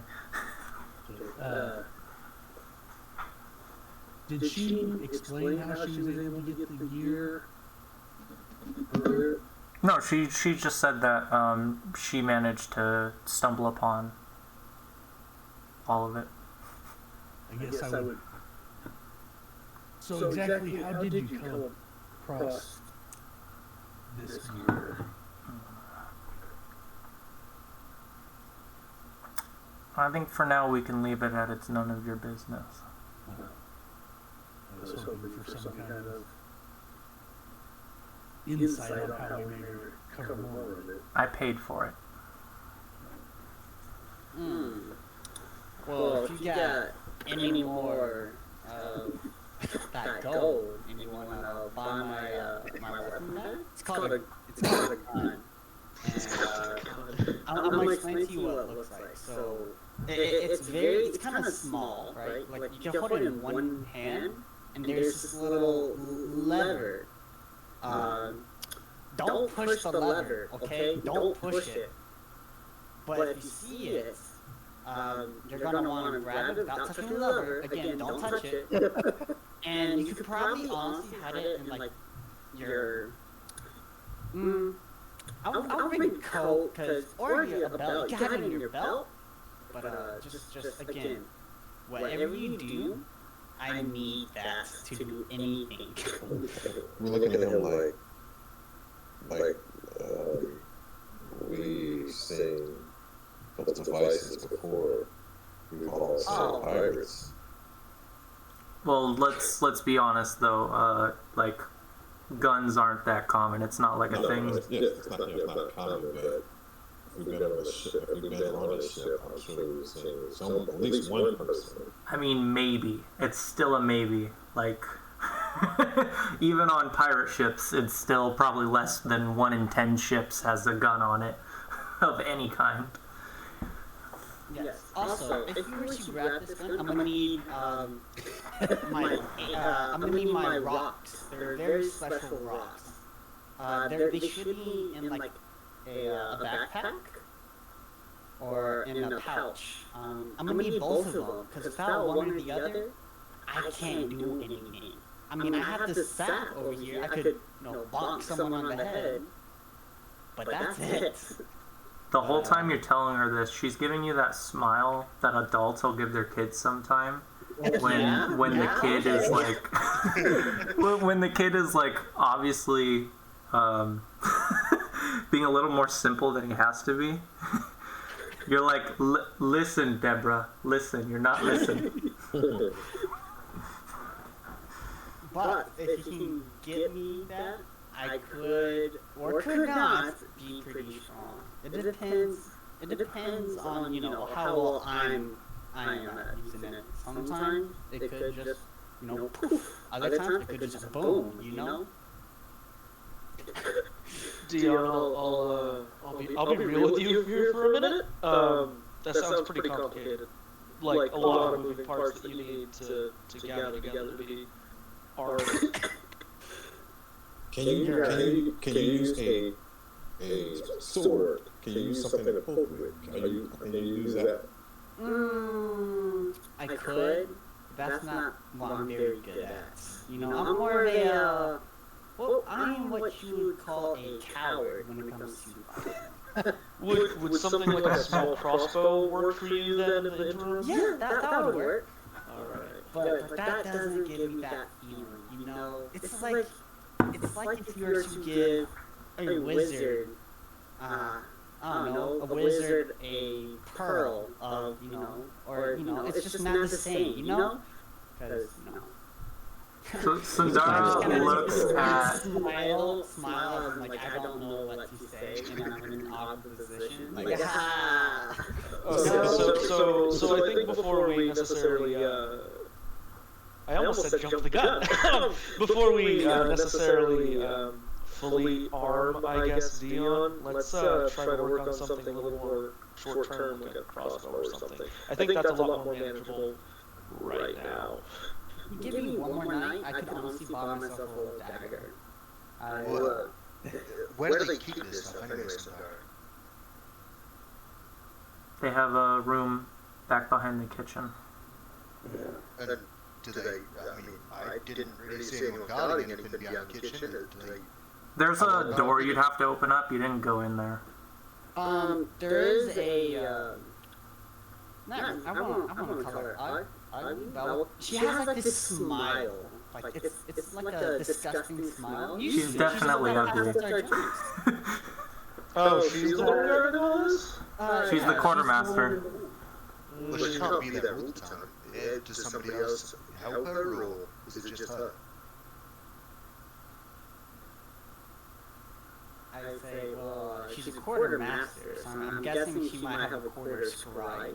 As like a jokingly, like, no. Well, the cook does have cook's mate. Supply needs. So, Sundara looks over at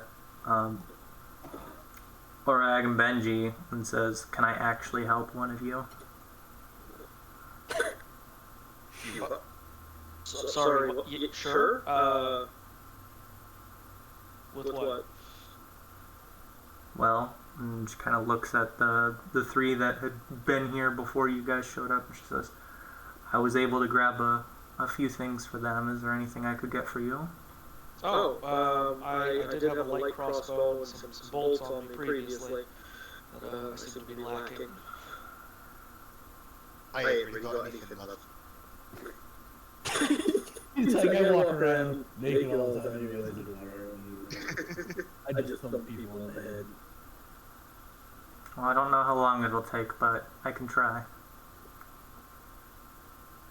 Well, I do appreciate it if anything comes of that. If not, I'm already...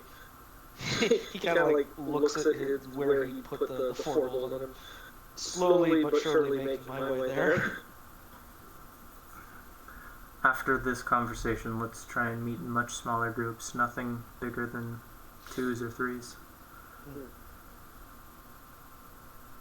It's a good idea. Alright, I agree with that.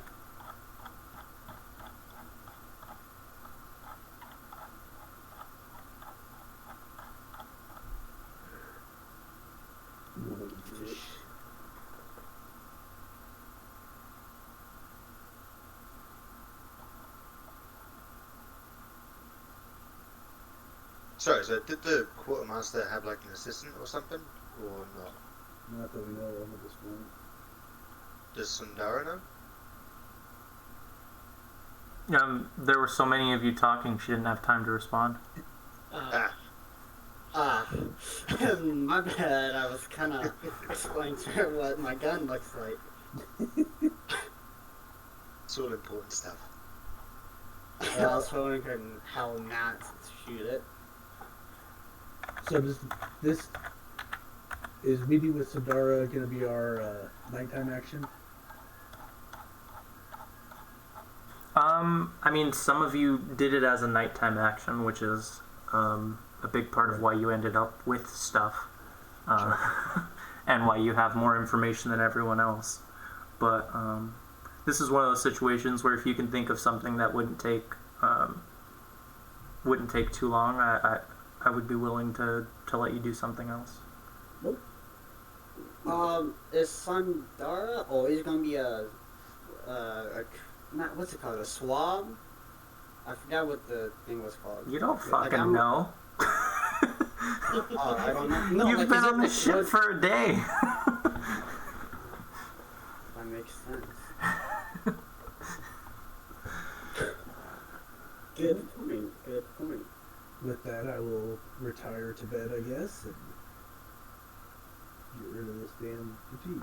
If you have like a knowledge local or profession sailor, you can roll that, Dion, as just like a general idea of how that works. Profession sailor. Oh, that one. I don't know shit. Sailor, are we on a boat? Sailor. Yeah, you don't know how the hierarchy on this ship is orchestrated, right? Nope. Exactly. It's different on every ship. I thought this was a house. It's a houseboat. Good old boat houses. I think I'll turn in for the night as well after this. It's probably not. It seems like there's not a lot more to talk about. Yeah. Yeah, the groups disperse back to their smaller amounts to whatever you guys were doing previously. My back kind of hurts. I'm gonna go to bed. Yes, Benji will stick around and chat with anyone who's willing.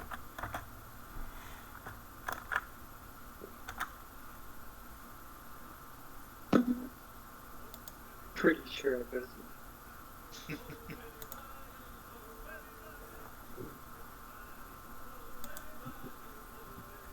It surprised me. I thought someone was really singing. Yeah, I don't actually, I barely have it playing, so I can't really tell what it's singing, but, I figured everyone else would appreciate it. I just don't want to get my stream taken down. Okay, then that concludes the first day.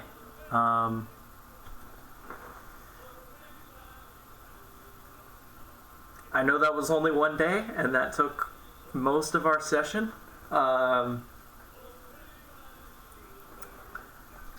We can do a little bit more.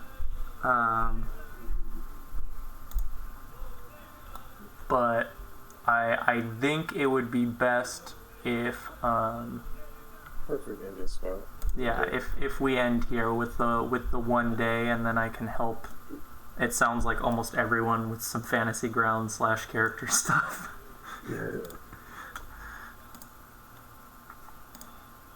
Sorry, I forgot about the music until just now. I'm trying to play with it myself.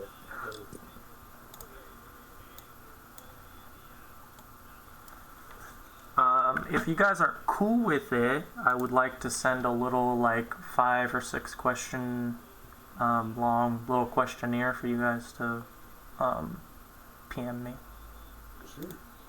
Yeah. Yeah. Sounds good.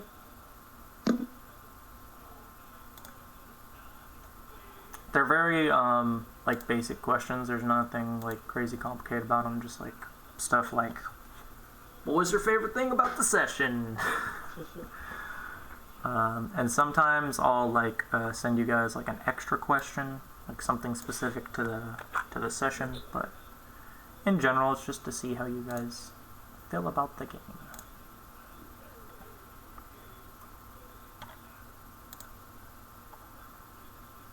Oh, one thing I don't like is that this frickin' bot, every time you use it, it frickin' pops up in the goddamn photo chat for some reason. I'll just throw it in the lounge for now, the little questionnaire, but I will put a proper slot up for it today. Okay.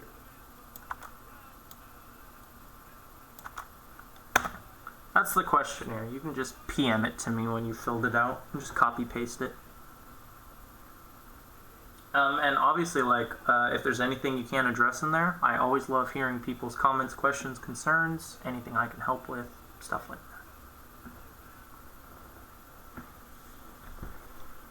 Sounds good.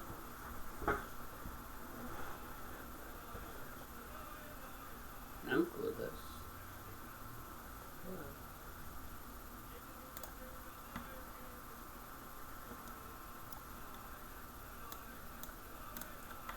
Just a quick question. Since I'm sleeping, do I gain my health back now? Yeah, so here, I can automate that. What I can do is I can go to Combat Tracker. I was gonna ask you, how do you get the extra favorite? You get either a skill point or a hit point, because I should have 10 hit points. It should have prompted it. Oh no, you used a custom class, didn't you? You didn't drag one over. Okay, then yeah, you can just add it. Just adjust the number to the number you want it to be. Oh, okay. You just gotta adjust that. Yeah, so your sheet and then Nolan's sheet are the ones that I just had to do a quick glance this morning to make sure they were correct. So I will be double checking them after the session. Yeah. How do I remove fatigue? Again, I figured it out before, but the thing I was doing last time doesn't seem to work. Oh, go to the combat tracker. Yep.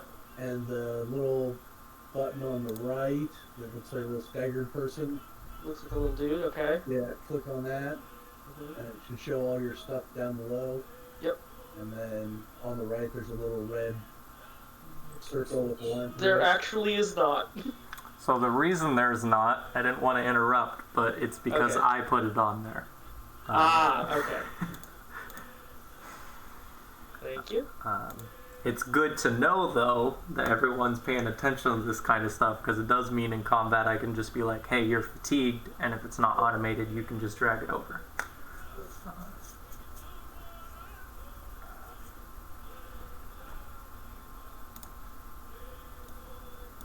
Yeah, at the very least, you guys have 23 minutes of my time for anything, just whatever. Okay, the macro stuff, or did we want to wait till after everyone was ready with everything else? That's something that I'm gonna have to go online and find out. Okay. Because I know how to set up a decent amount of macros. Like hell, I might know how to do yours, but I don't think I know exactly how. That's why I'm saying it'll probably be something I need to figure out in the next day or two. That's fine. Sounds good. I had to create something in Roll20, but I've never created anything in fantasy. So I couldn't update it this way.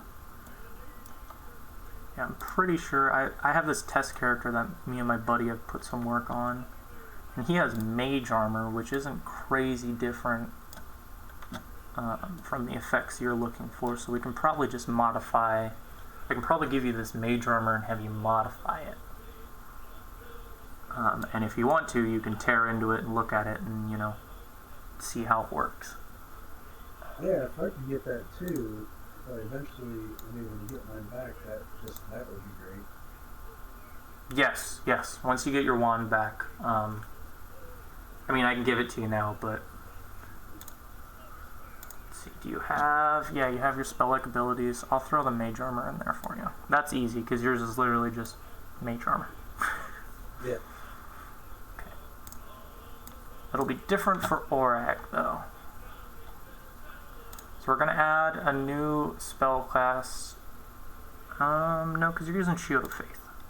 So you're going to have mage armor in there, but you're just going to have to modify it. Okay?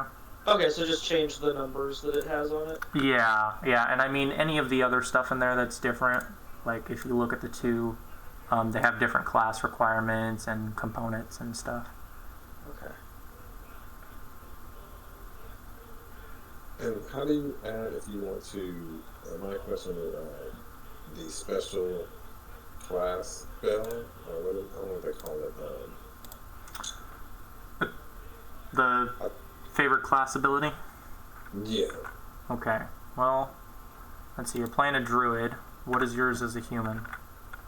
Right now, I get Obscuring Mist as a free. I get one spell class. One spell known? Yeah. Okay, so I would just make a note of that under your character sheet in the notes section. Okay. So I've seen that some of you have your backstory on your notes section, but I would prefer that on the right hand side there's the notes button and you create a note that has your character's name, backstory. Oh, okay. And then also, I know it doesn't seem important to a lot of people, but under the notes section, filling out your gender, age, height, weight, size, alignment, all that. Alignment. What's alignment? Exactly. No, do I have an alignment? Yes, everyone has an alignment. It's this arbitrary, very dumb chart that's extremely outdated. I would Basically, say, we're thinking about your morals. Are you? yeah. But just Google Pathfinder alignment and it'll give you a list and explain what they are. As of right now, you could justify quite a few alignments as long as none of them were lawful. Sounds good. Lawful? Thank you. Well, so it's like a scale that overlaps with like opposition. So good and evil oppose each other. So you can't be like any kind of good and evil. And then law and chaos oppose each other. So you can have combinations of law or chaos with good, or law or chaos with evil. And then you can just have like a neutral and then one of those 4 alignments. So you could be neutral good, just a generally, good bloke. Or neutral evil, something like that. And then there's true neutral, which a lot of people decide to pick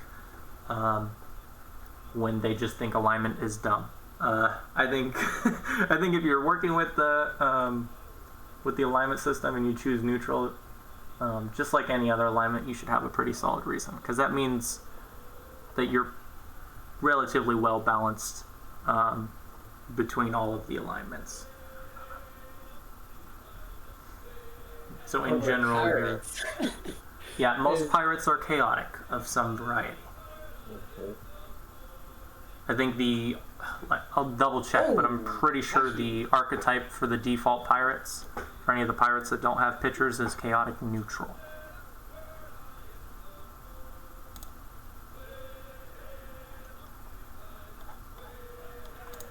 Let's see if they even have the alignment.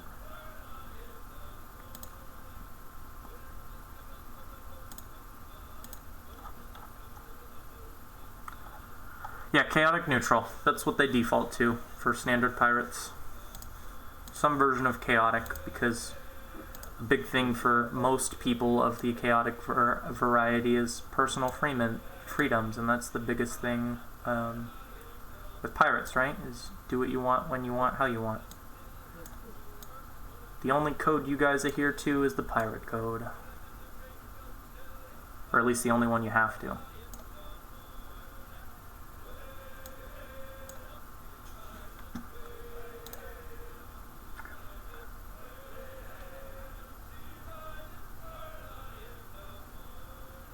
Oh! I'm just getting some spells, trying to figure out.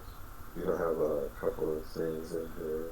Because I'm gonna end my stream real quick though, so I'm gonna mute myself in Discord for a minute.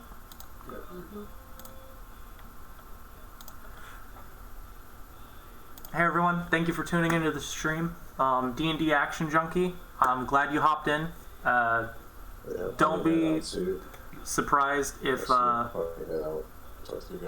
not responding during these games. That's not normally going to be a thing that happens. Maybe sometimes during the breaks. We're using but I will respond now. Hopefully you're still here. Thank you for joining, and I'm glad that you followed. It does say you followed a few seconds ago, so I'm hoping you're still here. We are using an app called Fantasy Grounds. This isn't a free app like Roll20. You have to pay to use it. If you're gonna run the games or play them, you can use the standard license, which is fairly cheap. I think it's like $30 or $40.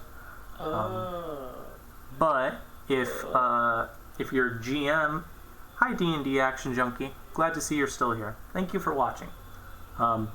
If you are running the games on Fantasy Grounds, you can buy this thing called the Ultimate License, which is the expensive one.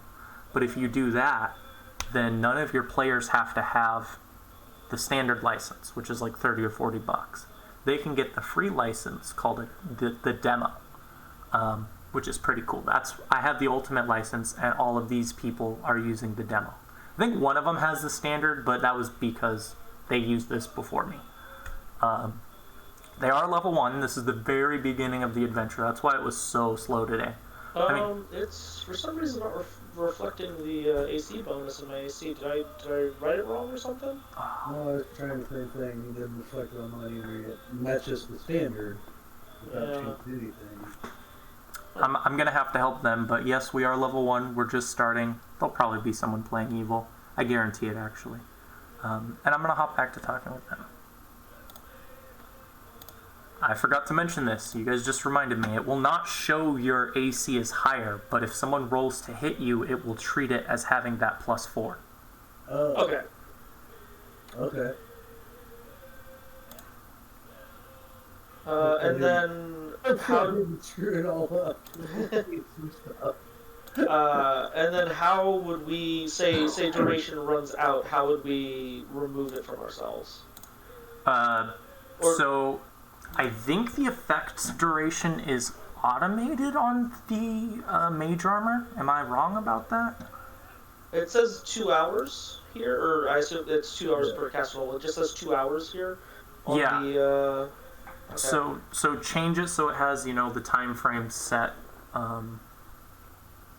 Because it looks like the mage armor that's applied right now doesn't actually have a timer attached to it, but I can figure out how to do that later in the week. If we have even if we just have this part automated, that's that's a lot. Yeah. Okay. There we go. I'll double check though, because you have it on your sheet right now, right? Yeah. And I've adjusted it so that the time is appropriate because Shield of Faith lasts. Oh, whoa, hey, haha! I forgot to change the time frame. It's minutes, not hours. There we go. Okay. Yeah, I think that's as close as I'm gonna be able to get it, but it probably sticks on me for 2 hours or whatever. So if you hit the magnifying glass next to Shield of Faith, Yes. there should be like a little pop-up, right? Like, what's the duration set for? It's set for 1 minute. I just changed it. Okay, so now, like, let's say you target, yourself, you should be able to set the duration. It should, like, be automated. It should tell you. Okay, hang on. Though you do already have one on you, so let's get rid of that before you try it. Yeah. Okay, there. Try it now. Okay. That's on me. Yeah, see, duration 10 rounds. So. Okay, I don't see that anywhere on my stuff. On the combat tracker? Oh, combat tracker, of course I need to open. Yeah. So yeah, okay, there it is, yeah. Cool.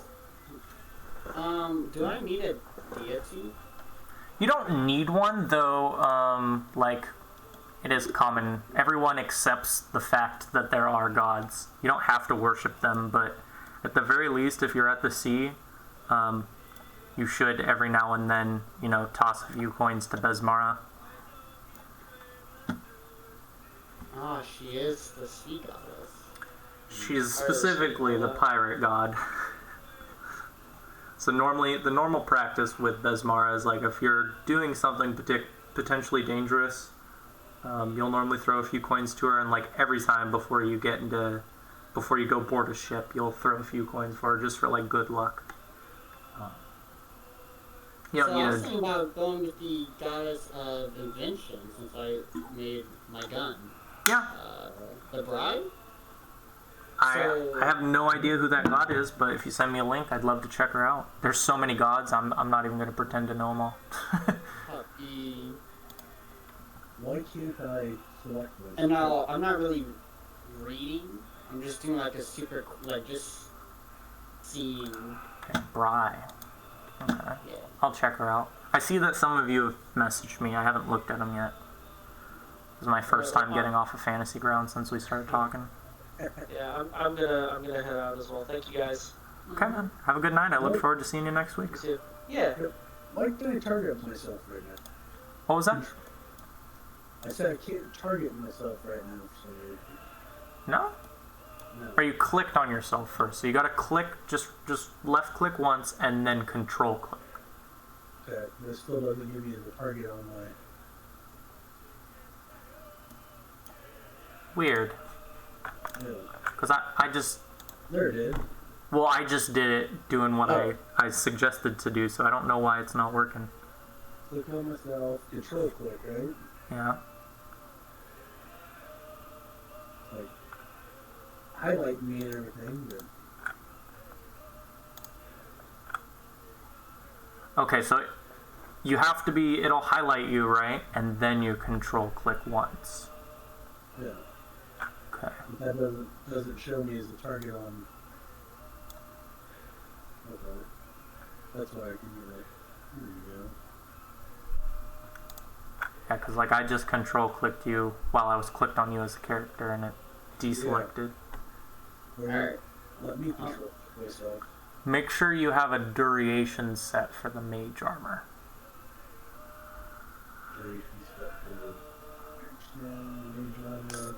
So there'll be a little microscope. Yeah, it says HR at the end. Caster level plus which actually plus 0. Yeah, so it should say like 1 hour or something like that. Yeah. Pretty sure, because it doesn't say it on yours, but it should like factor that into rounds. Because maybe you have to put hour out, like actually spell hour. Yeah, it says unit 1 hour. Okay. It's got a little circle with a 1 in it. The 1 hour would be 600 rounds. So. No, it would be. No, you're right. It would. Yeah. Well, let me see how Orag has it. 'Cause Orag is set to 1. So try putting 1 HR. Yeah, so mine's that. Okay, then try putting 1 hour, like the actual word. Because he has his set as MIN and it does it right. So I'm wondering why 1 HR doesn't work. Maybe you do have to put hour though. Where's the duration supposed to show? So when I cast the spell, it shows a little circle with a 1. So it's 1 hour. Where does it say that? In the chat bar. Back mage armor plus 4 armor class. Units, hour. Yeah, so if you open your character sheet up and go to the mage armor, you can hit a magnifying glass on that little banner. Yep, I've already got that open. Yeah, then you should be able to adjust the time. I'm saying instead of putting HR, actually spell out hour. Or maybe it needs to be a lowercase r. I would say it's just a click, rotate through day, round, minute, or hour. It's not a thing that you enter anything on. Really? Yeah.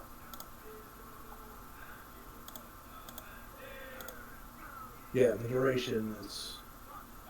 Where are you wanting it to show up at, though, I guess is the question. So when you pull it up on the combat tracker, when you have it on someone, it should say the duration. It should say D. Like if you look on Orag, it'll say Mage Armor, AC2. Collection. The duration is 8 rounds. It was supposed to be a minute, but we went through a couple rounds to test it. I guess it just doesn't care if you have the hour on, which I guess makes sense. How often are you in 600 rounds of combat? I don't think I've ever been in that many rounds. No. I think like I would hesitate to even say 100. Like I've had amazing boss battles that were like almost 100, but I don't think I've ever made it to 100. Yeah. I'm still concerned I can't target myself. Can you toss a pirate down and see if I can, I mean, you can just try targeting another player. Yeah. All the ones that are highlighted in green. Which deck is there The main deck. Okay, before I start reading these, can I help you at all, Sincere? Not nearly a goddess. Well, now it works. Okay, I see what was wrong. The reason I couldn't do it was because I was on the... whatever deck this was. I'm on the lower deck. Okay, you weren't on the map. That makes sense. Yeah. Okay, there you go. Do you hear me? Yes. So there are some gods that ascended to godhood that weren't gods. For example, Besmara, and the god that's after her heart. His name's Caden.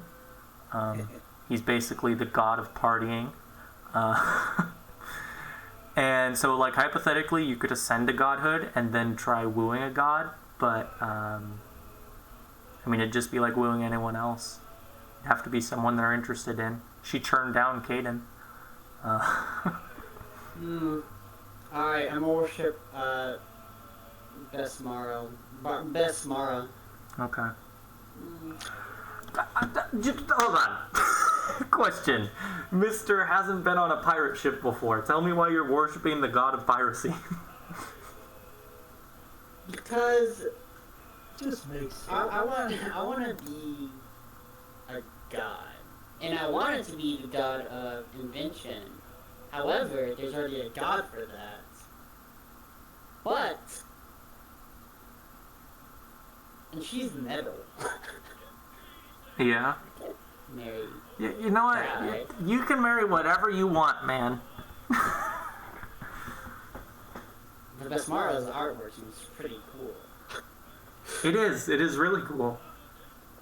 Oh, D&D Action Junkie. The red dots are little pins for information that I can read to the players. Huh? There's a guy in the chat asking about what you guys are doing. He's trying to help with the mage armor too. I forgot I went to end the stream earlier and then I came back in to help you guys understand how mage armor was affecting your armor class. And I will end it now that I remember, because I'm going to put this on YouTube later. I'll see you later, everybody.